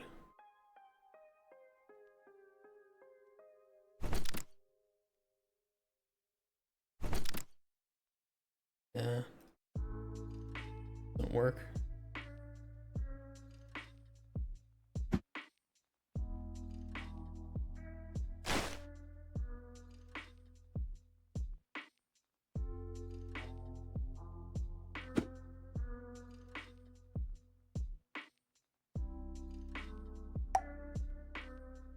Different little plunks.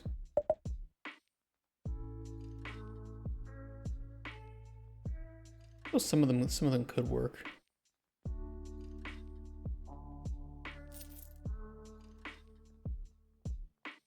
Good one.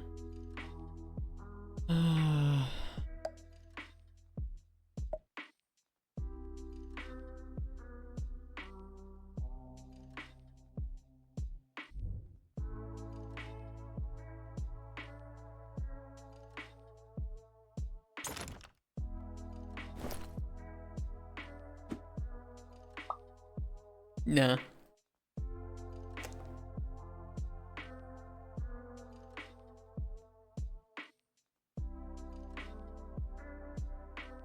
Did the guy who needed a LD for his project talk to you again since last time?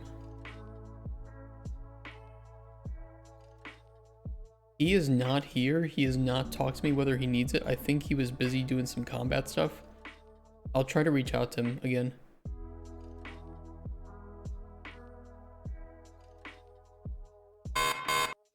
Oh, kurwa. Too loud. Damn. I don't like that. I don't know what I want. I don't know what I want. What do I want for like a little flavor analyzer? I need like a ding. It can be really subtle. It doesn't need to be too crazy.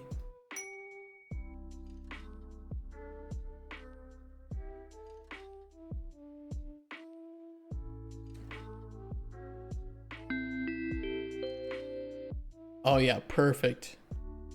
Attention! The white zone is for loading and unloading of passengers only.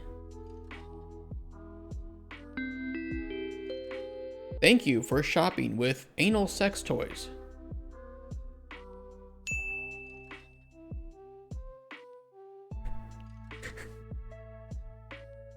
Attention, your car has been stolen. I actually love this ding. It's so stupid, but I love it.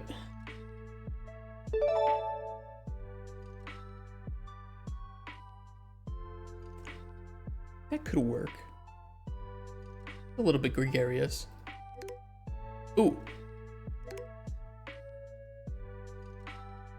That's not bad.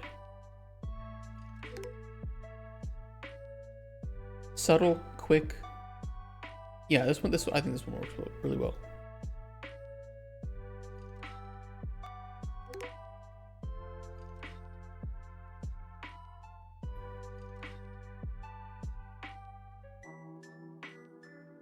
Nice, free for use.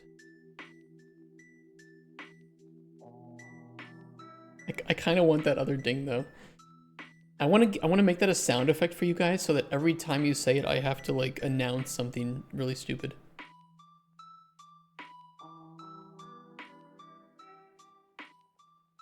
I think I'm being notified, but it's not super important. Yeah, I think that it can, like, I think that's a perfect way to put it. It can be ignored.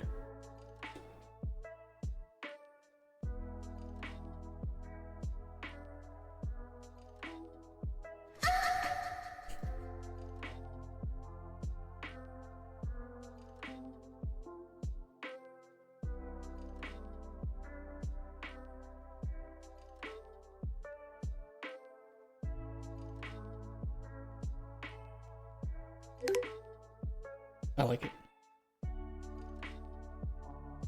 Your anal wart cream has arrived. Anal warts would suck.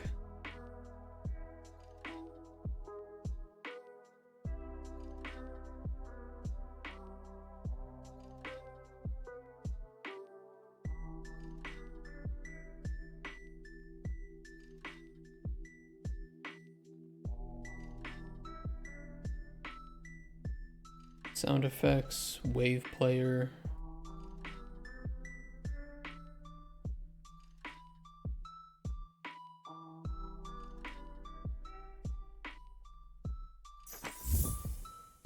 Hey, Fibo, thank you for the resub. Mar podkreślenie Fibo just subscribed. He QTX. How you doing, man? Need to add TTS just for this duck so you don't miss what the duck said. I thought I used to have text-to-speech, and it was a Japanese woman speaking, and it was really ridiculous, but it was kind of funny. Hey, thank you for the resub too, Bless your D. We got a hype train going. BLSS 3D podkreślenie Jig just subscribed. Forgot about it. Thanks, man. And now I have Polish text-to-speech for the subs.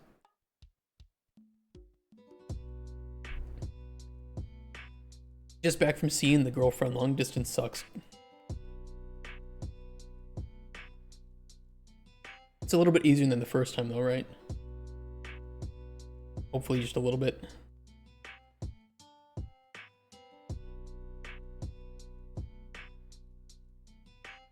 Ding sound. I could do concurrency on this. That should be fine. J-Judes, thank you for the sub as well. Thank you so much. Thank you for the celebration. Jude just subscribed. All the money we make on this goes towards the game's development, so I really appreciate it. I really, really do.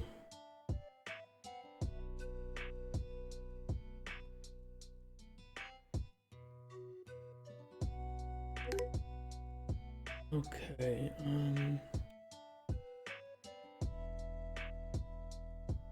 I'll just put a sound player on the blueprint, the analyzer.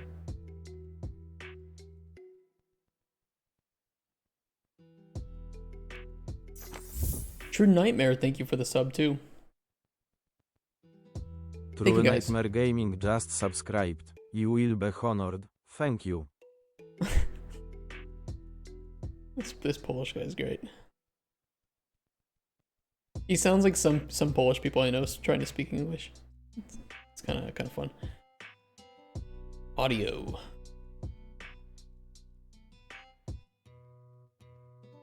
Analyze item. We could just put this down here.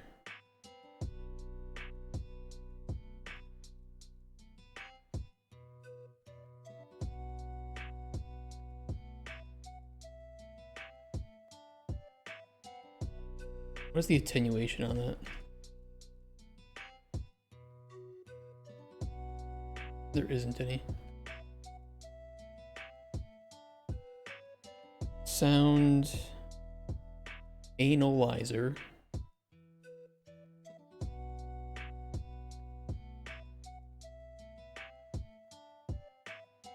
Override the attenuation.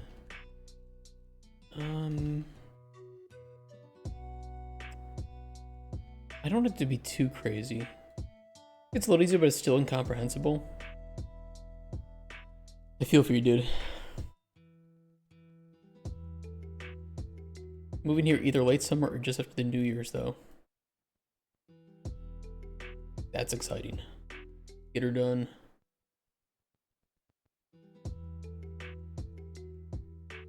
The inner radius, that's where we'll play at full volume.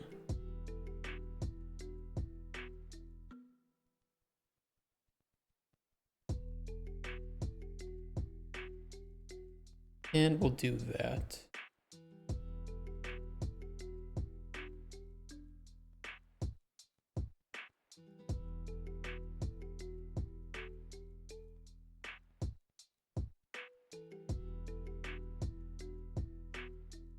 You'll be able to hear it outside the house a little bit, but I don't really give a shit.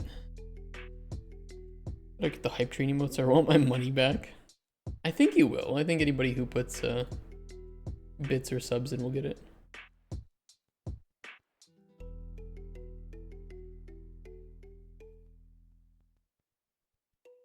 Actually, Shrillduck, you are one of the conductors. Level 9 is our channel record. One day we will beat out Pirate Software. It would be pretty great if we could beat out the Hype Train record, because holy shit, I could fund a lot of developers. That money. Go finish your degree. Might get kicked out for BS reasons. Might have filed a lawsuit. What? Kicked out? That's crazy. What'd you do? French kiss a teacher or something? I think that'd be legal, actually.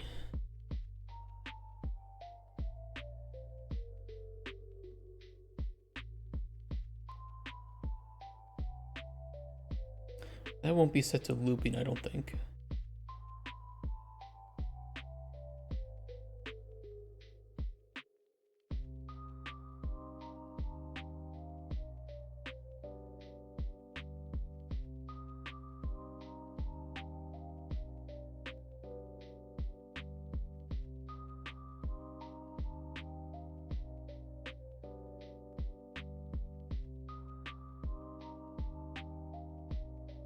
All right, let's get the merchant here. We'll buy it and we'll see if this works.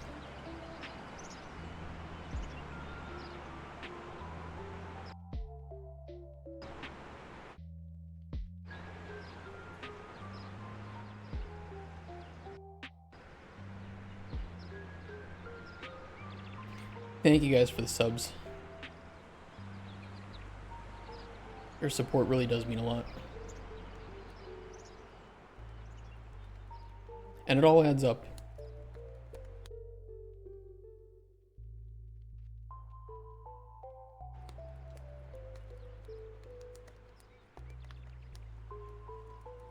Let me check how much money we have actually right now in the funds. I was thinking it'd be nice to get some concept art done, but honestly, concept art would be really expensive. I'm sorry, artists, but your rates are kind of unreasonable in some cases. I know what you do is hard, but what I do is hard too.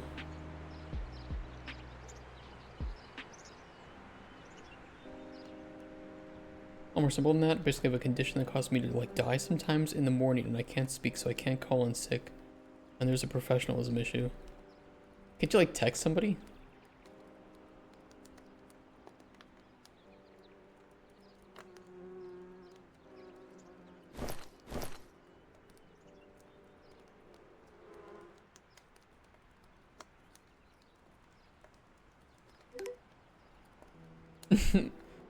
Should not play that on start. I think I have to turn off the enable and initialize or something.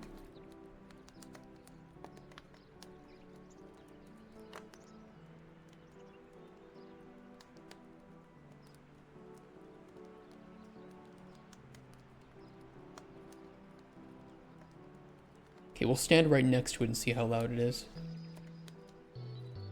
What I said would be a good idea, but no. Like, if you have a condition, isn't it actually kind of fucked up for them to not try to accommodate, especially when it's just like a text? You know how easy it would be for them to set up like an automated thing that like sends an email or something when you text, or shit, send an email, like fuck it. Is this not available? Do they not like this idea?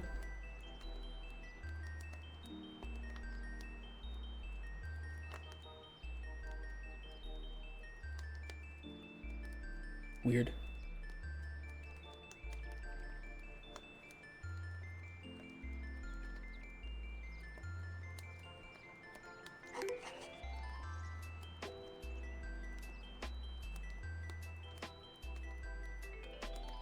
Played twice, that's a bug. I think it's because I refactored. I can fix that.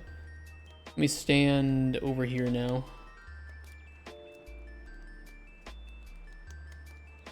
think the volume's okay though.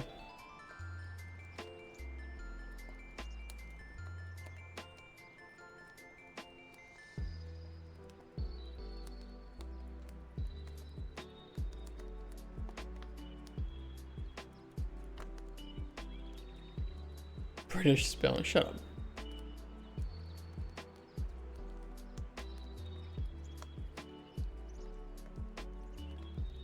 I'll add in more vowels the more you complain. And it'll just look like French.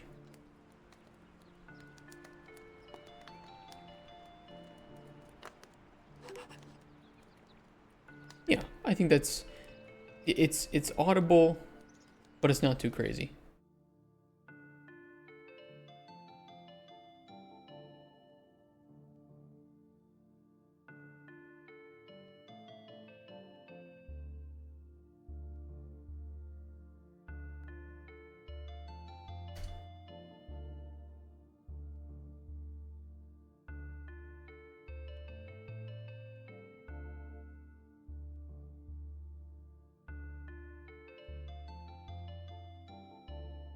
Knowledge learned.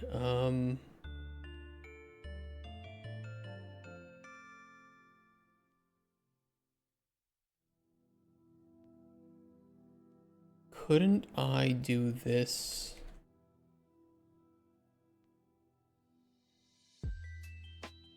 Do byte to integer?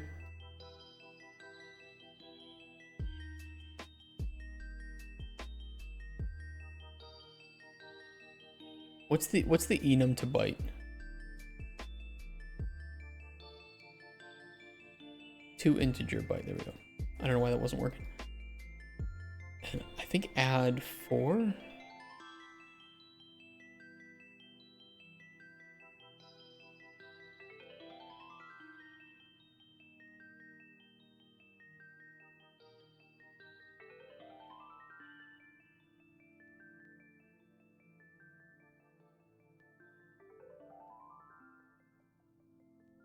Or analyze random ingredient flavor, I think already. Yeah, that's why I don't need this at all.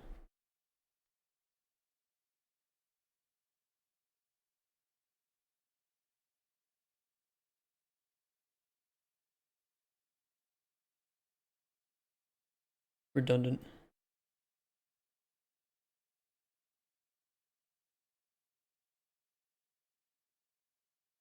My music is done.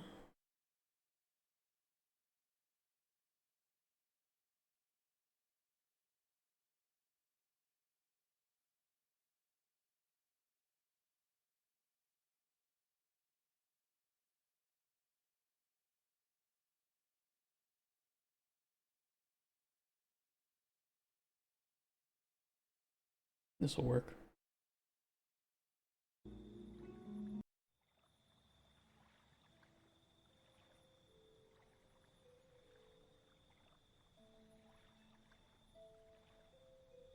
Alright, let me just double check that analyzer is working again. Just cheat it in. Fuck it.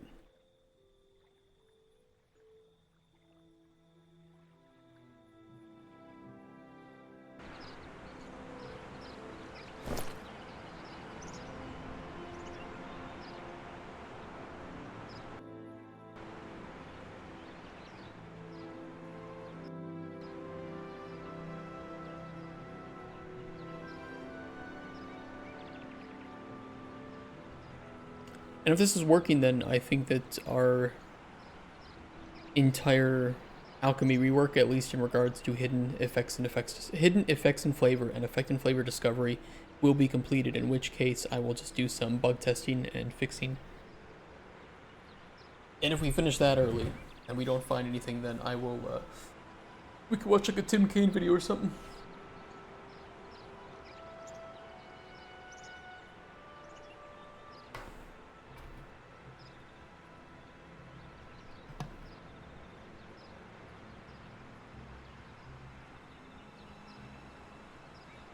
Or play RuneScape. I could finish up my 94 fishing. Okay, awesome. I heard it. The pop-up was correct too, right? It should be. I think it said earthiness.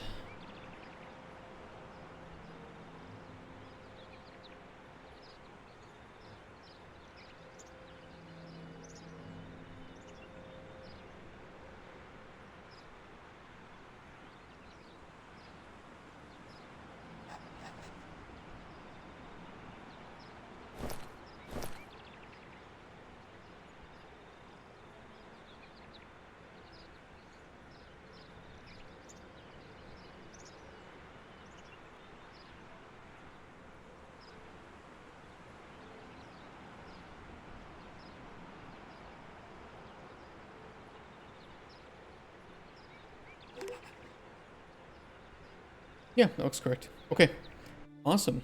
That is working then. Let's do some testing. You can play kind of normally-ish. Also, I wanted to...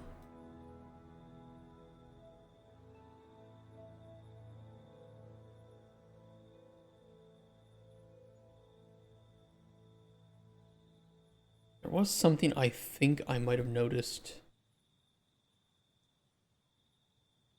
recently. Combination of days of refactoring. There's a lot of refactoring done.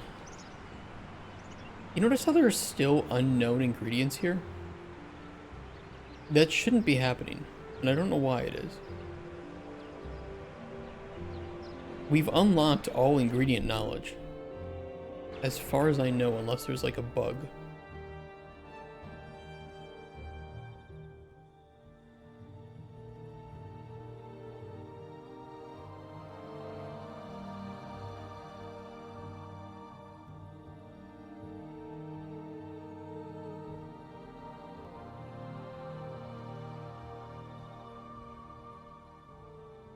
No, it's correct. So there's something going on with the potion panel that is hiding those when it shouldn't be. Well, I know which function that is.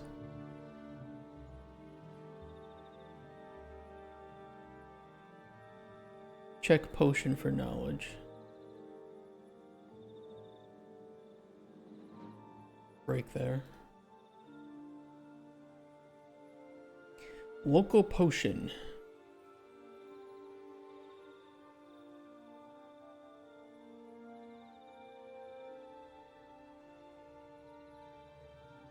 Yeah, ingredient index 2 and 4 are listed as not discovered.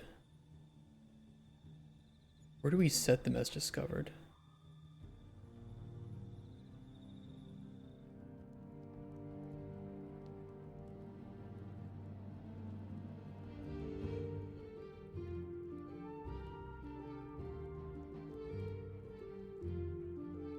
Check potion for knowledge.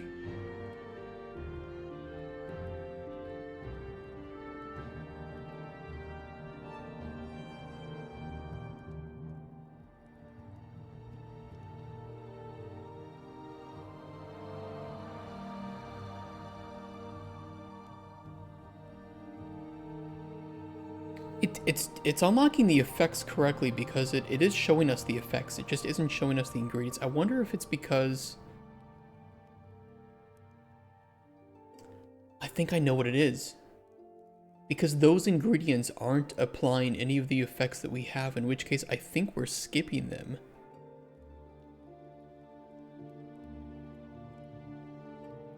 Or we're listing ingredient effect knowledge.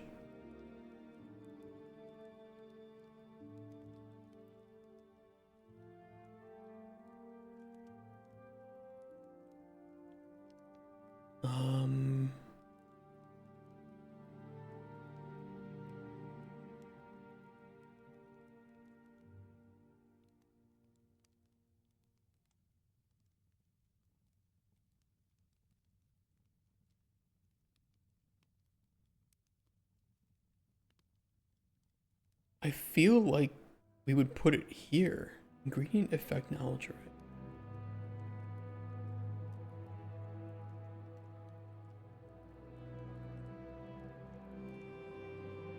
Okay, this is not a bug as much as it is more of a separate case that I don't have solved, where if an ingredient on a potion doesn't have any relevance to the effects that are on it, should the player know about those ingredients? Because they're still relevant to the flavor, they're just not relevant to the potion effects.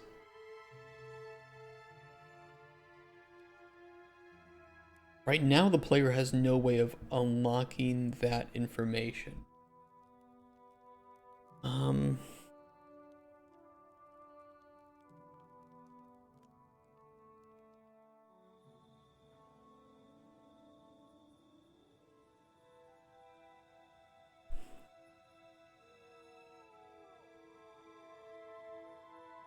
What I could do is, if the player knows of all of the effects on the ingredient that would normally be thrown into here as a default false,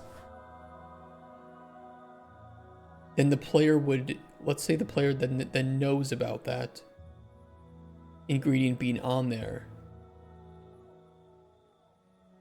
I think that's a decent way to do it. UX is not very good, but the UX of all of this right now is pretty trash. Okay, so we can still check for the ingredient knowledge.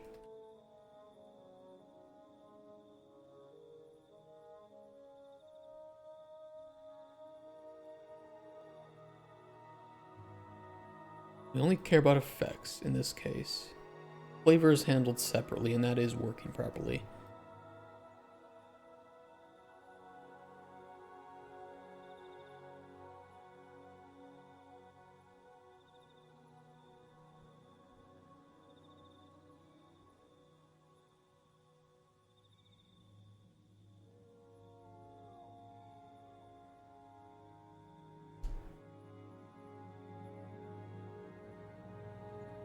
Well, I can just handle it this way.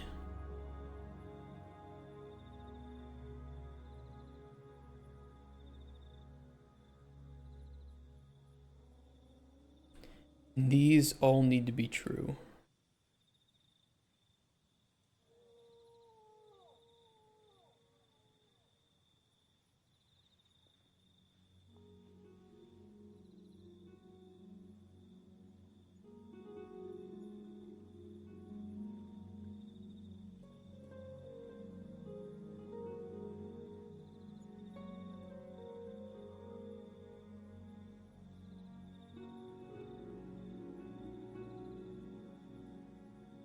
Can skip the branch.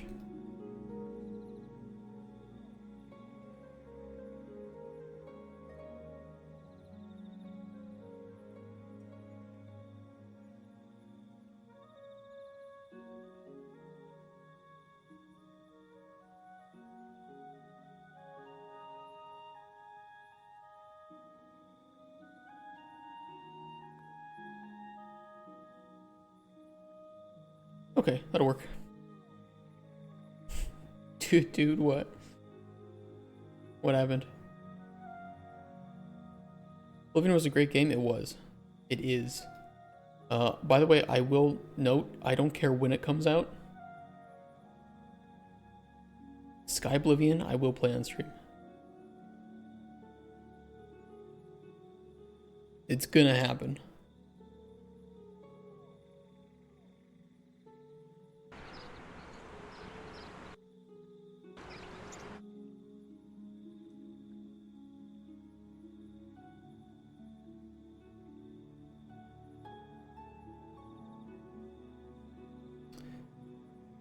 Okay, it is working in these cases.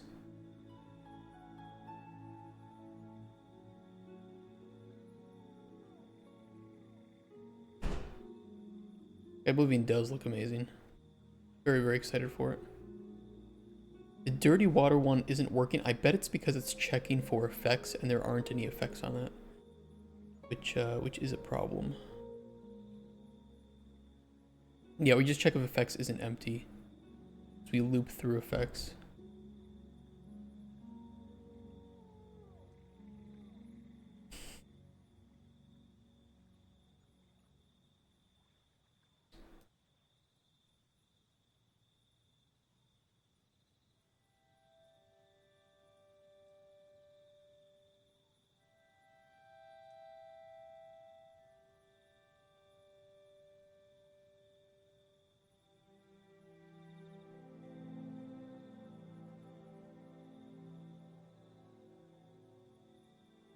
If it's empty,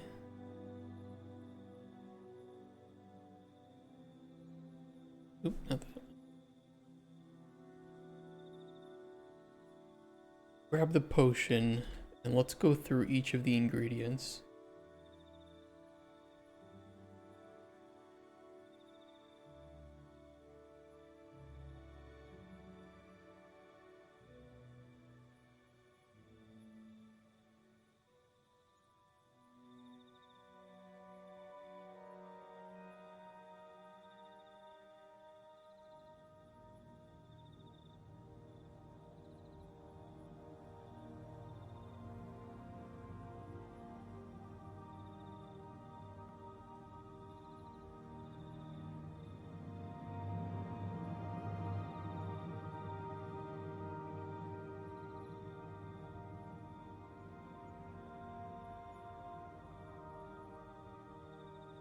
Ingredient effect knowledge array. And then we can hook it up to...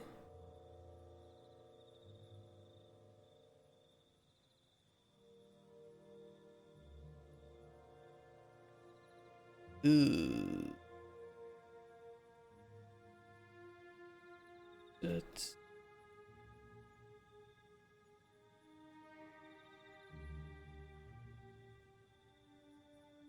Would I hook it up to here? Yeah. Yeah, we should be able to. A little spaghetti.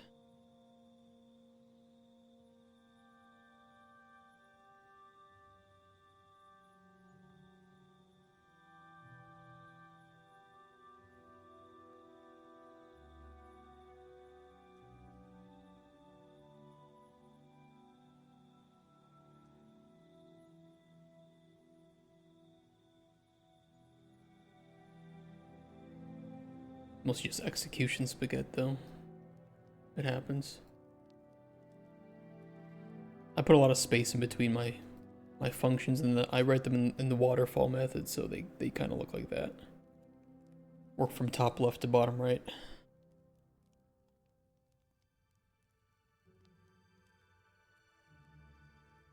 think that'll work, though.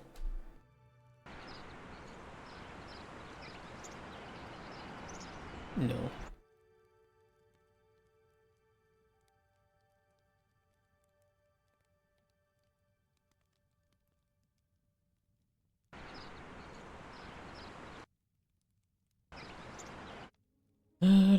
Why?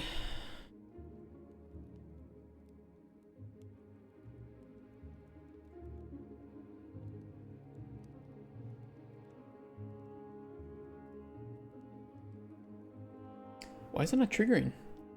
Do I have a checker in the potions too? I might have done some redundancy on that.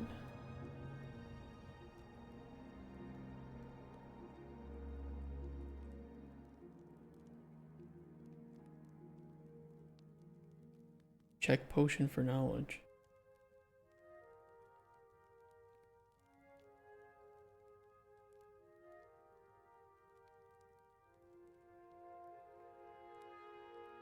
Kind of weird.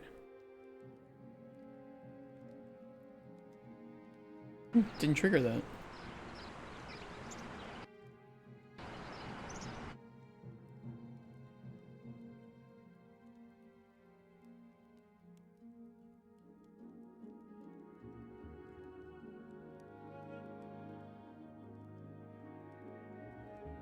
I don't know which one that is.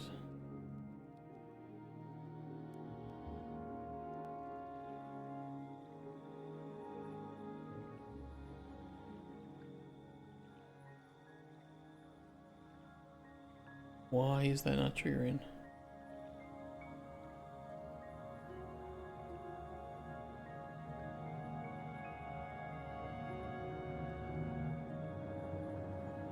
Oh.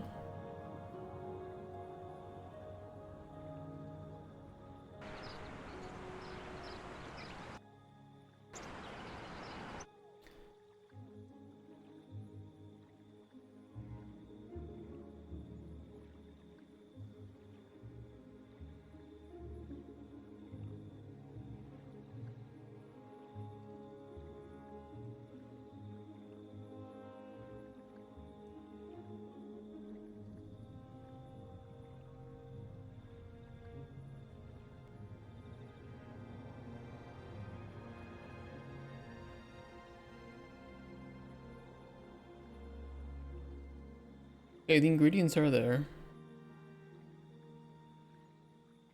Currently tested ingredients.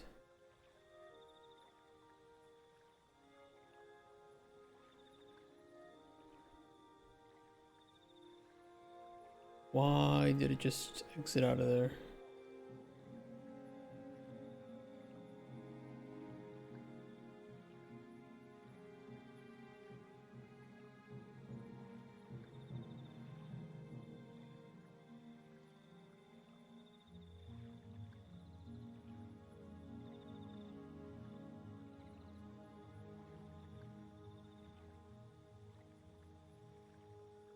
was weird.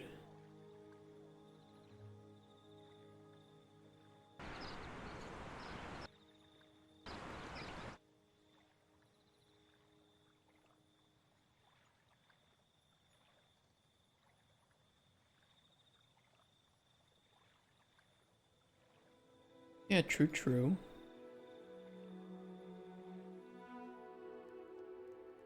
Oh, because I didn't update the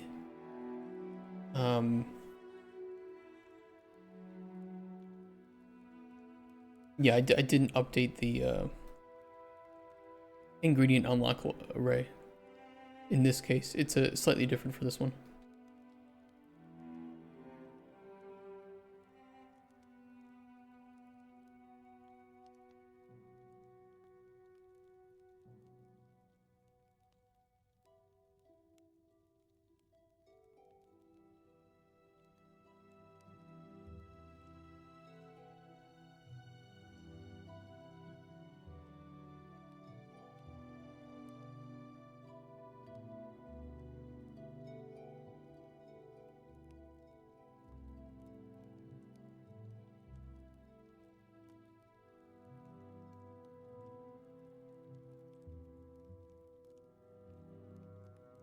Now it should work.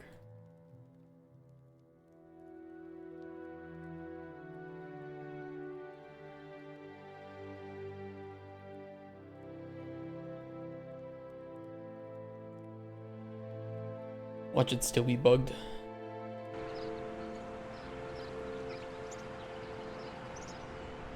Okay. Those are showing. Alright, let me only unlock the 2 of these ingredients on something.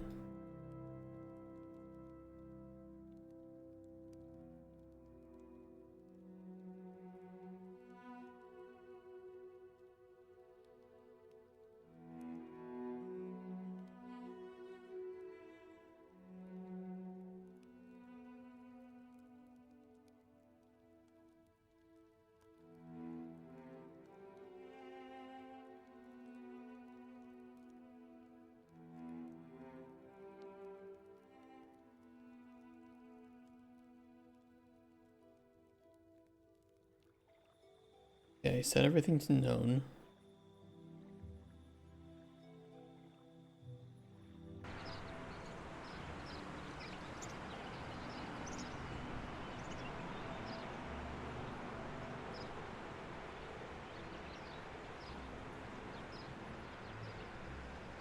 Okay, that looks better. And what's the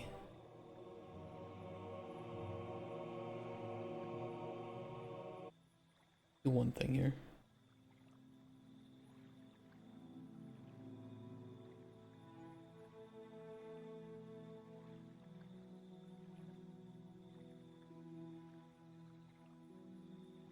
Where's begin play?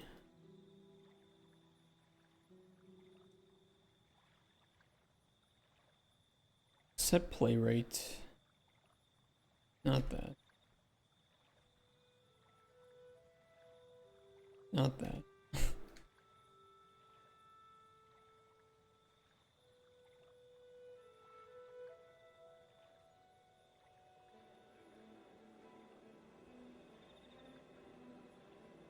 Okay.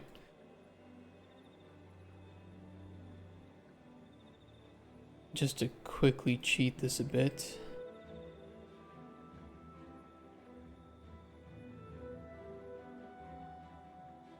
Elder Mist cut.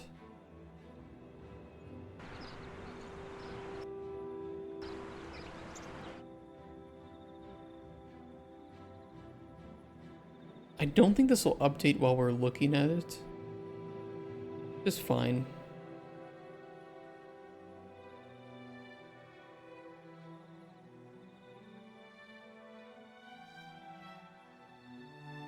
Oh.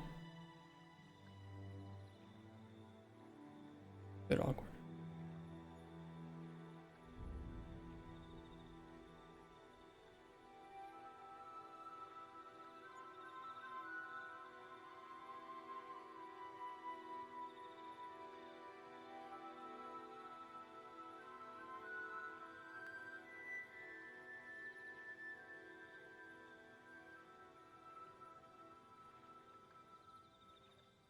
Okay, perfect.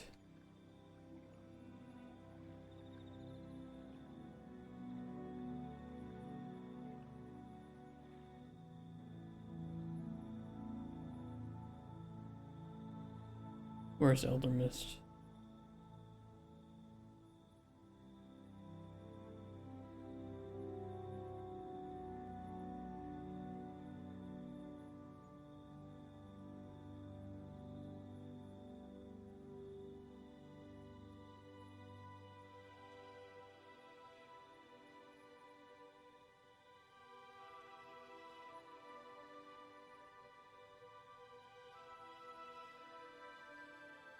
And on this mixture of winter, mint distilled mystical thistle. The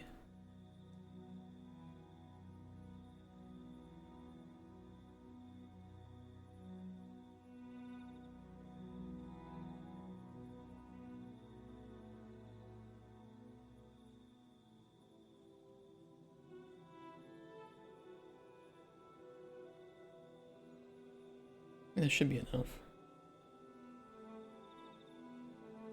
Okay. And we'll need to discover the chill on the mint in order to unlock that effect. I think it was mint distilled. For curiosity, it for sure can't be chill on the... Has to be the exact one. Yes. Okay, I mean, that looks like it's working.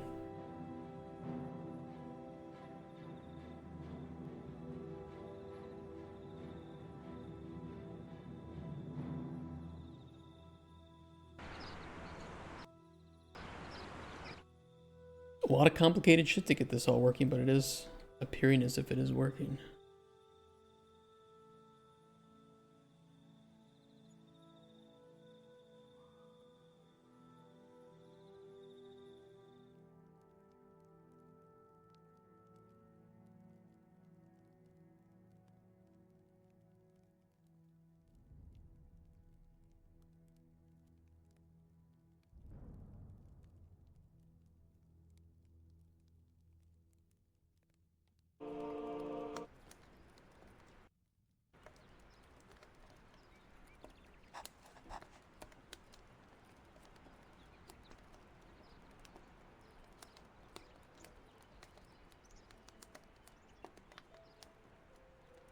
I unlocked chill. Now we know those.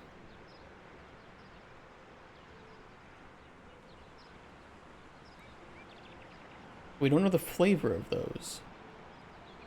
We could analyze that. We could do mint. I don't think analyzing the potion would do it because it's very specific in this regard. It doesn't back unlock flavor. What the fuck's mint?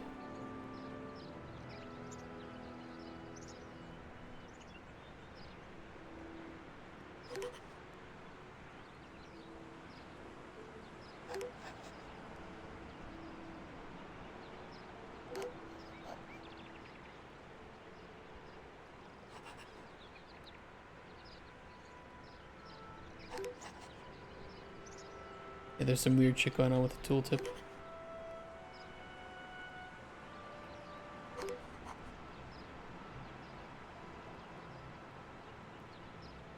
Mystical thistle dried.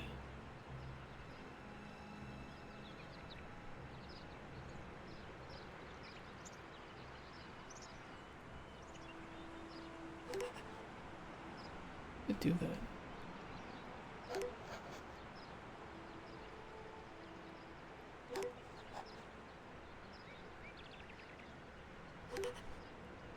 I know it covers up the info panel. I've been meaning to fix that for a while.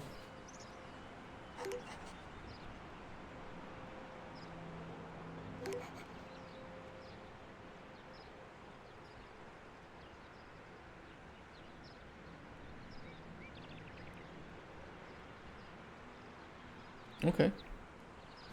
That is working.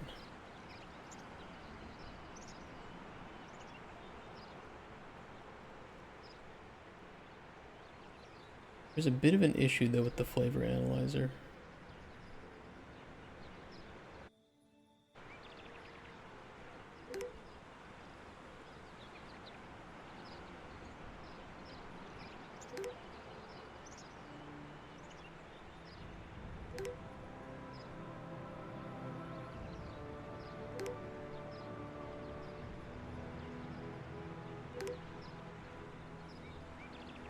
I could have sworn that when you switch to a new item,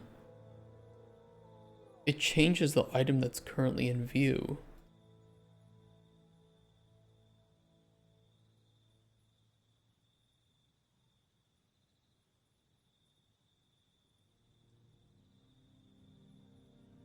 I could have sworn we did that.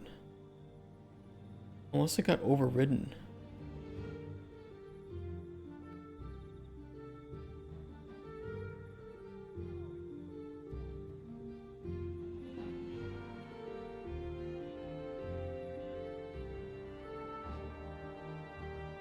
If actor within interactable range is not equal, we do send the interactable outside range message.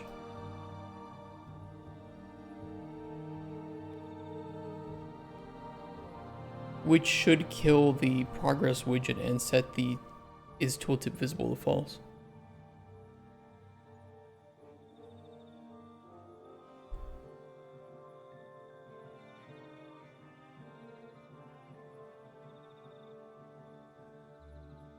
Why is that not firing then?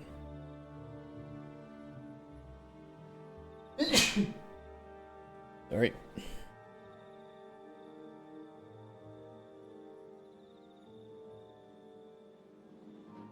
They both implement the interface. This should fire.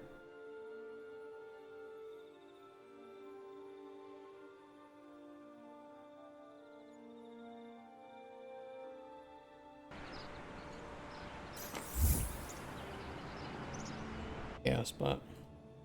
I knew it.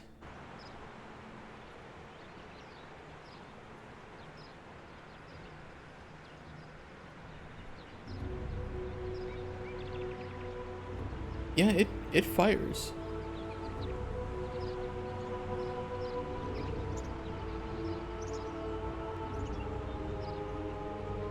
I wonder if there's like one frame or something where it's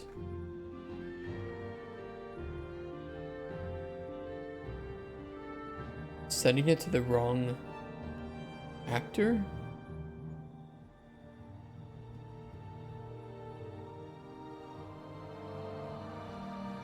I could slow down the line trace by a tick to enable that.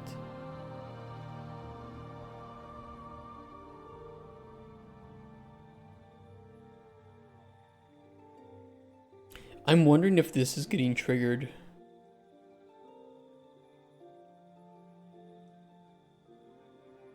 before this.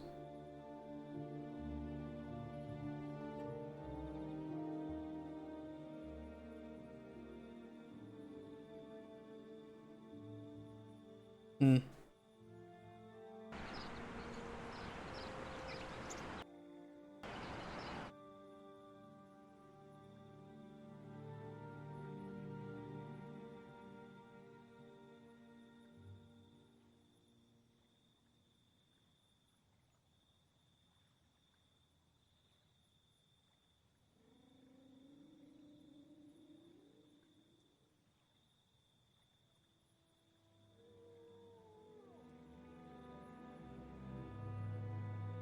It does say collectible potion.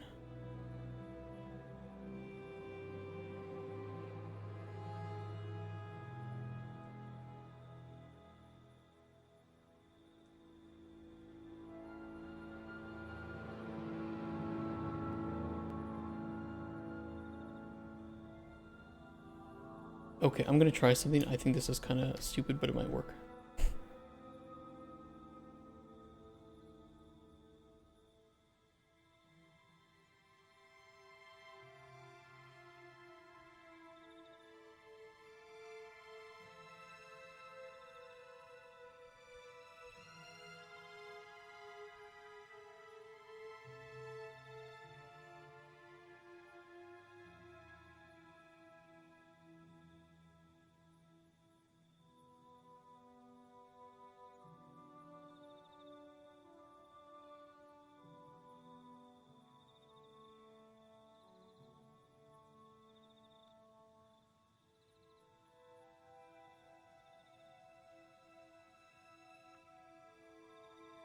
This way it can only run this shit once before allowing it to run again, so it should do exactly what it needs to do for the...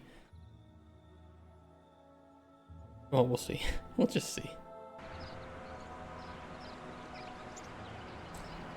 I mean, it should function the exact same way.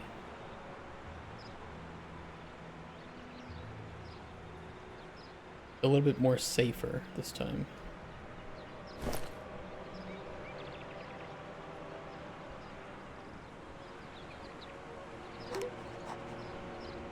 It's not killing the progress widget.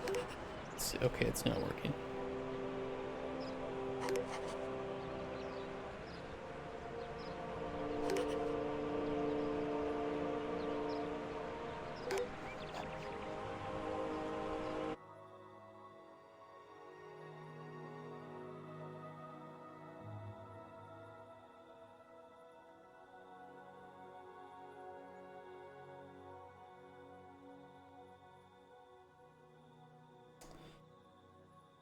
Where's my tick?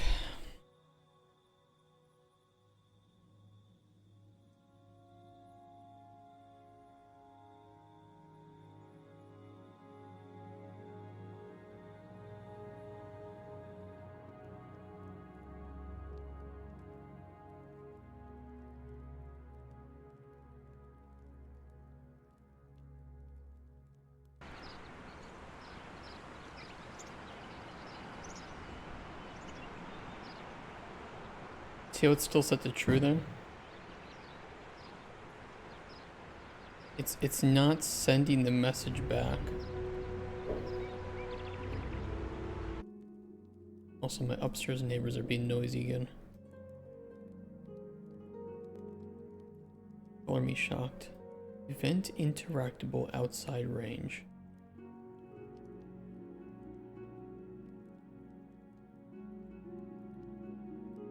But I know it's firing this.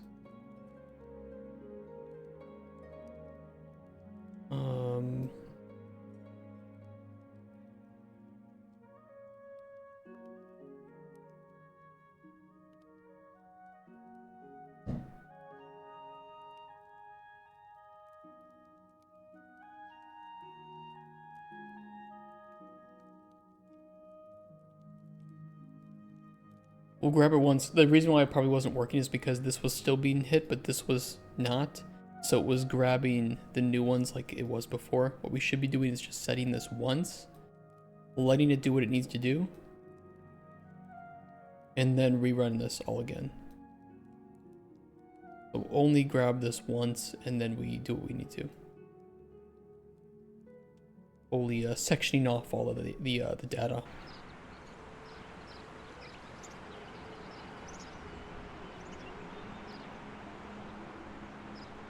What's even worse now? Yeah, I need to reconfigure some things with this to accommodate the new section.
Boy. Okay, we've... let me think here. Should I just rewrite this?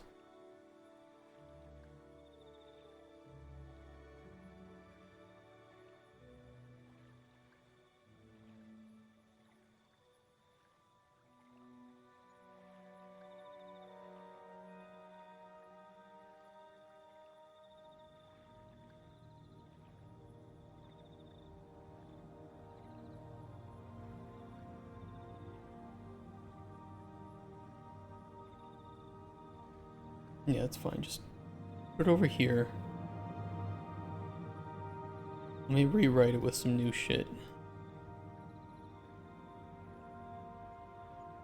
There were some bandage patches being done here that probably don't need to be done if we're going to do it a different way. Is the thing we're looking at valid? Yes. Does it implement the interface? This should be okay. Interactable with in range. It's primarily the out of range that isn't working.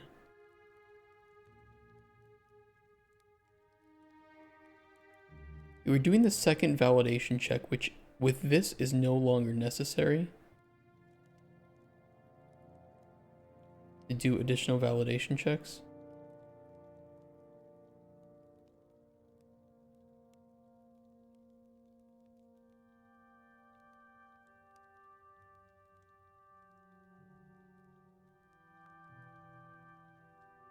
If it's not valid, then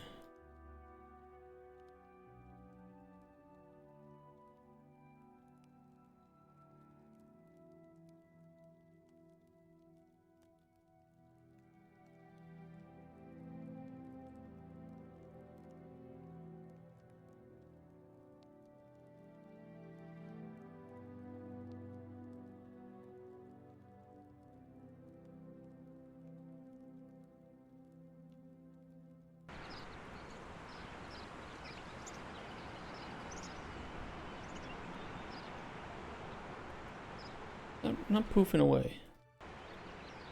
Why are we not poofing away?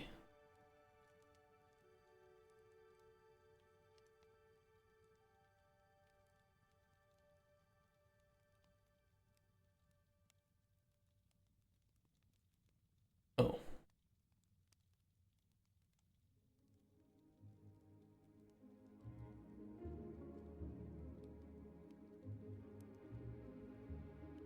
Gotta make sure all of our execution nodes are tidied up. It's still doing it though.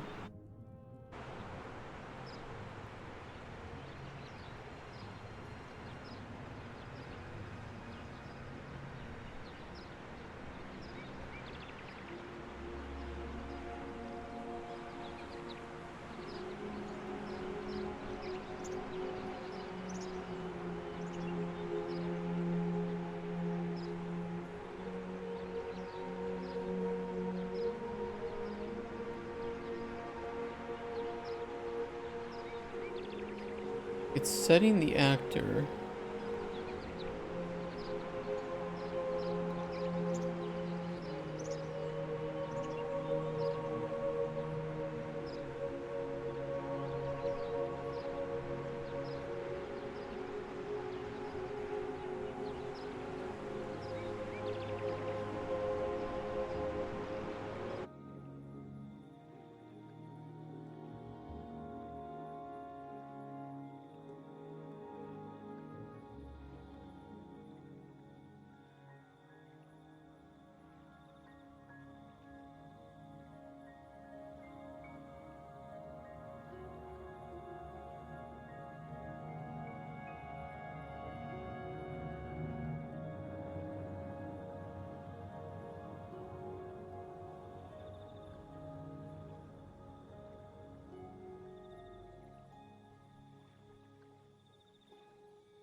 I mean, the interaction box for the flavor analyzer is pretty big.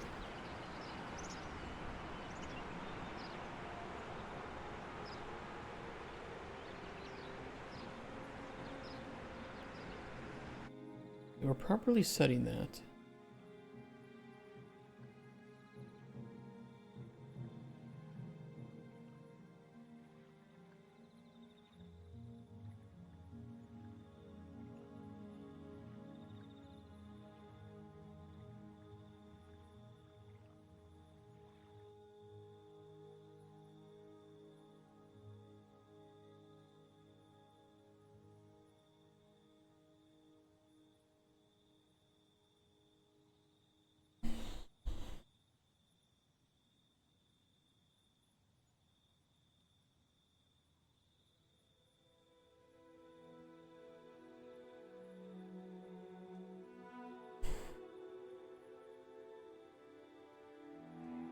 Still just looks overly complicated to me. I don't know why. I don't know what it is that's leaking into my brain and saying, you know, something doesn't look proper.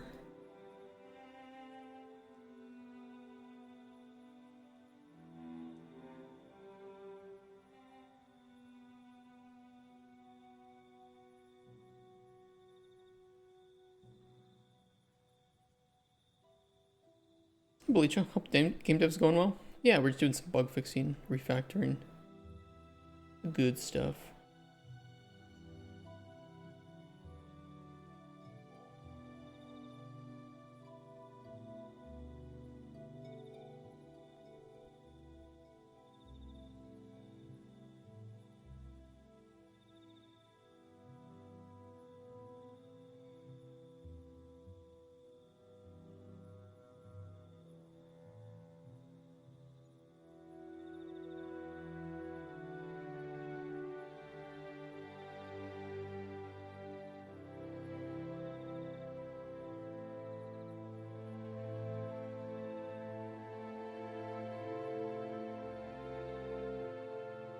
New actor within range.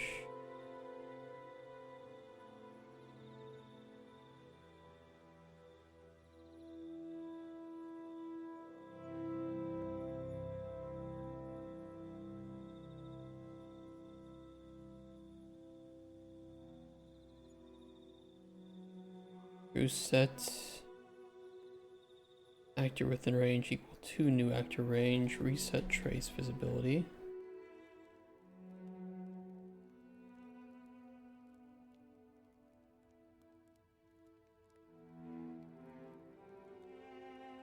Interactable within range. To new actor.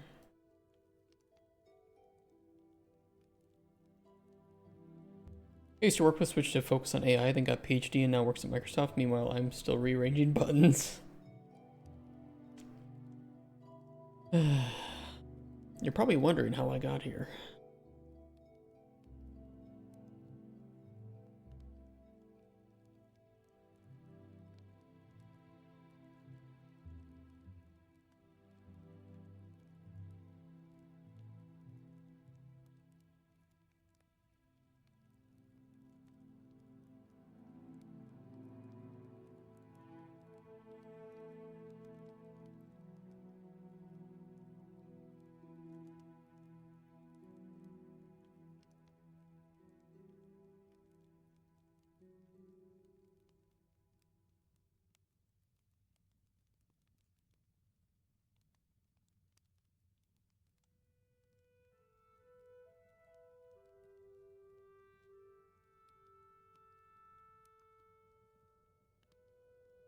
If it's not valid, take actor within range. Then set actor within range to new actor within range. Reset trace visibility. That looks proper?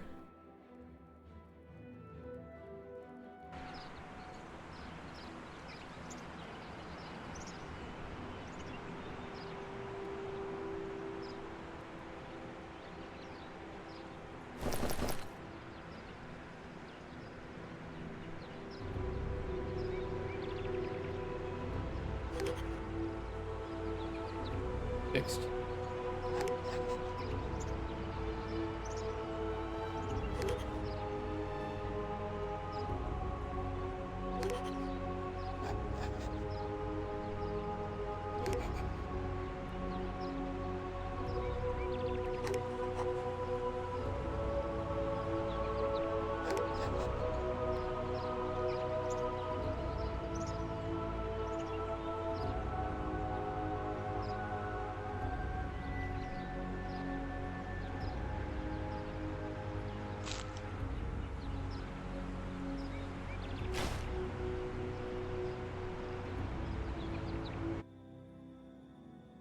Uh-oh.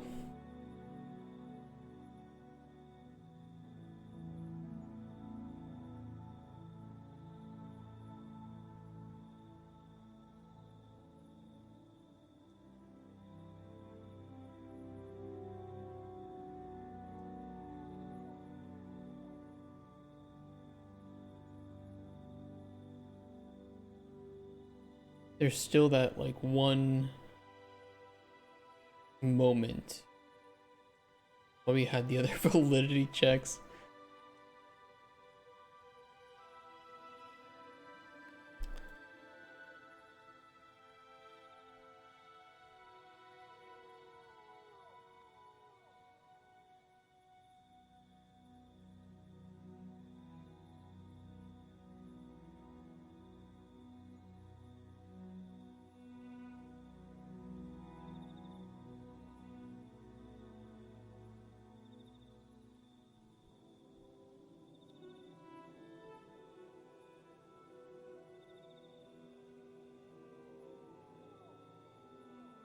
I think that'll work.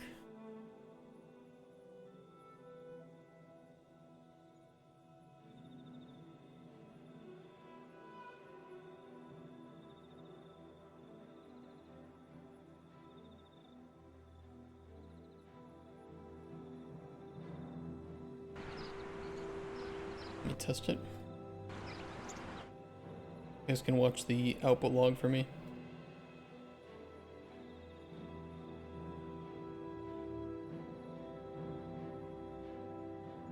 I don't know why those appear. Gotta take a look into those. I'll callback handler and export data.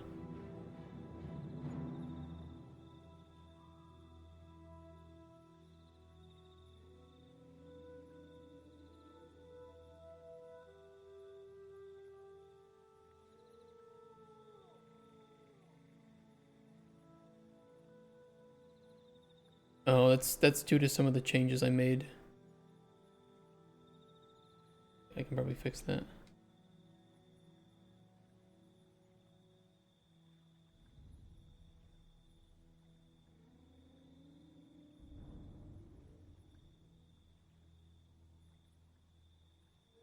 Okay. I actually do not know what the fuck these are for and why they're being called. This though, something with the book. I did make changes to that. I didn't know it's still looking for the wrong indices.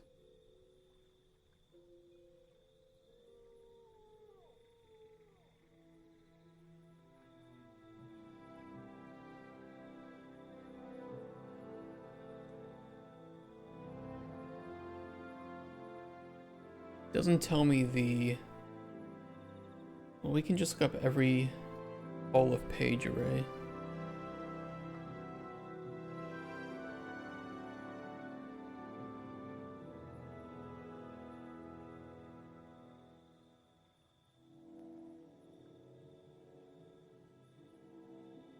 Page array.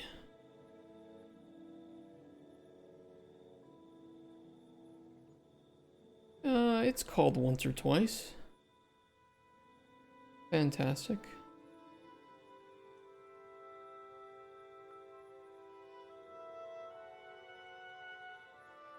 Oh, fuck, I don't know.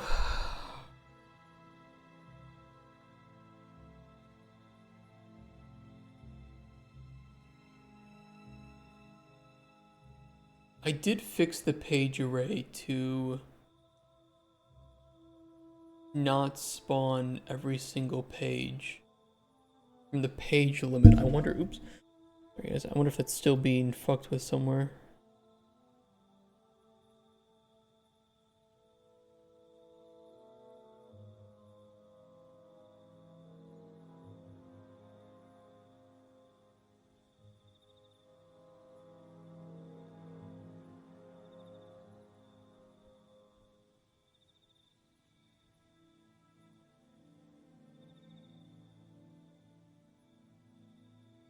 It was definitely happening on...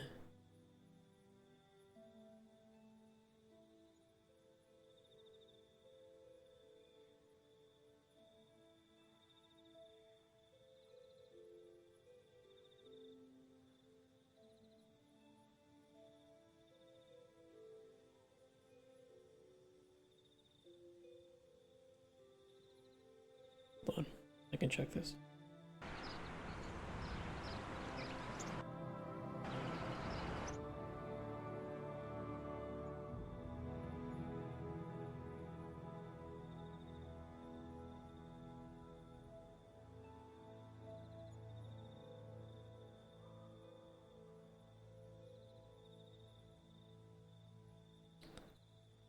Probably here.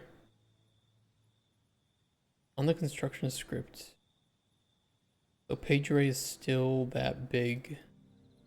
Means it is probably it's probably calling that somewhere else before it's being resized properly.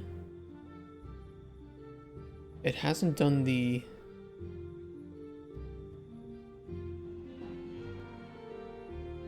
outputs yet. It only did that when we opened it up.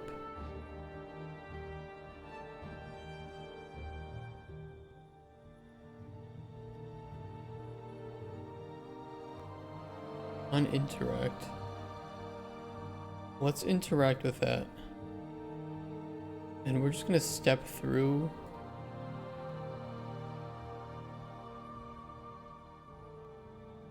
Until I see this this popping up.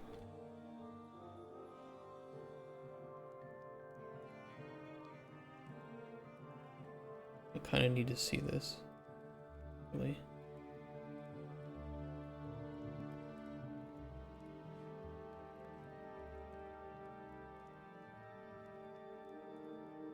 Fuck off.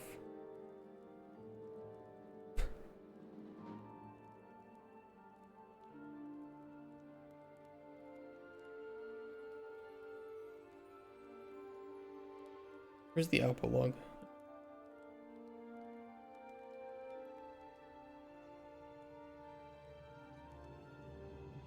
I can't see the output log when I'm... Fine.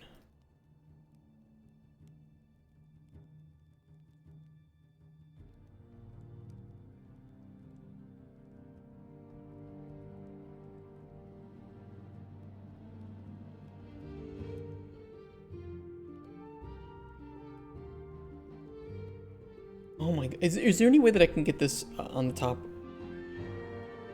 Can I just have a floating output log?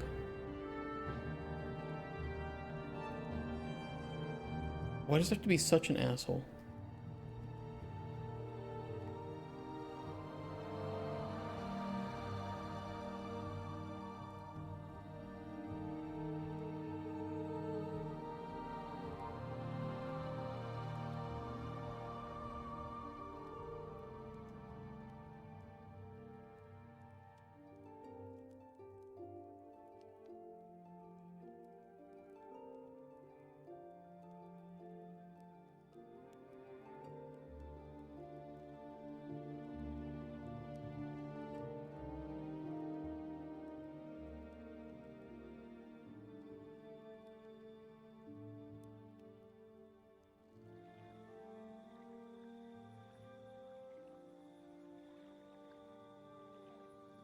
Probably is here. It's this get.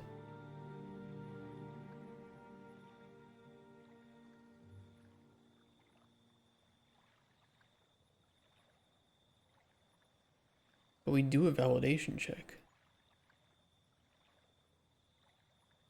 Can't be here.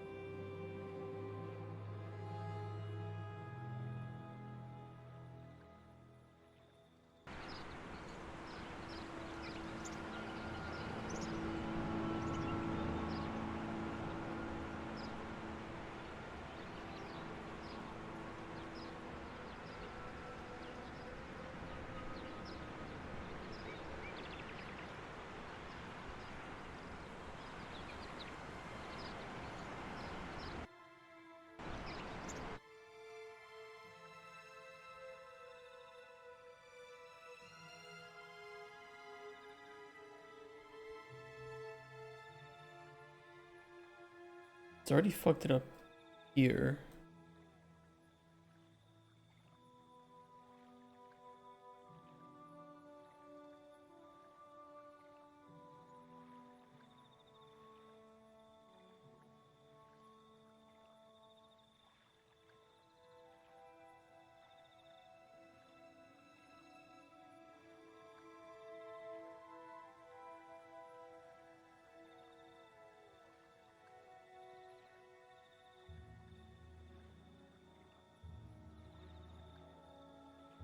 Definitely should be some BS than an add page to book.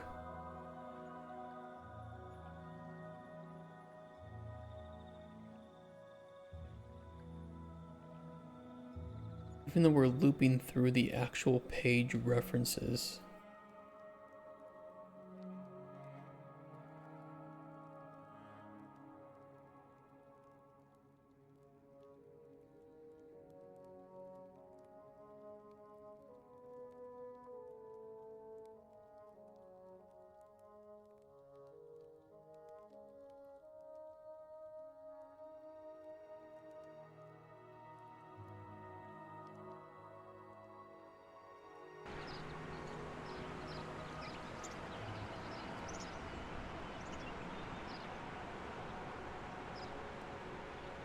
Yeah, see, it's working there.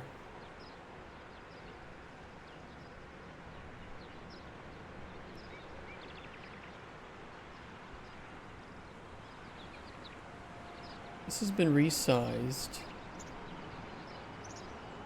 It can't be here.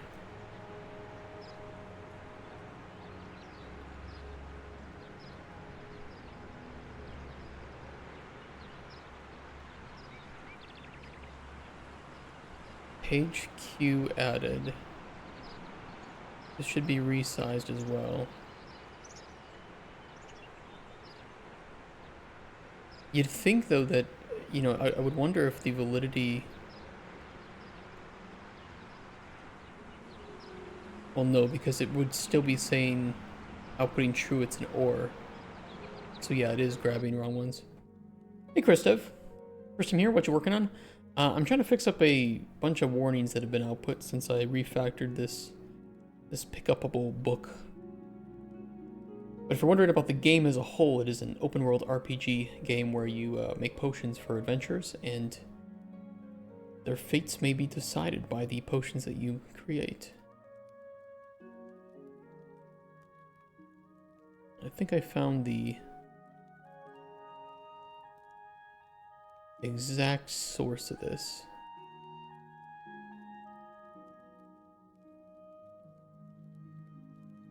It's the exact error.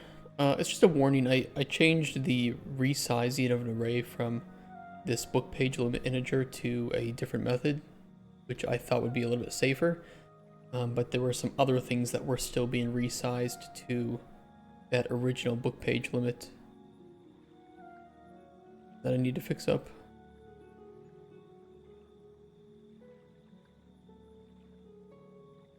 This is something somebody else made, so I would have done it a little bit differently if it were me, but it is what it is.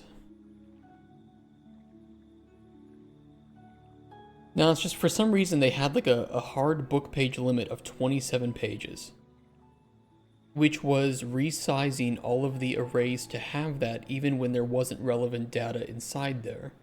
I was like, well, why aren't we just adding indices to the array based on the relevant data in the first place, which is the pages that have been set to the blueprint? Like, that just seems like it seems like the more reasonable thing to do than just forcing a whole bunch of arrays to be larger than they need to be and then having non-useful data in there. So yeah. As you said, working on other people's code is a headache. My refactor did work from a functional standpoint, but it was just spitting out some warnings as it was trying to access those indices that weren't in use anymore. So I'm just trying to fix that up a little bit. The expandable way it is now. Need to do it your way, yeah.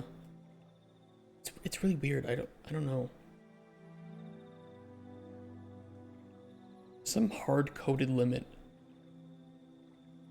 Whatever.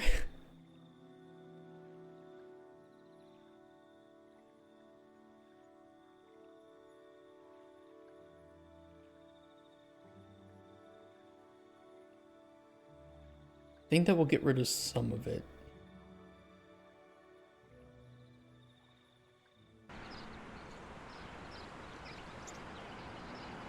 As long as it still works.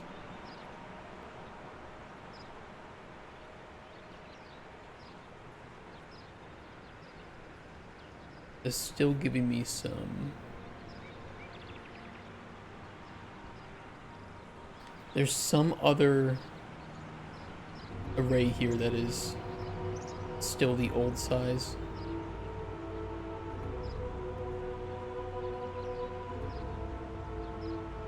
Page started turn.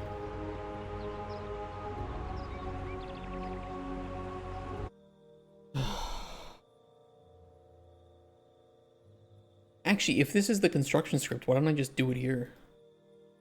Why don't I just grab the pages directly and set the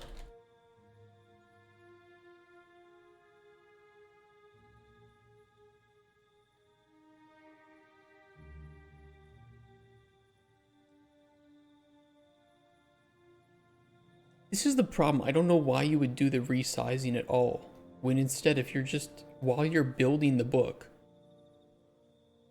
just add an element at the time that you're building the book. I don't know. I just need it to work. Let it be dirty. Just work for me, please.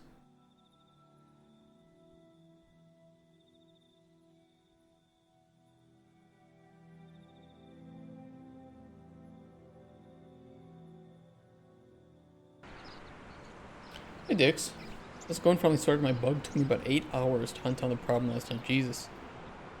I do not envy you.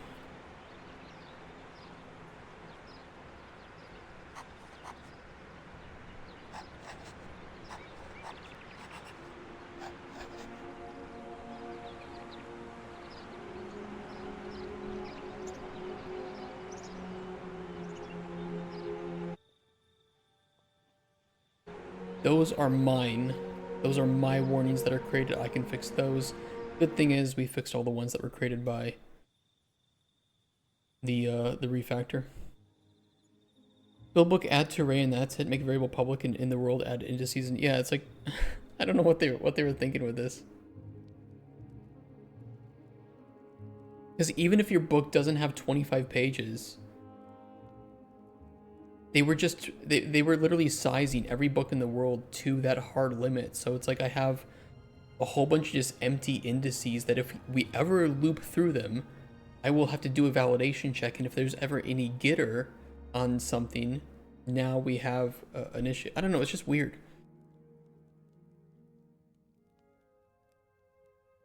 Very weird way to do it. Okay, these are my problem though.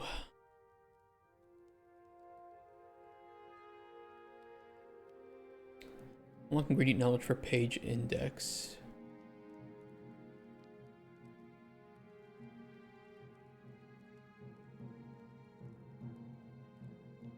It shouldn't be doing that. But maybe I wrote something wrong today. I mean, they're just warnings. Failing to get an index isn't really going to cause a problem. But I'd prefer if I didn't have those popping up so that when there is a problem with an index not being gotten, it is legitimate. Was this in? Yeah, all in unlock ingredient knowledge for page index.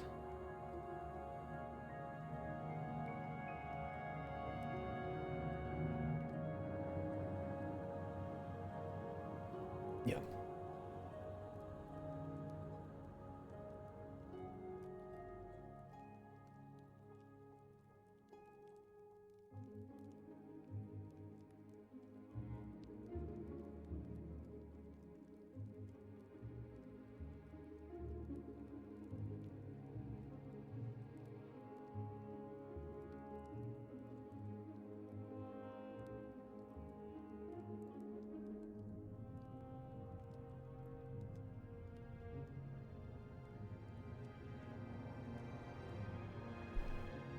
We'll just add this on there. Look it up.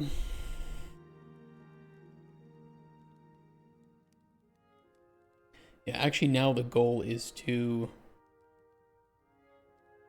fixing any bugs issues we find. And then we're done. We can commit this. We can move on to the next big thing that we need to do for prototyping. Ooh. Cool.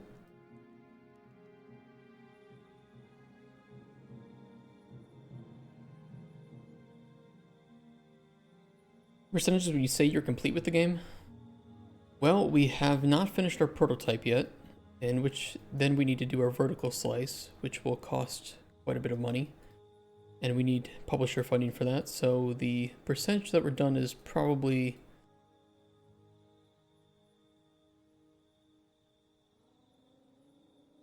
$5 to 10%. 5 to 10%. But we're going to use this 5 to 10% to get funding, then start on the vertical slice, and then we finish vertical, we go to alpha, finish alpha, go to beta, beta, then release. But the more we do here, the more time we spend, the more proper we create this and shore it all up, find any unknowns, then we can start to jump into proper production much better. What routes are you taking to get funding? Publisher will be the main source, and then secondary sources such as Epic Mega Grants, other grants that we can find, and Kickstarter are all possibilities. But Kickstarter I only want to do with when we have a vertical slice, because it needs to be done properly. I don't want to show anything to players asking them for money if it's not proper release quality.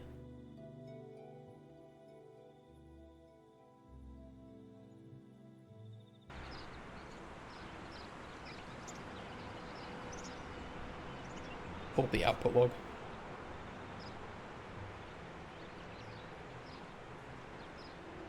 April 12th or 14th is the Mega Grant submission cutoff with 30 days to go to get there. There's a yearly cutoff for Mega Grant submissions?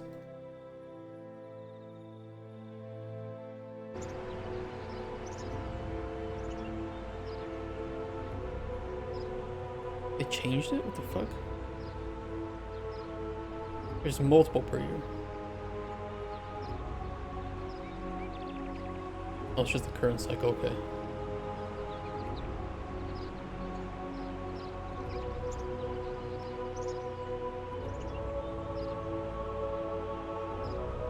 Oh, that's old stuff.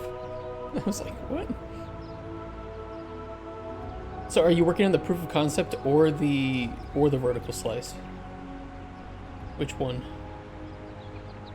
Because one of them is definitely a lot higher requirement, because you need all of the release quality assets, production ready pipelines, your GDD, fully, you know, it's fully written as it can be.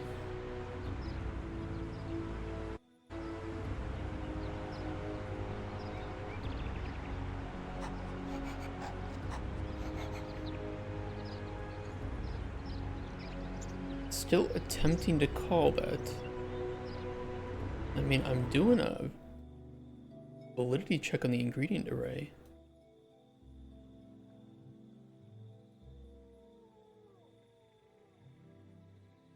Weird.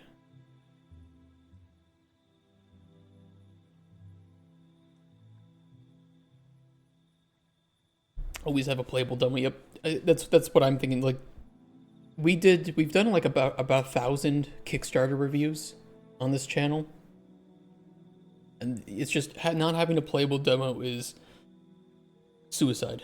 It is absolutely suicide.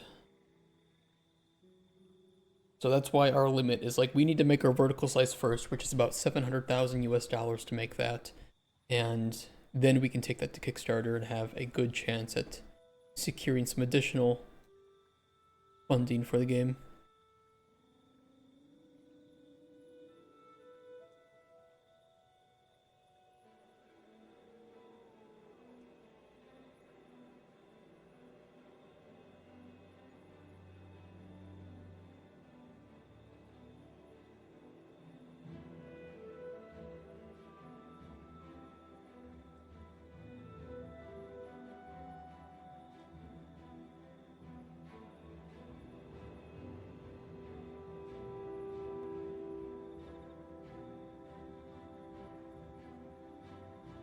But I'm checking if that's a valid index.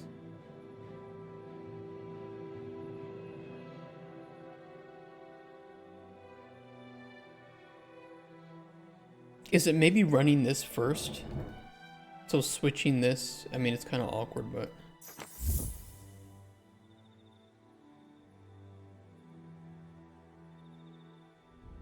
I'll fix it if it works.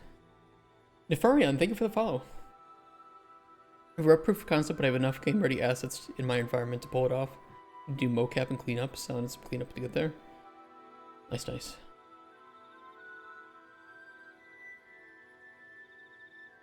Well, here's the thing about using assets. It is a potential red flag to players, and the more assets and systems that you use and show off, it kind of just adds those red flags on top. So a developer using 1 or 2 assets or 1 or 2 systems in their game is not that big of a deal. But to me, if it's all just made with assets and systems that are pulled from the store, it signals to me that the developer themselves can't actually create anything. Like, what are they doing? And using too many systems is the bigger red flag, where it's like, okay, you can't make any systems. How do I know that you can actually hook these up properly and fix bugs with them? So, you know, it's just 1 or 2, not a big deal. 3 or 4, okay. You know, then it keeps going up, and I start to worry, what can the developer actually do themselves, and could they actually finish this game? I think it's subjective. I think if you use mechanics that are unique enough and the game is fun, no one cares about the assets. The problem is, if you are using systems that you didn't make yourself, there is a pretty good likelihood that you don't know how to fix bugs within those systems or make those systems communicate between each other flawlessly. And that, to me, is a big red flag. Using some art assets, though, I mean, really you just run the risk of like issues with optimization, issues with compatibility. You're not going to have the same style in a lot of cases, so you know that does hurt your game visually quite hard. Hey, Lepusnix. Hi. But using mechanics are, I think, to me, way riskier when I see those being used in a game. And the number of Kickstarters that I've seen where they just grab the what is it?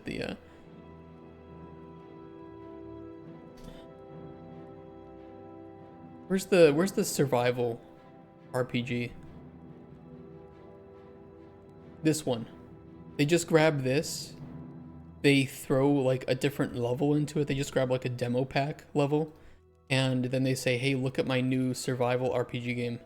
And it's like I can see it. Like they change nothing about this.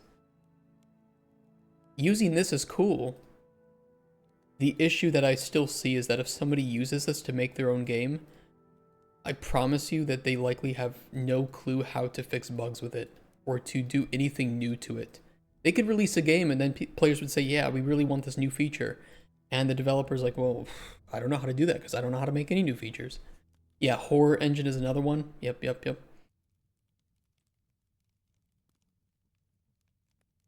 So for us, you know, we do use systems, like we use this book, or we used Fluid Flux for the water, of course, and that's always great. But this is to tell us what can we use and work on our own, or what should we make from scratch. And in our case, water from scratch. Fluid Flux was horrible, and its performance is not as good as it could be. In the case of the book, I think we could reuse the book, but it does need a lot of personal modifications to it. Yeah, the water looks good. The water looks good. I'll tell you what, though. Never again. Working with this, at least for our use case, was horrible. If you're making a game that's an island, go for it. This should work pretty well. But if you have like lakes and rivers, this is just kind of horrendous to use. Wouldn't recommend. I made all this? Well, I made the world. All the assets you see are placeholder. Everything is placeholder, and I'm mainly doing this to find any unknowns, turn more unknowns into knowns, then we write up the GDD, we make the pitch from this, and we show this to publishers, they give us money, and then we remake everything from scratch.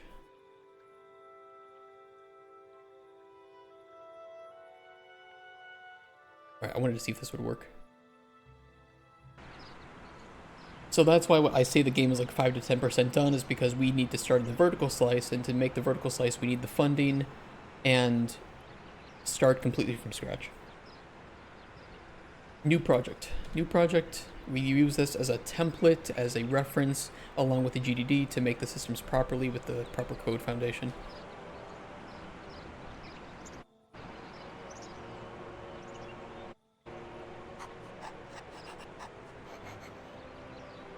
That fixed it. That's what it was doing.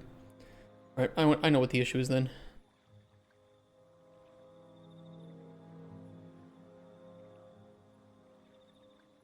Kinda weird, but that will fix it.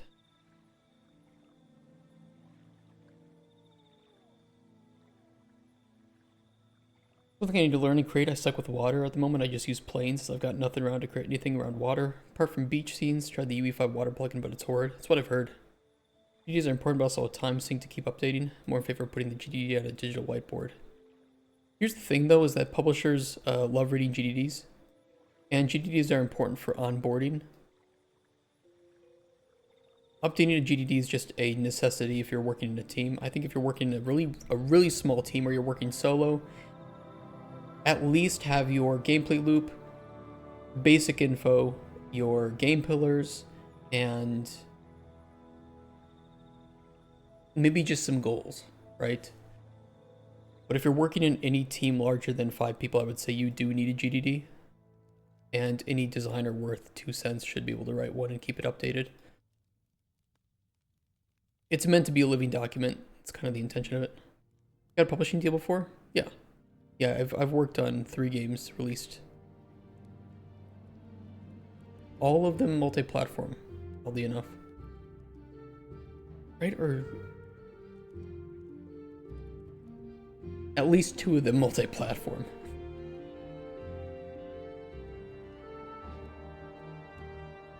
I could swear they were all multi-platform, maybe only 2 of them.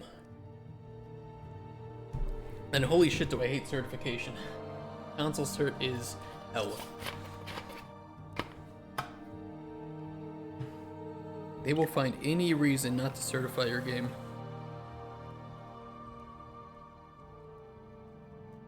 And in one case, it was because I included Taiwan as a country. Oopsies. When did you know you wanted to make games? Very, very early when I was a kid. I didn't know what I wanted to be in game dev, but I knew I wanted to make games. And it was actually playing Uncharted 1, where I was like, holy shit, I want to be a game designer. It's nuts about the country. It was Sony. Sony did not like Taiwan, or there were like 2 other ones. But Taiwan for sure, they made me remove from the game. But they allowed me to keep Sealand. If you must know, the Principality of Sealand, I put in as a meme country of origin for one of the games. This is Sealand. You guys like it?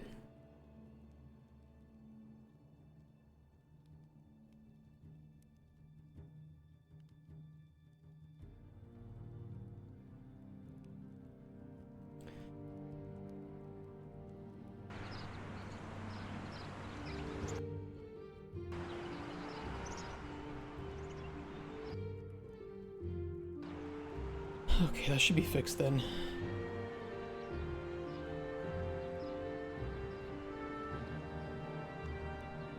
Beautiful. I don't know, interested in games until lockdown and got bored playing games and randomly found a YouTube shirt where some guy was speed building a forest and fell into a sinkhole.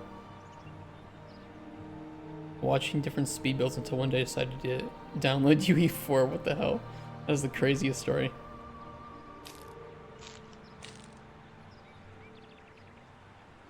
Oh, I cheated my ingredients, that's right.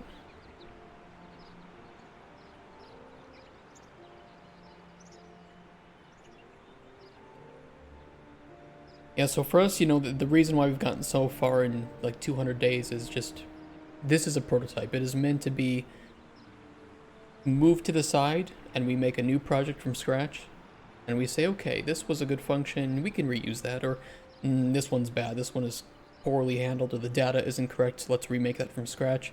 We make a proper code base, very stable. We use our 0 bug policy, which will be very helpful for QA. Looks better.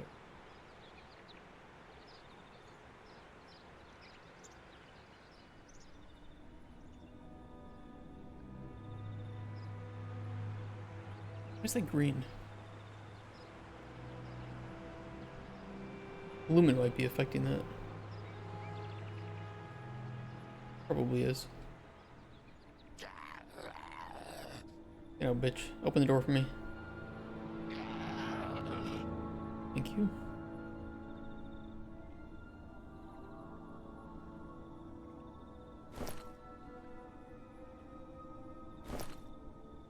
I don't have any potions to blast open walls, though, but I can cheat some in.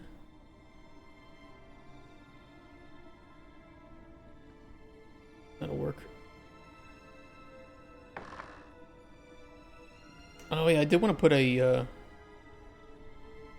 small spotlight in here or something to see into this better. That and the opening needs to be fixed. Never got a publishing deal, but I'm tempted. Self-published my first game, which was top seller and itch for 7 weeks. Dude, nice. Tried to do a Kickstarter for my second game, but I fell flat with 25% funded. I'm working on something that might be marketable enough. Yeah, the issue is the marketing. I mean, if you're doing a Kickstarter, you have to do like a pre-campaign. If nobody knows your game exists, they're not going to look on Kickstarter. As I'm sure you know well from experience here. One of the games I worked on was initially Kickstarted, but that was even before I was in game dev. Pretty funny. And then I ended up working on the game after it was Kickstarted. Hidden chest in dungeon. First wall. Fix opening. And add light. I mean, I can even just put like a torch on the wall. Doesn't really matter. Launch campaign way too fast. You can just start telling folks about it like 6 months. Yep. That's exactly it.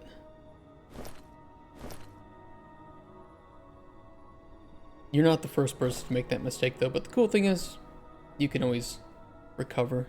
You stayed in the game and that's the important part.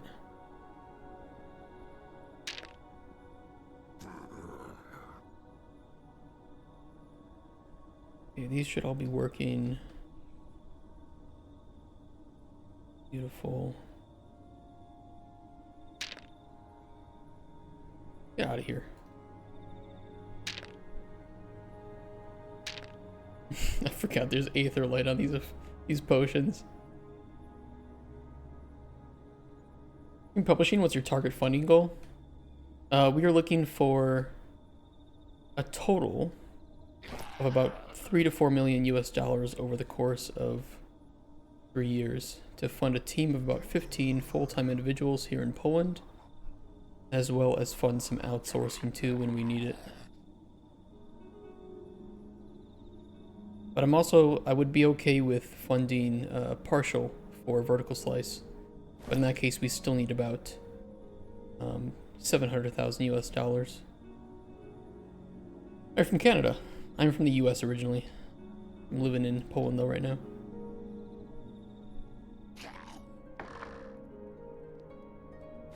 We added a light to this too, which is helping. Did we? I am lit up by aether light, so that is kind of impacting my view of this. I don't think I did. I think this chest also needs a little light on it. No way. No way, bozo. This is supposed to be a poison pool. That is still work in progress.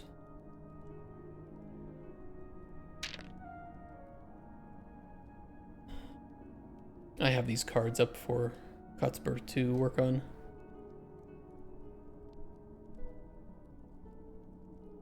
I don't really care about the bugs too much though. All publishers need to see is, hey, look at some cool things we can do with potions. Application publisher to actually receive the fundings, how much time passes between applying to funded? I mean, it depends. Publishers could want to do some initial market testing first, or some market analysis to be more exact. So between negotiations, I mean, if they say yes, we want your game, you'll enter the negotiation phase, right? And that could take many months to go back and forth. I don't know, maximum, right? Maximum months it could take. Usually probably about a month, depends on how quickly the publisher is going to get back to you with new versions of the drafts. After negotiation, they'll start to send the money. Where am I? Oh, I'm over by the cave.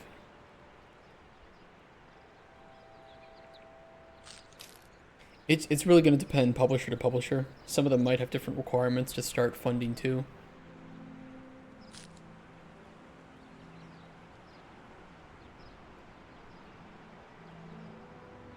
Thanks for answering questions, of course.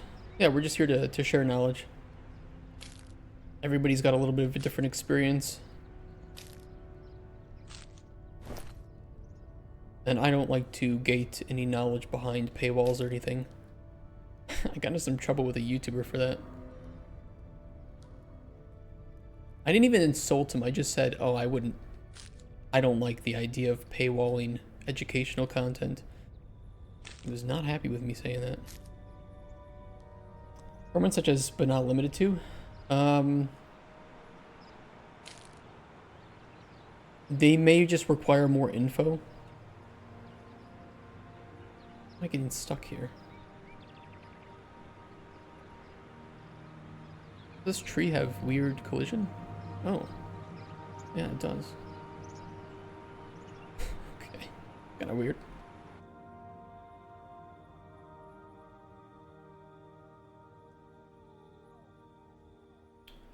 Also those. Okay, yeah, I refactored the interaction today.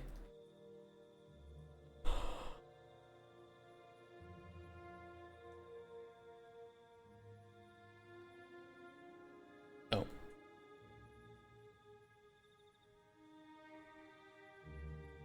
do you mean you don't have a course behind a paywall about basic Unreal features? It's just, I don't know, it's just weird. I wasn't even, I think he just misunderstood me, and I was like, hey, do you want to, call? Do you want to clear this up? Because I didn't mean to, I wasn't trying to pick you out or anything. Like, no. And then he just didn't interact with me again. Kind of weird. Weird dude.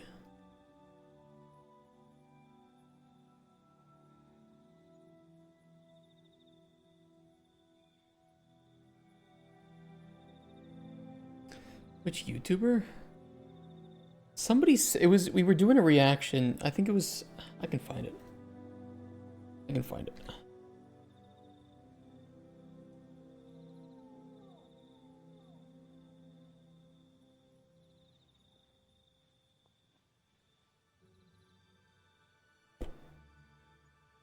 This one from Bite Me Games, The Future of Indie Publishing. I thought it was a good video, and he added a lot to it. It was a good video. I think there was a lot of useful information there. But I just said I didn't like the idea personally of paywalling educational content. To me, to my values, that wouldn't sit well, but I don't really care what his values are or what he does. That's his life, his channel. He gets to decide how he monetizes. I was asked to go on a podcast with one. Since I wasn't doing game dev full-time, he ghosted me. The game dev professor part-time. Wait, so you had game dev experience? Thomas Brush. It's kind of weird.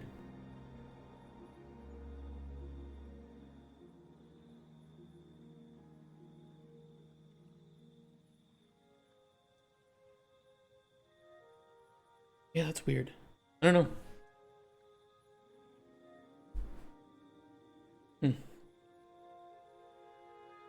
Okay, those should be fixed. Let me fix the lighting issues in the dungeon. Blah, blah, blah. Here it is. I was running a podcast focusing on only full-time dev, so it made sense. Oh, okay. Maybe I'll just add a torch in here.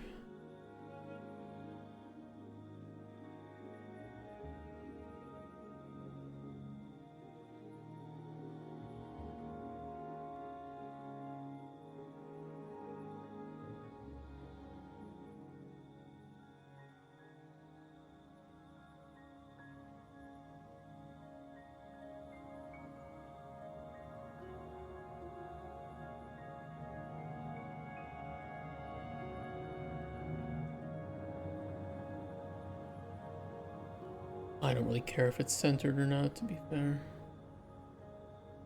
As long as it's decent enough. Point light. Attenuation is too high. It will leak into this room. Don't really want that.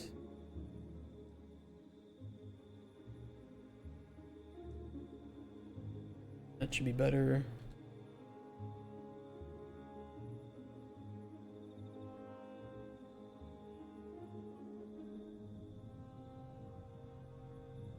That'll work.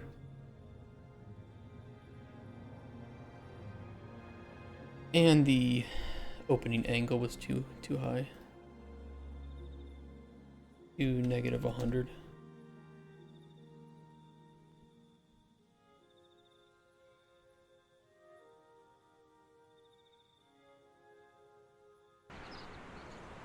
Like it's nailed on the wall and leaks everywhere.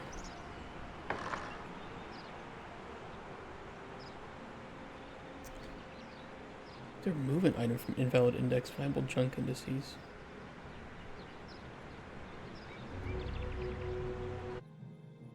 Use phantom lights somewhere? Like lights without any meshes that indicate that there's a light? Lights without any meshes that indicate that there's a light. What does that mean? Lights without a mesh.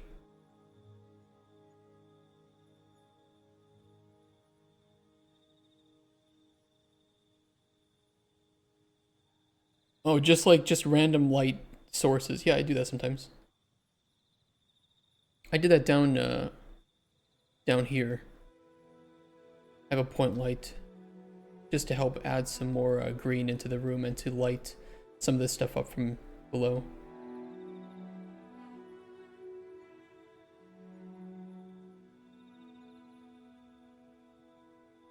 I don't usually do it, but sometimes I do. Using megalights? No, I am not going to be updating the prototype to 5.5, unfortunately, because I do too many custom changes to the plugins that we use.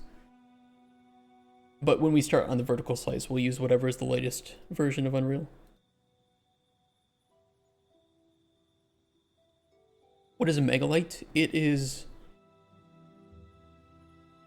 some black magic voodoo that Unreal has done to allow for a ridiculous amount of light sources in a scene overlapping each other that previously would have just destroyed performance.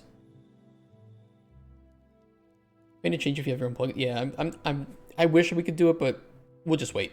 We'll just wait until vertical. They showed the megalights,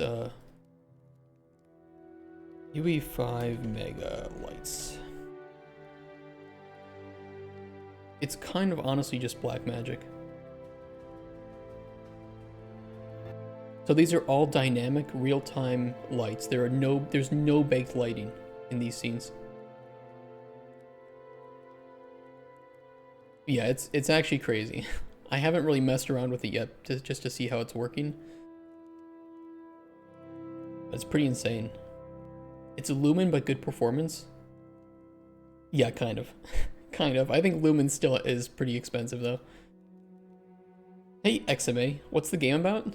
It is an open-world Alchemy RPG game, where rather than being like a shopkeeping game, it's more like you are a specialist that adventurers come and visit, and they'll tell you about their problems, what kind of potion they need, and you use a sandbox alchemy system to make exactly the potion that they want to help with their problem. Or you can sabotage them, you can give them poison and tell them that it's what they want. You can do anything you want as an alchemist. You can play an evil character, a good character. That might be up to your own values and morals. A lot of branching stories and branching paths with the narrative.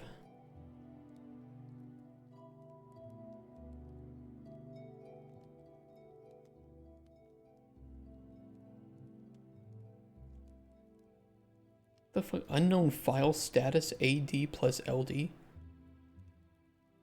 Okay. Never seen that one before.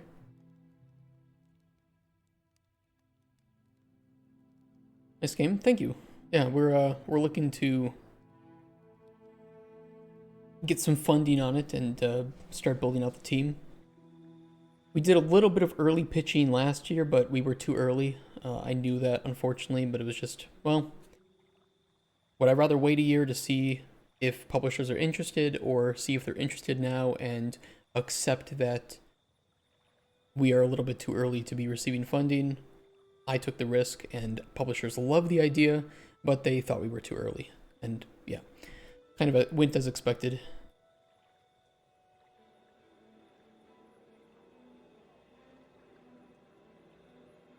I incorrectly spell that. Apple junk indices. I was being called when we opened up the treasure chest, though.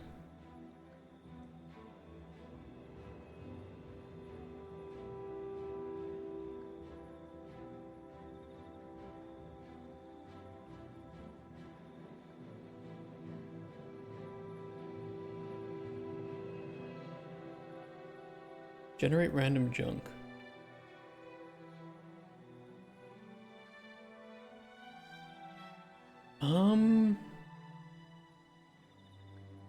That's weird. Consider pairing up with an industry vet just to get more credibility. Well, like some big X, I don't know, Witcher dev or something. I mean, it wouldn't hurt. And it's not that we don't want to. Then again, I think that I have a little bit of credibility at this point. I mean, I have worked on games before. Like, you know, Darkest Dungeon would be a pretty big boost to credibility. I made the stupid mistake last year of not talking about who I was. I don't know, I did that the first time too. The first time I ever started pitching, I used my own, you know, I had a whole slide on like our company pitch deck of who we were and how much experience I had in games that I worked on previously.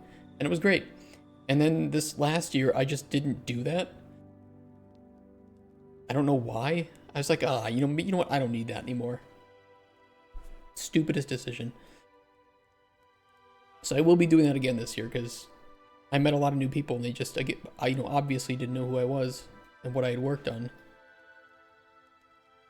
Not that I'm some bigwig, but it helps when you can say, yes, I've worked on games that have sold multiple millions of copies on multiple platforms. I'm not just some random, you know, bozo or something who made something that was decent looking. So it's tempting to remove indices.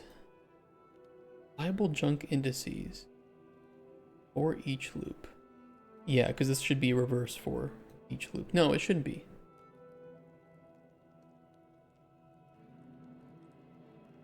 Yes, it should.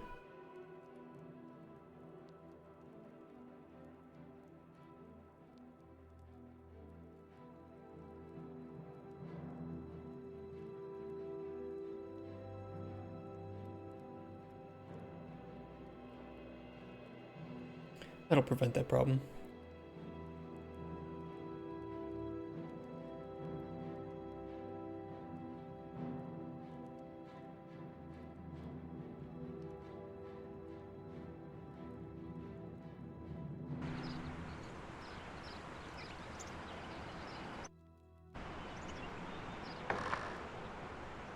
Beautiful.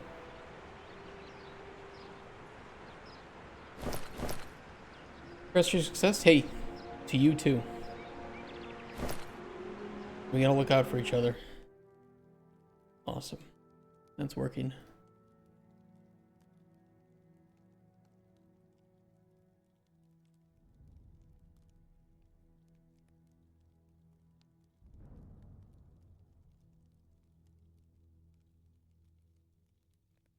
Okay. We'll roam around some more, see if we uncover any more warnings, especially some less than optimal, invalid array access warnings or something. Some of these I don't really care about if they're not too big of a deal, but others I just want to make sure that we are not doing anything too crazy.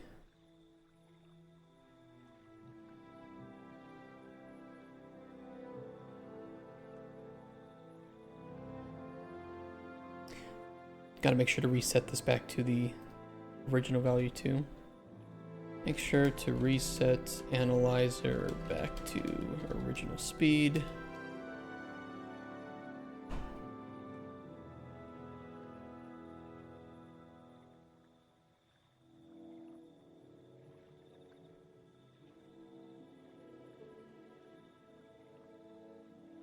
Oops.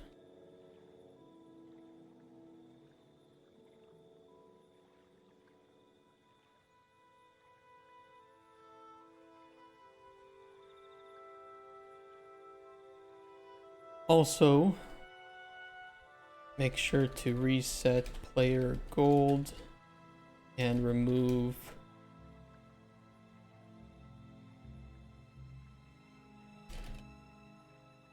some ingredient knowledge that we were using for testing.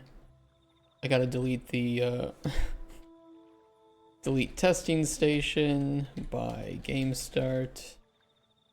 I'm gonna merge this into main afterwards.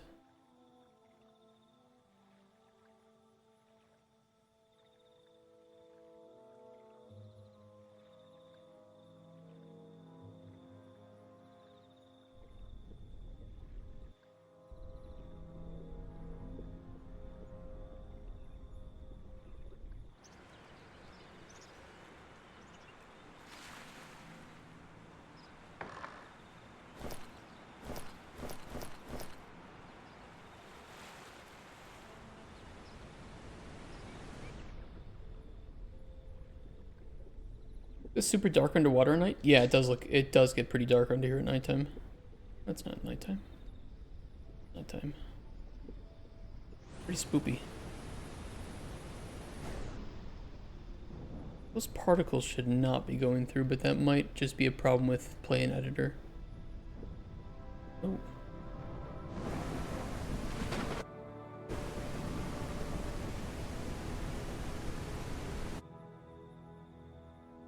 Get those saved.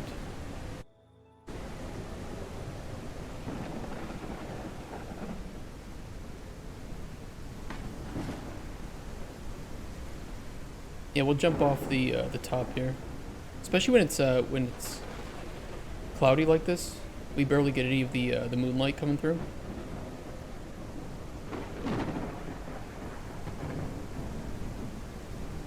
But it's pretty spooky down here.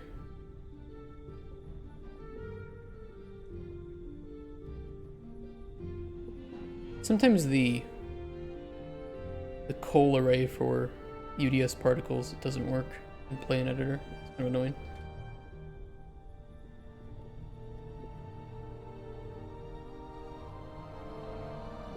It's the weather plugin.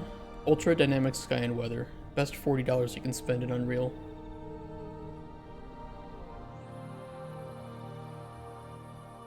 Extremely well documented. Has tons of customization options. There's so many events and callbacks for it. And it's full sky, dynamic day-night system, weather, lighting, $40.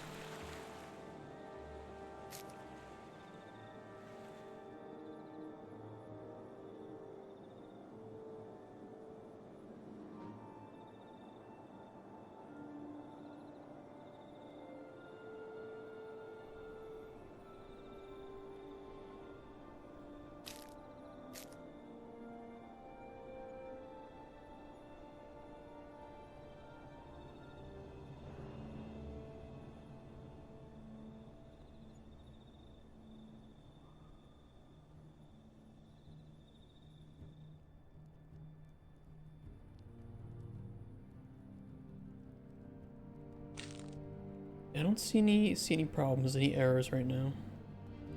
Doesn't mean that there aren't those, but we will do a much deeper bug pass once I, start to finalize this newest build and figure out how we want to actually share it on Steam for you guys.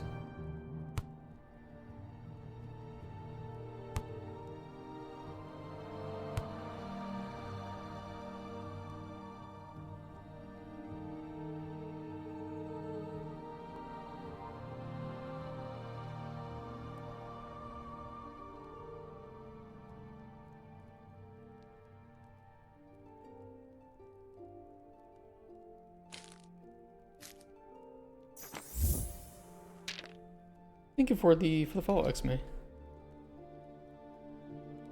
Hope you guys like how the game looks. We're a very small team right now, so you have to forgive a lot of the placeholder things and things that don't look as beautifully done as they could. Most of the work on it is done by me, a designer with no artistic ability, and a programmer friend of mine, colleague. So we can get the systems working. That's the easy part for us. Having anything look good, that's a bit beyond our scope. That's where most of the money's gonna go. You have autistic abilities? Yeah, we're a little bit like that. Hey, Spoon. Here's a potion that will get you killed. Have fun with it.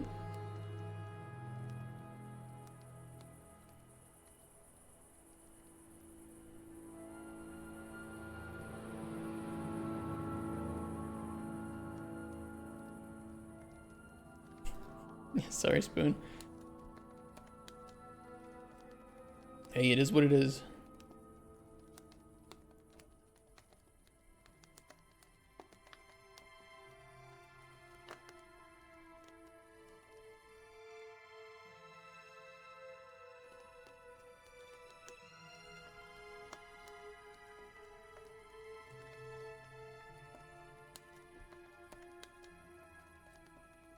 Build potion ingredients from IDs. Okay.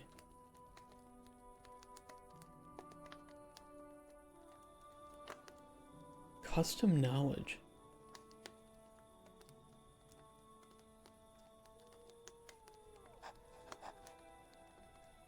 Oh, nice. Discovered some stuff. I don't like this. I really want to condense this down if we can, but I'd have to refactor the widget a bit.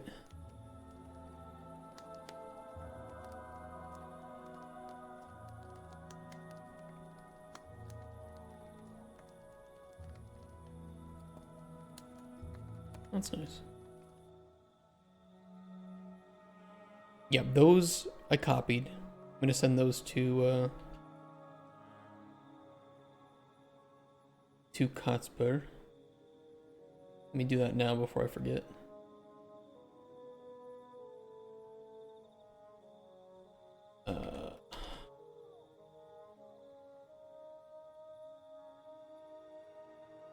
Okay, those are sent to him. We'll take a look into those. In this error though, build potion ingredients from IDs. Build potion ingredients from IDs.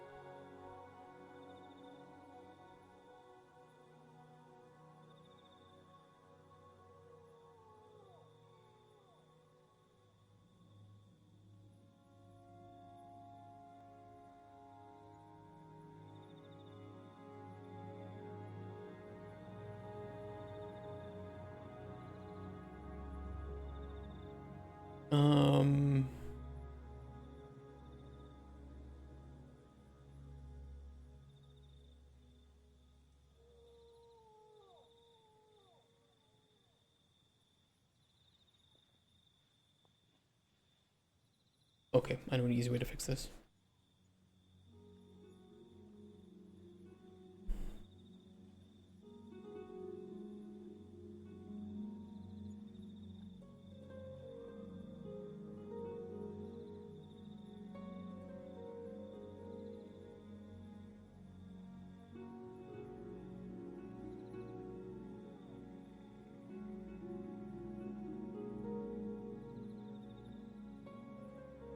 Okay, I should fix that warning.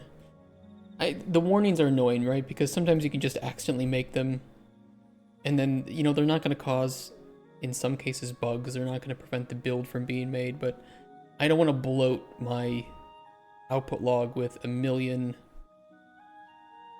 index access issues or something. That makes it harder to find real problems.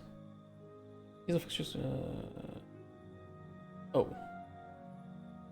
That's per replied. Okay, I will fix it.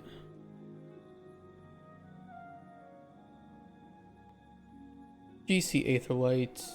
On remove function, validate.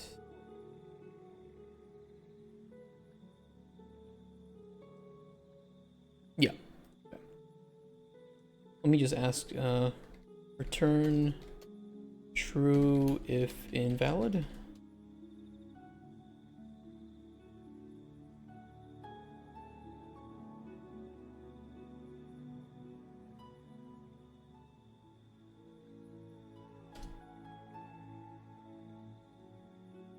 Don't remove this if it is invalid.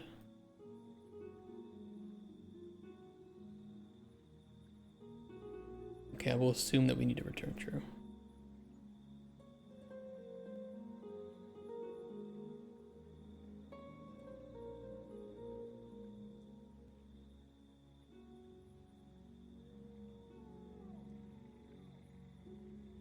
Okay, yeah, I was just asking, do we just return true? Because it probably does like a, you know, did finish or something.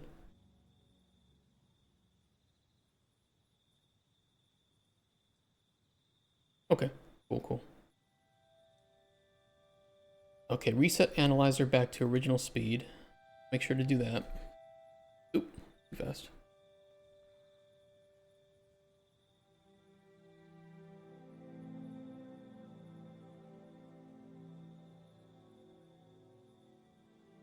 We have call about Druid Sense? Yeah, yes we can.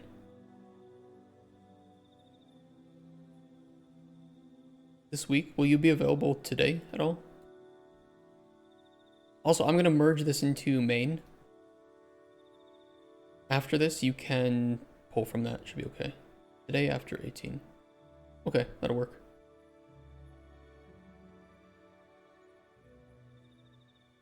Need to go. Talk to you later, man. Thanks for the response about Aetherlight. Okay. 18 week meet, cool. Make sure to reset player gold, remove GI ingredient knowledge. Yeah, remove this. Player goal, let's set this back down to, let's just say 50. I'm going to... That's your Chronicles partner? Yeah. He has a full-time job though, so he does really good work, but only when he has time to do it. Which I wish were more often, but that's what the money will go for. Then I can pay him. And he can work for me full-time. We worked on the train game together. He was a gameplay programmer on that. Actually, he was there even before that game on another game that got canceled. Because the director was incompetent.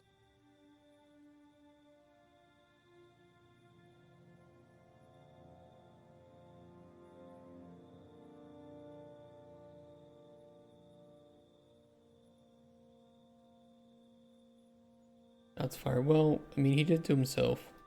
You know, they didn't even have... He was like... He didn't believe... Oh, he had a whole bunch of problems. Number one, he viewed everybody under him as his minions. Those were the word that he used. So he had a massive ego problem and didn't really play, you know, very well in like a team environment. He was the one in charge. He was the king in the castle. Wah wah wee wah. And everybody below him was just there to fulfill his goal with his game. He didn't really believe in keeping up-to-date documentation. You can imagine how that goes with a team trying to understand what the game is. He kind of just walked around and dictated what he wanted done, and then would have closed doors design meetings where only the people that were in there would know what was like talked about and what needed to be done, and then they were trusted to delegate from there. And then he propped up his friend, who he said was the best designer in the world, even though this individual was a horrible designer and had no professional game design experience. Oh, just a complete mess. Complete mess of a project.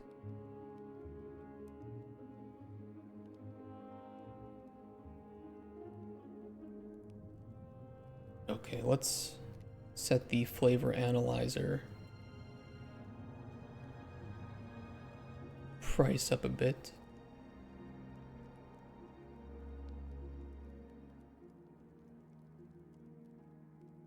50 because then she'll charge 75 for it. The player should be able to sell some things at that point to afford it. We'll see.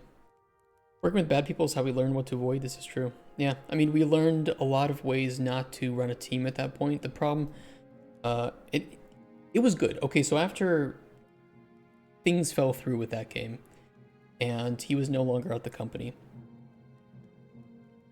we kind of changed the way that we communicated as a team to something that I think was better. You know, it was much more open, round table sort of meetings. We had a much smaller team because, of course, a lot of people left because of this guy. But it was very good. It's just everybody was talking, everybody was communicative, and things were getting done in a very efficient manner. The issue with that, though, is that we didn't know how to produce a game. And we didn't really have anybody in charge of production that knew what they were doing. So it was like, we didn't really know that we were making some early mistakes at that time, but then we started to revert back to this old, like, strict, rigid hierarchy and filtering communication through roles. And that just kind of ended up in a similar position, and yeah, it was kind of sucky. It's like respect wasn't a priority. No, it wasn't. It wasn't. But I also saw a lot of myself in him and the way that he acted. I saw a lot of, like, personality traits that I also had at that time, and that was a good outside experience to kind of see myself in another person and the way that he was acting and how it affected me and the rest of the team. Changed a lot about my personality thanks to him, and I think for the better. Like, oh, so that's how it looks like from the outside. That's not good. Okay, delete the testing station. Yeah, we can do that too. And get rid of all this. Well, I will put the general alchemy book, you know, and I will move that inside. That is meant to be here, but I'm going to move that like in here somewhere.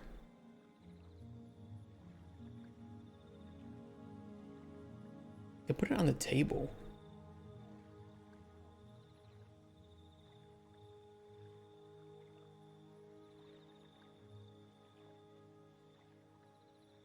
I'll try it over here.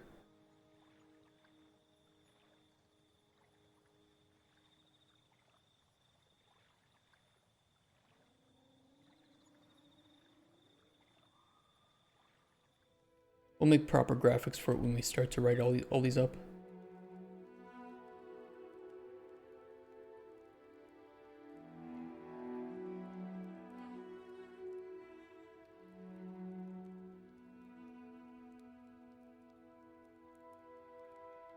Be here will work.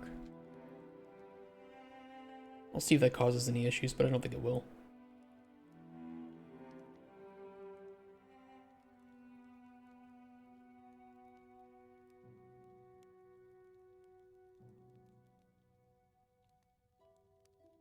Make sure not to select the landscape and delete the landscape. Do not do that.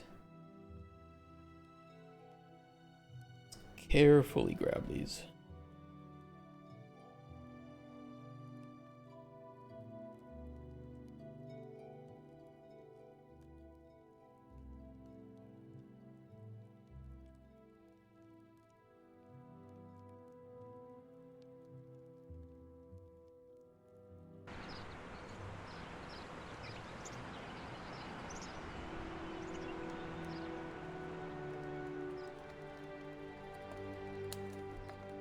Yeah, you can't even see it down there.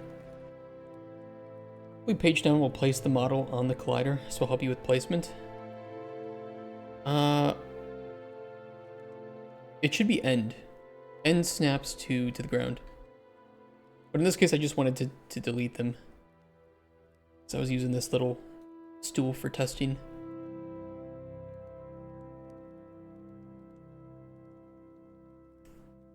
Not the last... I don't know, there is something else we need to do to the Alchemy rework.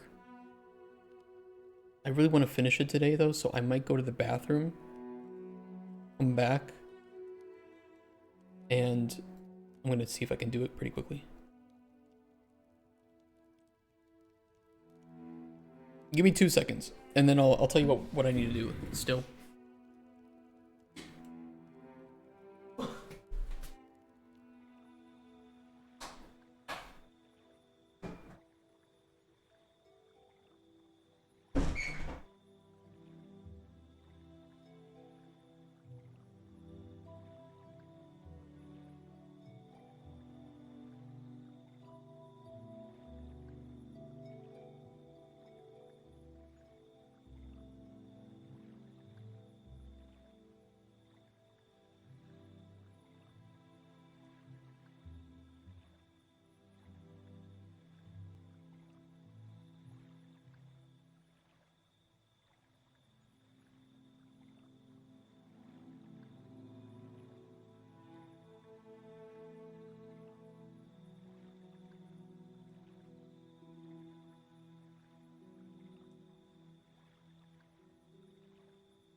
Okay, last thing I would like to do is have the ingredient shelf filter based on effect knowledge. I think this will be okay. I'm not gonna say it'll be easy to do. The reason is that this is very old. This is one of the first things that we prototyped before we had a lot of the foundation put in, so it could be well made, it could not be well made.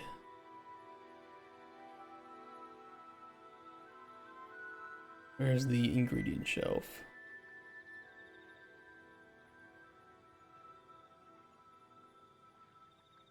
Probably in spawn jars. Got some math nodes down here, so of course. Natural spaghetti with math.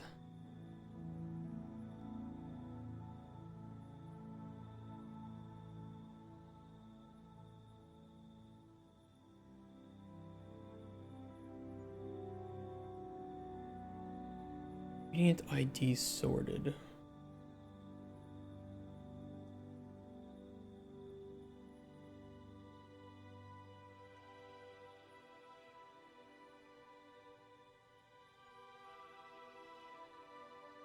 Spawn jars does take the...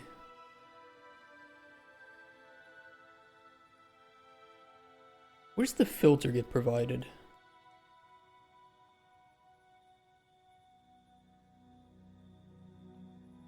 Effect filter. Put in here.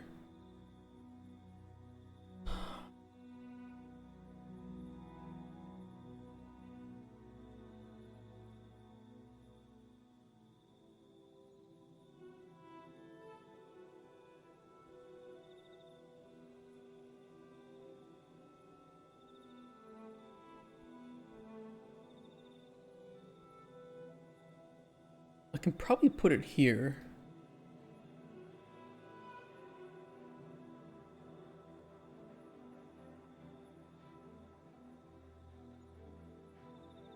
Get ingredient knowledge.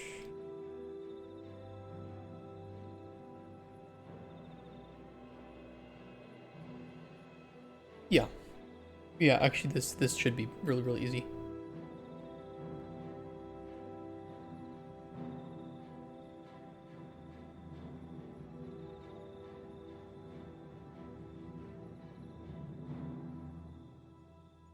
What to do when you want to implement something and lose track of how to achieve it? Oh, dude, that happens all the time. Or I will just lose track of what I was actually wanting to do in the first place. Like I'll say, okay, I want to do this. Okay, that'll need me to do this and then this. Oh, but first I have to do this. So I start with the first thing. And then by the time I'm done, I'm like, wait, I actually don't remember why I was doing this. I have no idea what function this function serves.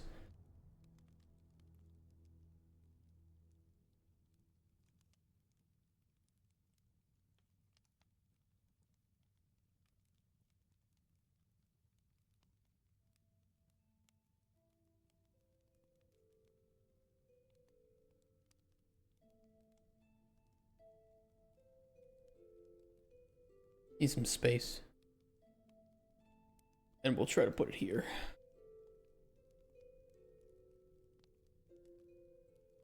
I don't really need to do it for each.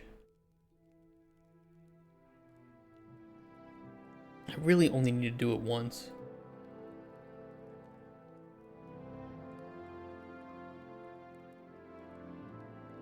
Doing it there is kind of inefficient.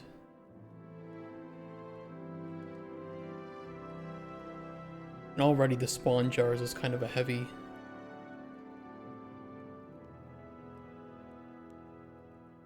little bit of spaghetti. Is what it is.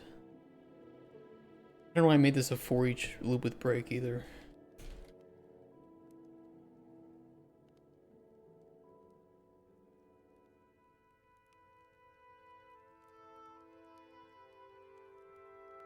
I'm going to see what P as I go about the stuff I want to implement, but now my knowledge of programming caps the progress because I don't have a starting point.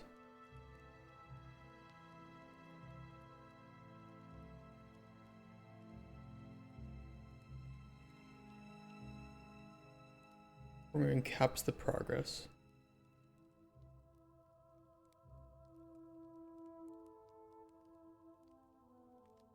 The recommendation there would be to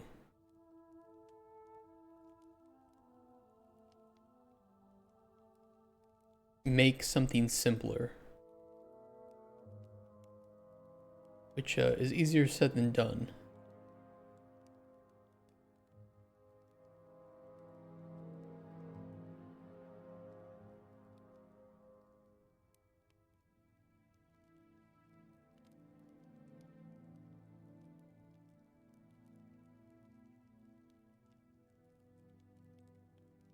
I mean, thinking of alternate ways to implement things too is a very valid tactic.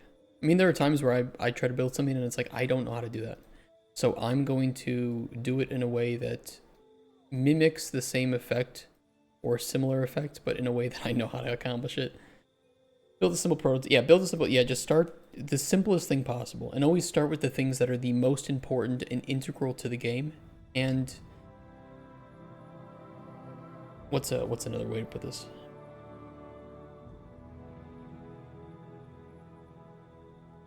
Start with the things that are most integral and probably leave the most up in the air, right? That will, depending on how you implement them, will change the way that you do other things in the game, right? So if you don't know how your character moves in a platformer game, you shouldn't start building your platformer level because you don't know how far the player can jump. Maybe you want to have like some jumping puzzles. Well, if you don't know how the player moves and, like in this case, how far the player jumps, you can't build that jumping puzzle properly. So, you know, start with the things that are the most crucial and the most integral.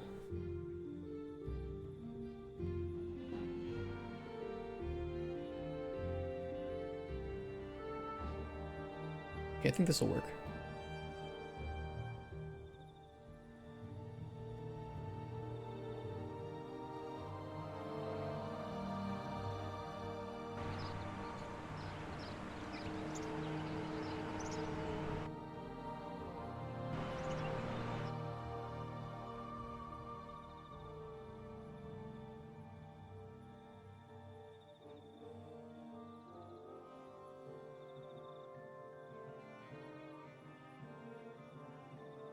Because we don't know any of these effects, let's bell pepper, carrot,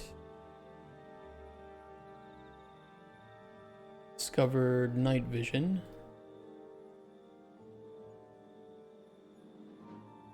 Okay, perfect.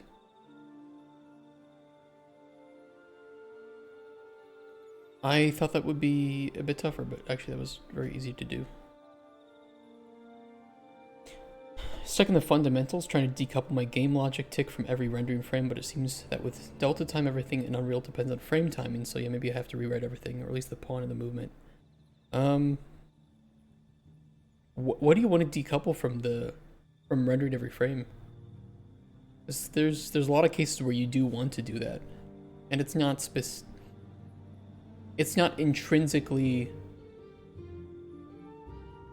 unperformant, whatever the correct word. It is not bad for performance necessarily to run things in tick, depending on what they are. Especially like some line traces or something, those are very, very cheap. Depending on how far they go and if they should, or if they're multi-line traces or just regular line traces.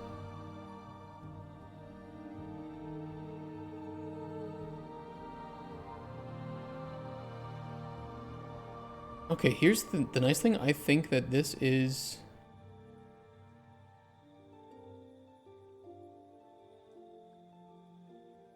I think this is done.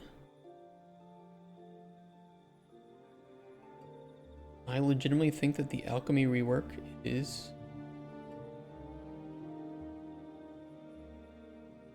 finished.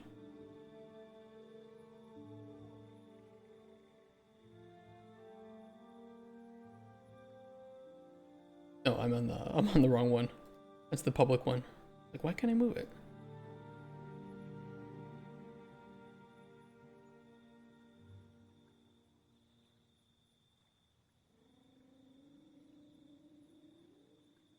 Fred and I have started a new side project, and what we were doing differently on this one is we were creating a game design document before we start opening up the engine. It can help you have a good starting base. Yeah, at the very least, I would say that you want 3 things before you jump into engine, but that you shouldn't spend, generally, depends on the game. There's a million ways to properly make a game or properly design a game, but generally you at least want the 1-pager, gameplay loop, and game pillars, so that you at least know what is the most important, what the goal is. I would also say gameplay percentages are huge to have. Writing up a whole design document could be, depending on the game, useless, right? Because if you don't know how to make the things you want, or you haven't made them and see if they're fun, you can't really design them, right? So prototyping is kind of that chaotic melting pot of ideas and just following the fun. Saying, oh, this is cool, let's do it this way instead. Think about writing it down in a concept or graph to keep track of what needs to be done next. Yeah, having some sort of planning. So, you know, like for us, we use U-Track, right?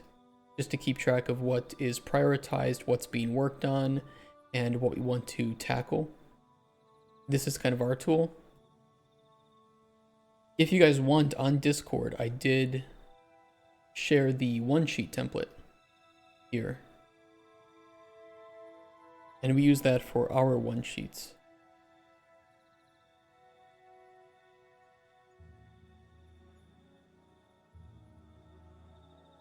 And this is really good to have. Not only will publishers love to see this, anybody can just take a look at it, and it's one page that encapsulates your game idea and how it's going to play and what are its biggest selling points right there. This gives a very good overview. If you ever wanted to like run an idea past me, make one of these, I can read it really quickly, you know, matter of like 5 to 10 minutes, and provide some initial feedback from that. So that's big. And the template for this is on our Discord in the dev forums due to demand. But yeah, making a large GDD, I mean, some GDDs could be 5 pages, 10 pages. Ours is pretty lengthy. You know, it's a very systems heavy game with a lot of different aspects to it. So for us, writing up all this information is pretty crucial. But at the very least, have, you know, like the first section of my GDD where I do like the core game info. This is all great to have right away when you are starting to work on your game. Some of these need to be tested.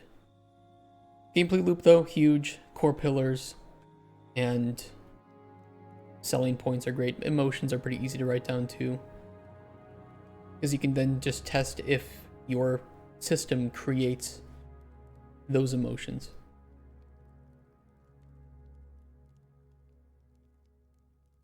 we need to update our GDD. But that is a waste of time to do right now. Because if you're not prototyping, you're not developing. You can have the best sounding ideas on paper, but if they're not fun in practice, then it's kind of a waste of time to spend too much time overthinking them.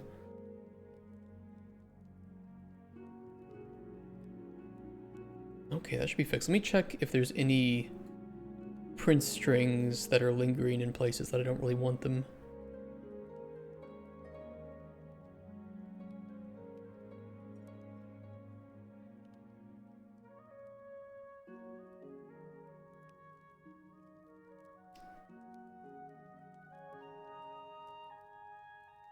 Initialize choices, duplicate choice find. Yeah, we do want that. That is an important one.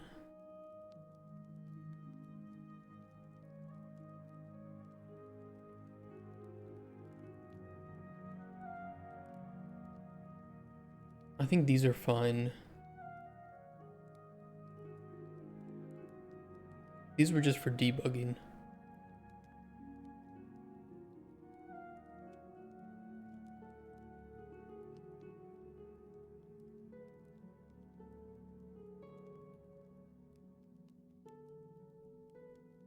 BP base enemy was pretty... Okay, we can get rid of that.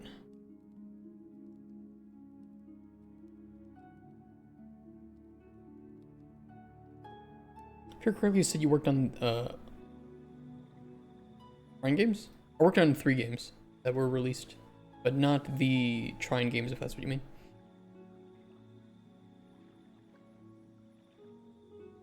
I am a game designer. I have been in design positions only for about 11 years. I've worked as a lead game designer. A bit too soon, if you ask me, but they didn't have anyone else to put there. That was kind of annoying. What is this? Why is this? Okay. I don't know. I'll just delete them.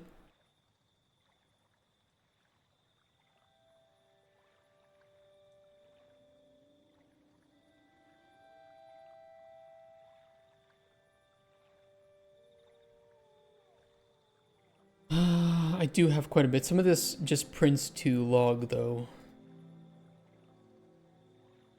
Print to log, that's fine. Counter invalid. Unhooked. Row not found. Other Zek. Sometimes being a senior means your experience, other times it means your coworker sacrificed you in the altar of too many meetings. Yeah. They didn't have anyone else, and honestly, it was because the person who was the lead at the time made some really bad mistakes, and I was the de facto lead of the game's design.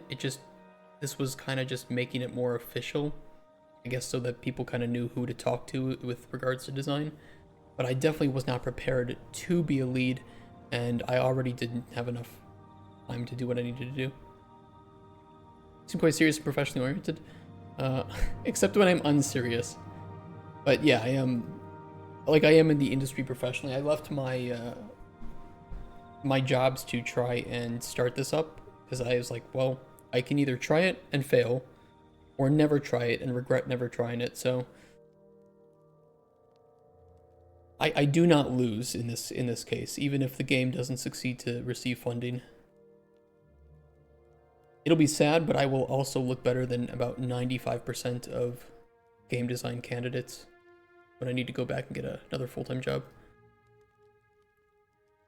Because most game designers don't have biz dev experience.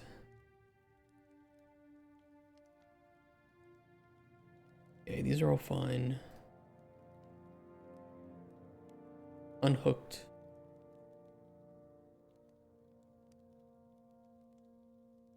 Don't think this is popping up anywhere.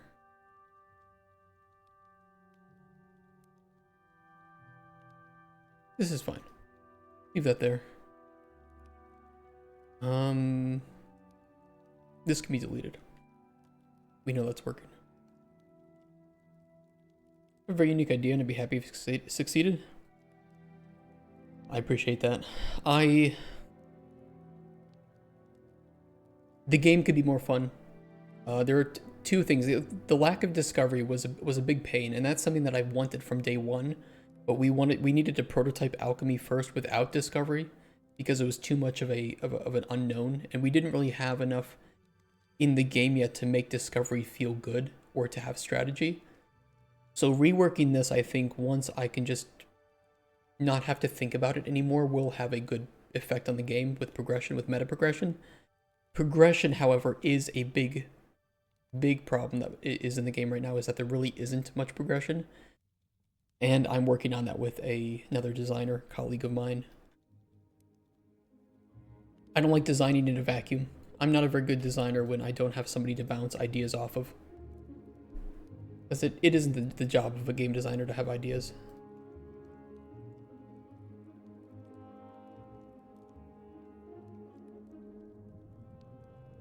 Okay, we can leave those. Those shouldn't be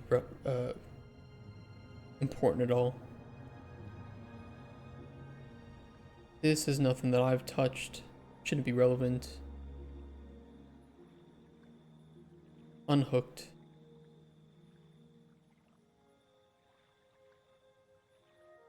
Unhooked. Unhooked.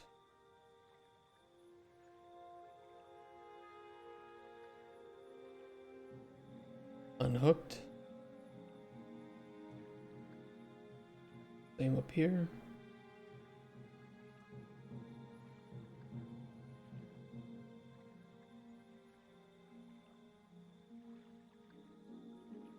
That's fine. That's a debug option. Realistically, I kind of want this on other things too.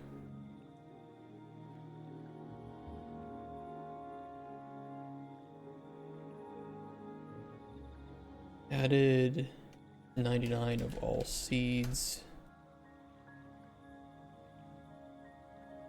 Been meaning to do that for a long time.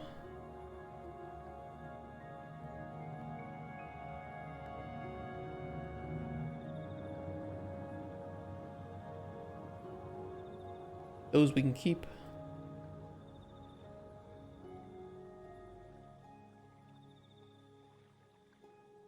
This only prints to log, so this is fine, although I do want to make some space here.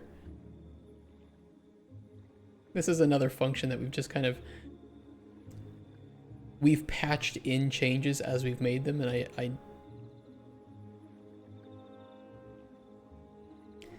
ugly, but works. Very, very ugly, but very much functioning.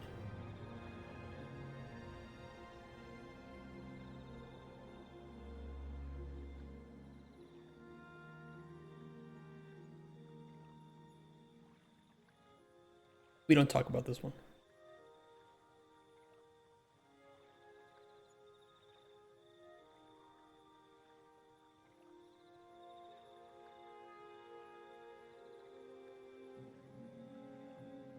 Okay, that's unhooked too. No spawn data, that's fine.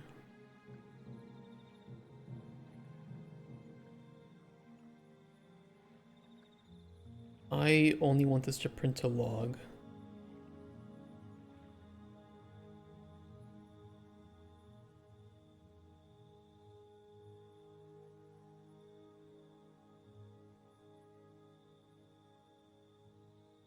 NPC spawn controller. These should only print a log.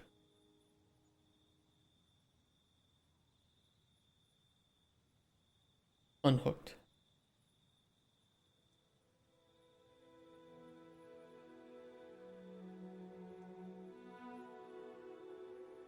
Unhooked. Failed to spawn NPC, that's fine. Leave that there.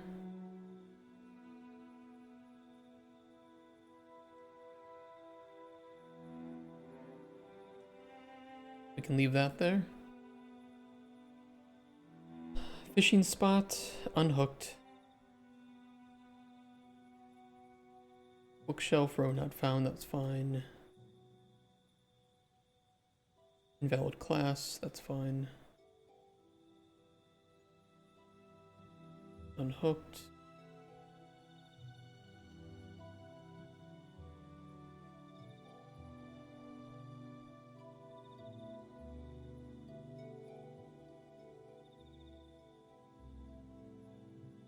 Hooked.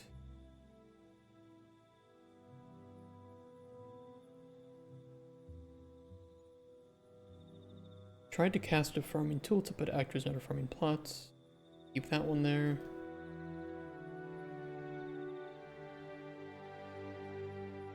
Fine too. Almost done with these checks.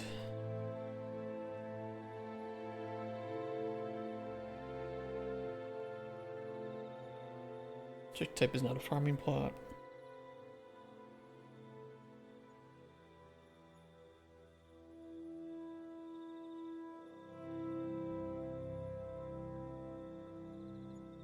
Invalid encounter ID. Choice not initialized or found. Those are good ones.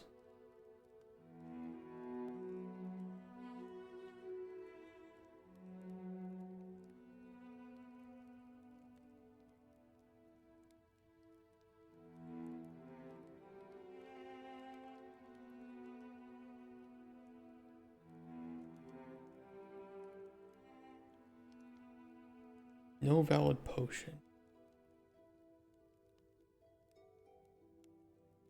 Don't print that to screen.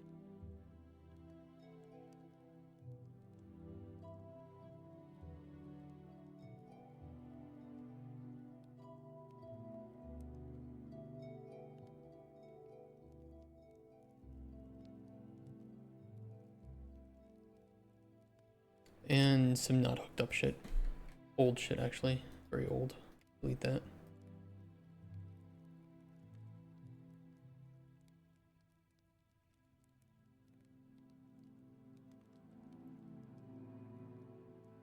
Okay, I think that's everything. I think that is absolutely everything. I think we are ready to push this to main and call the Alchemy rework complete. This will have a pretty big effect on the game, honestly. Now that we hide all of the flavors and effects on ingredients or potions until you discover those, I imagine we will have to do some more work and quality of life stuff later regarding it. But this is a very big change to the flow of things. This is tutorial stuff. We're going to be doing a full tutorial overhaul before the next big build. So I will just not touch any of this stuff.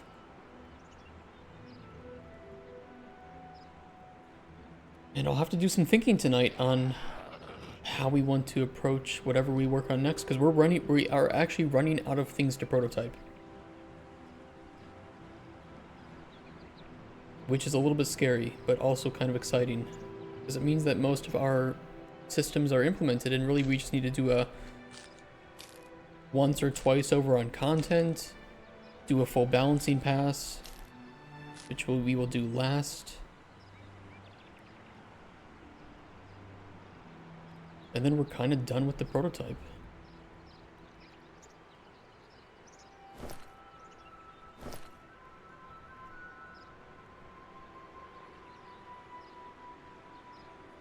It's exciting. I only have one Aetherlight potion, unfortunately. That's the only one that's going to get lit up. There's a puzzle in this village.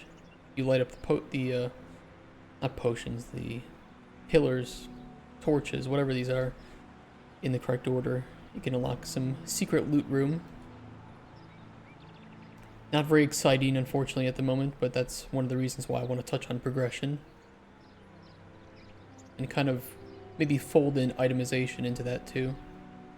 Two areas where I am the least happy.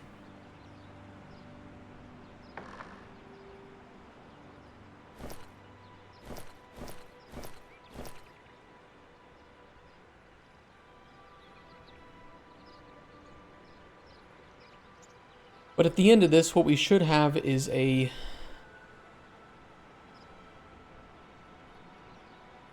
polished feeling in terms of like stability prototype that a publisher can look at, understand exactly what we're trying to achieve, and realize that with the right amount of funding and support, we can make this into a very memorable, very high-selling RPG game. Go big or go home.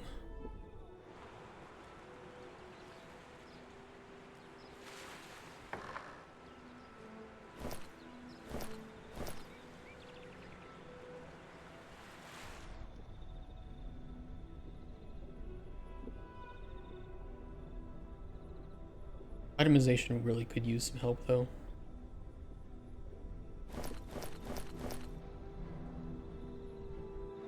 Thing is, I don't like RPG games that add in items for the sake of having items. And I'd rather have a lot of our systems revolve around item types that matter. So, you know, you use ingredients as bait. Use ingredients to make potions.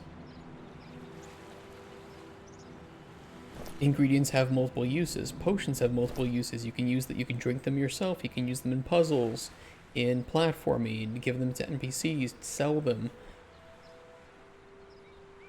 Therefore, when you pick up a potion, you might have a lot of different ideas of how you could use it. And at the very least, if you can't use it yourself, you can sell it.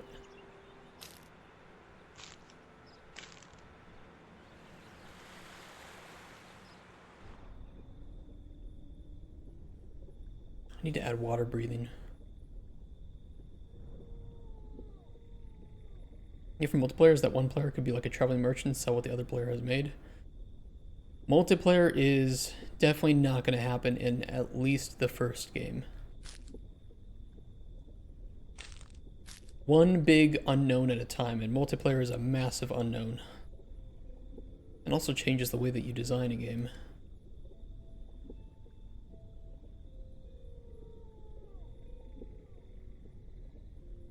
If people like the core concept, maybe there's a way that we could develop a sequel or spin-off that is multiplayer.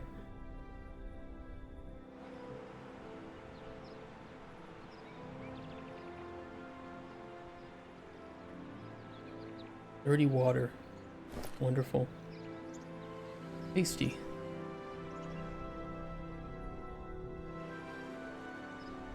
The thing is, the game is very much like an RPG, right? So you have these NPCs with handwritten stories. They're not randomly generated.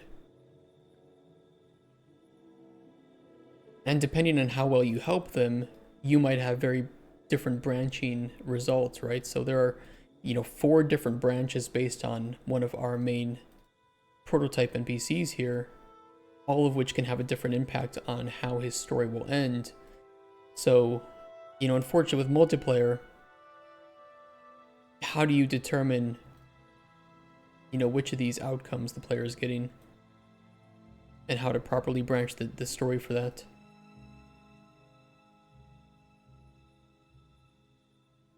A lot of choices. Branching narrative is a hard one to do for multiplayer. Even Baldur's Gate 3 suffers from that very heavily. With, you know, they have like, you have one narrative leader in Baldur's Gate 3 if you're playing multiplayer, and pretty much one person gets to make those decisions, and you can't even switch between different characters if you maybe want to use a character that has higher charisma for persuasion or intimidation checks. So, games with branching stories and choices, making those multiplayer is a very, very difficult thing to do. But maybe I'd be up for the challenge at some point in the future, but not for the first game.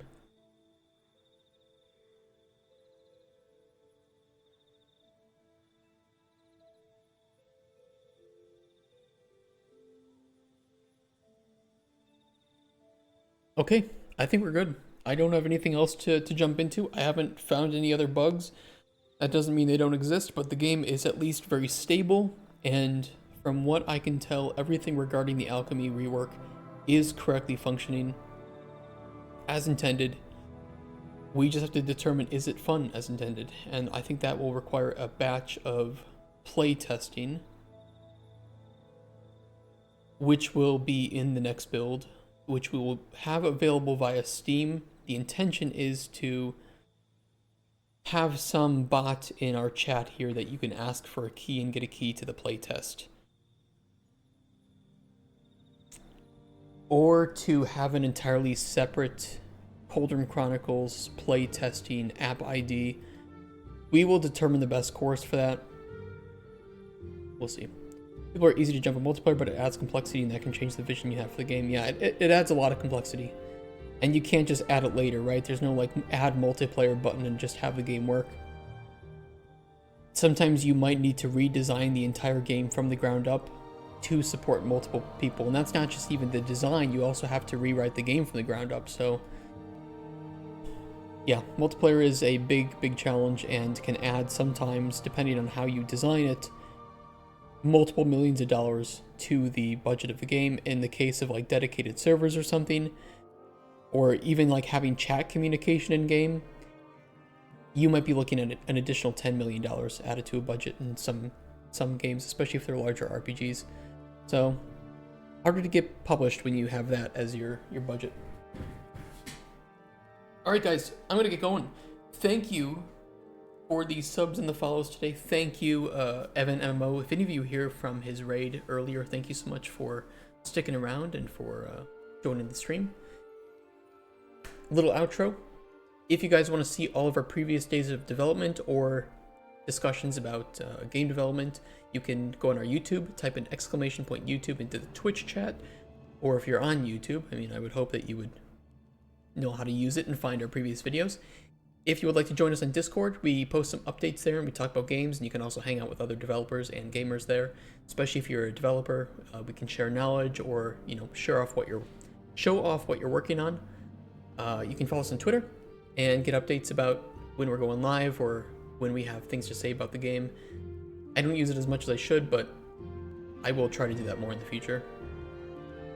And if you like what we're doing, consider giving us a follow if you haven't already. Every follower helps when we are on the negotiation table with publishers. Every little metric can help us to look more legitimate, and as if people are liking what we're doing, what we're making. So if you like what we're doing and what we're making, consider giving us a follow. Guys, have a wonderful rest of your Wednesday. Happy 4:20 p.m. it is for me right now. See you tomorrow for more Cauldron Chronicles, where we will jump into something new. I need to determine what that is. So have a great day. Peace. Bye-bye, guys. Take care. See you tomorrow.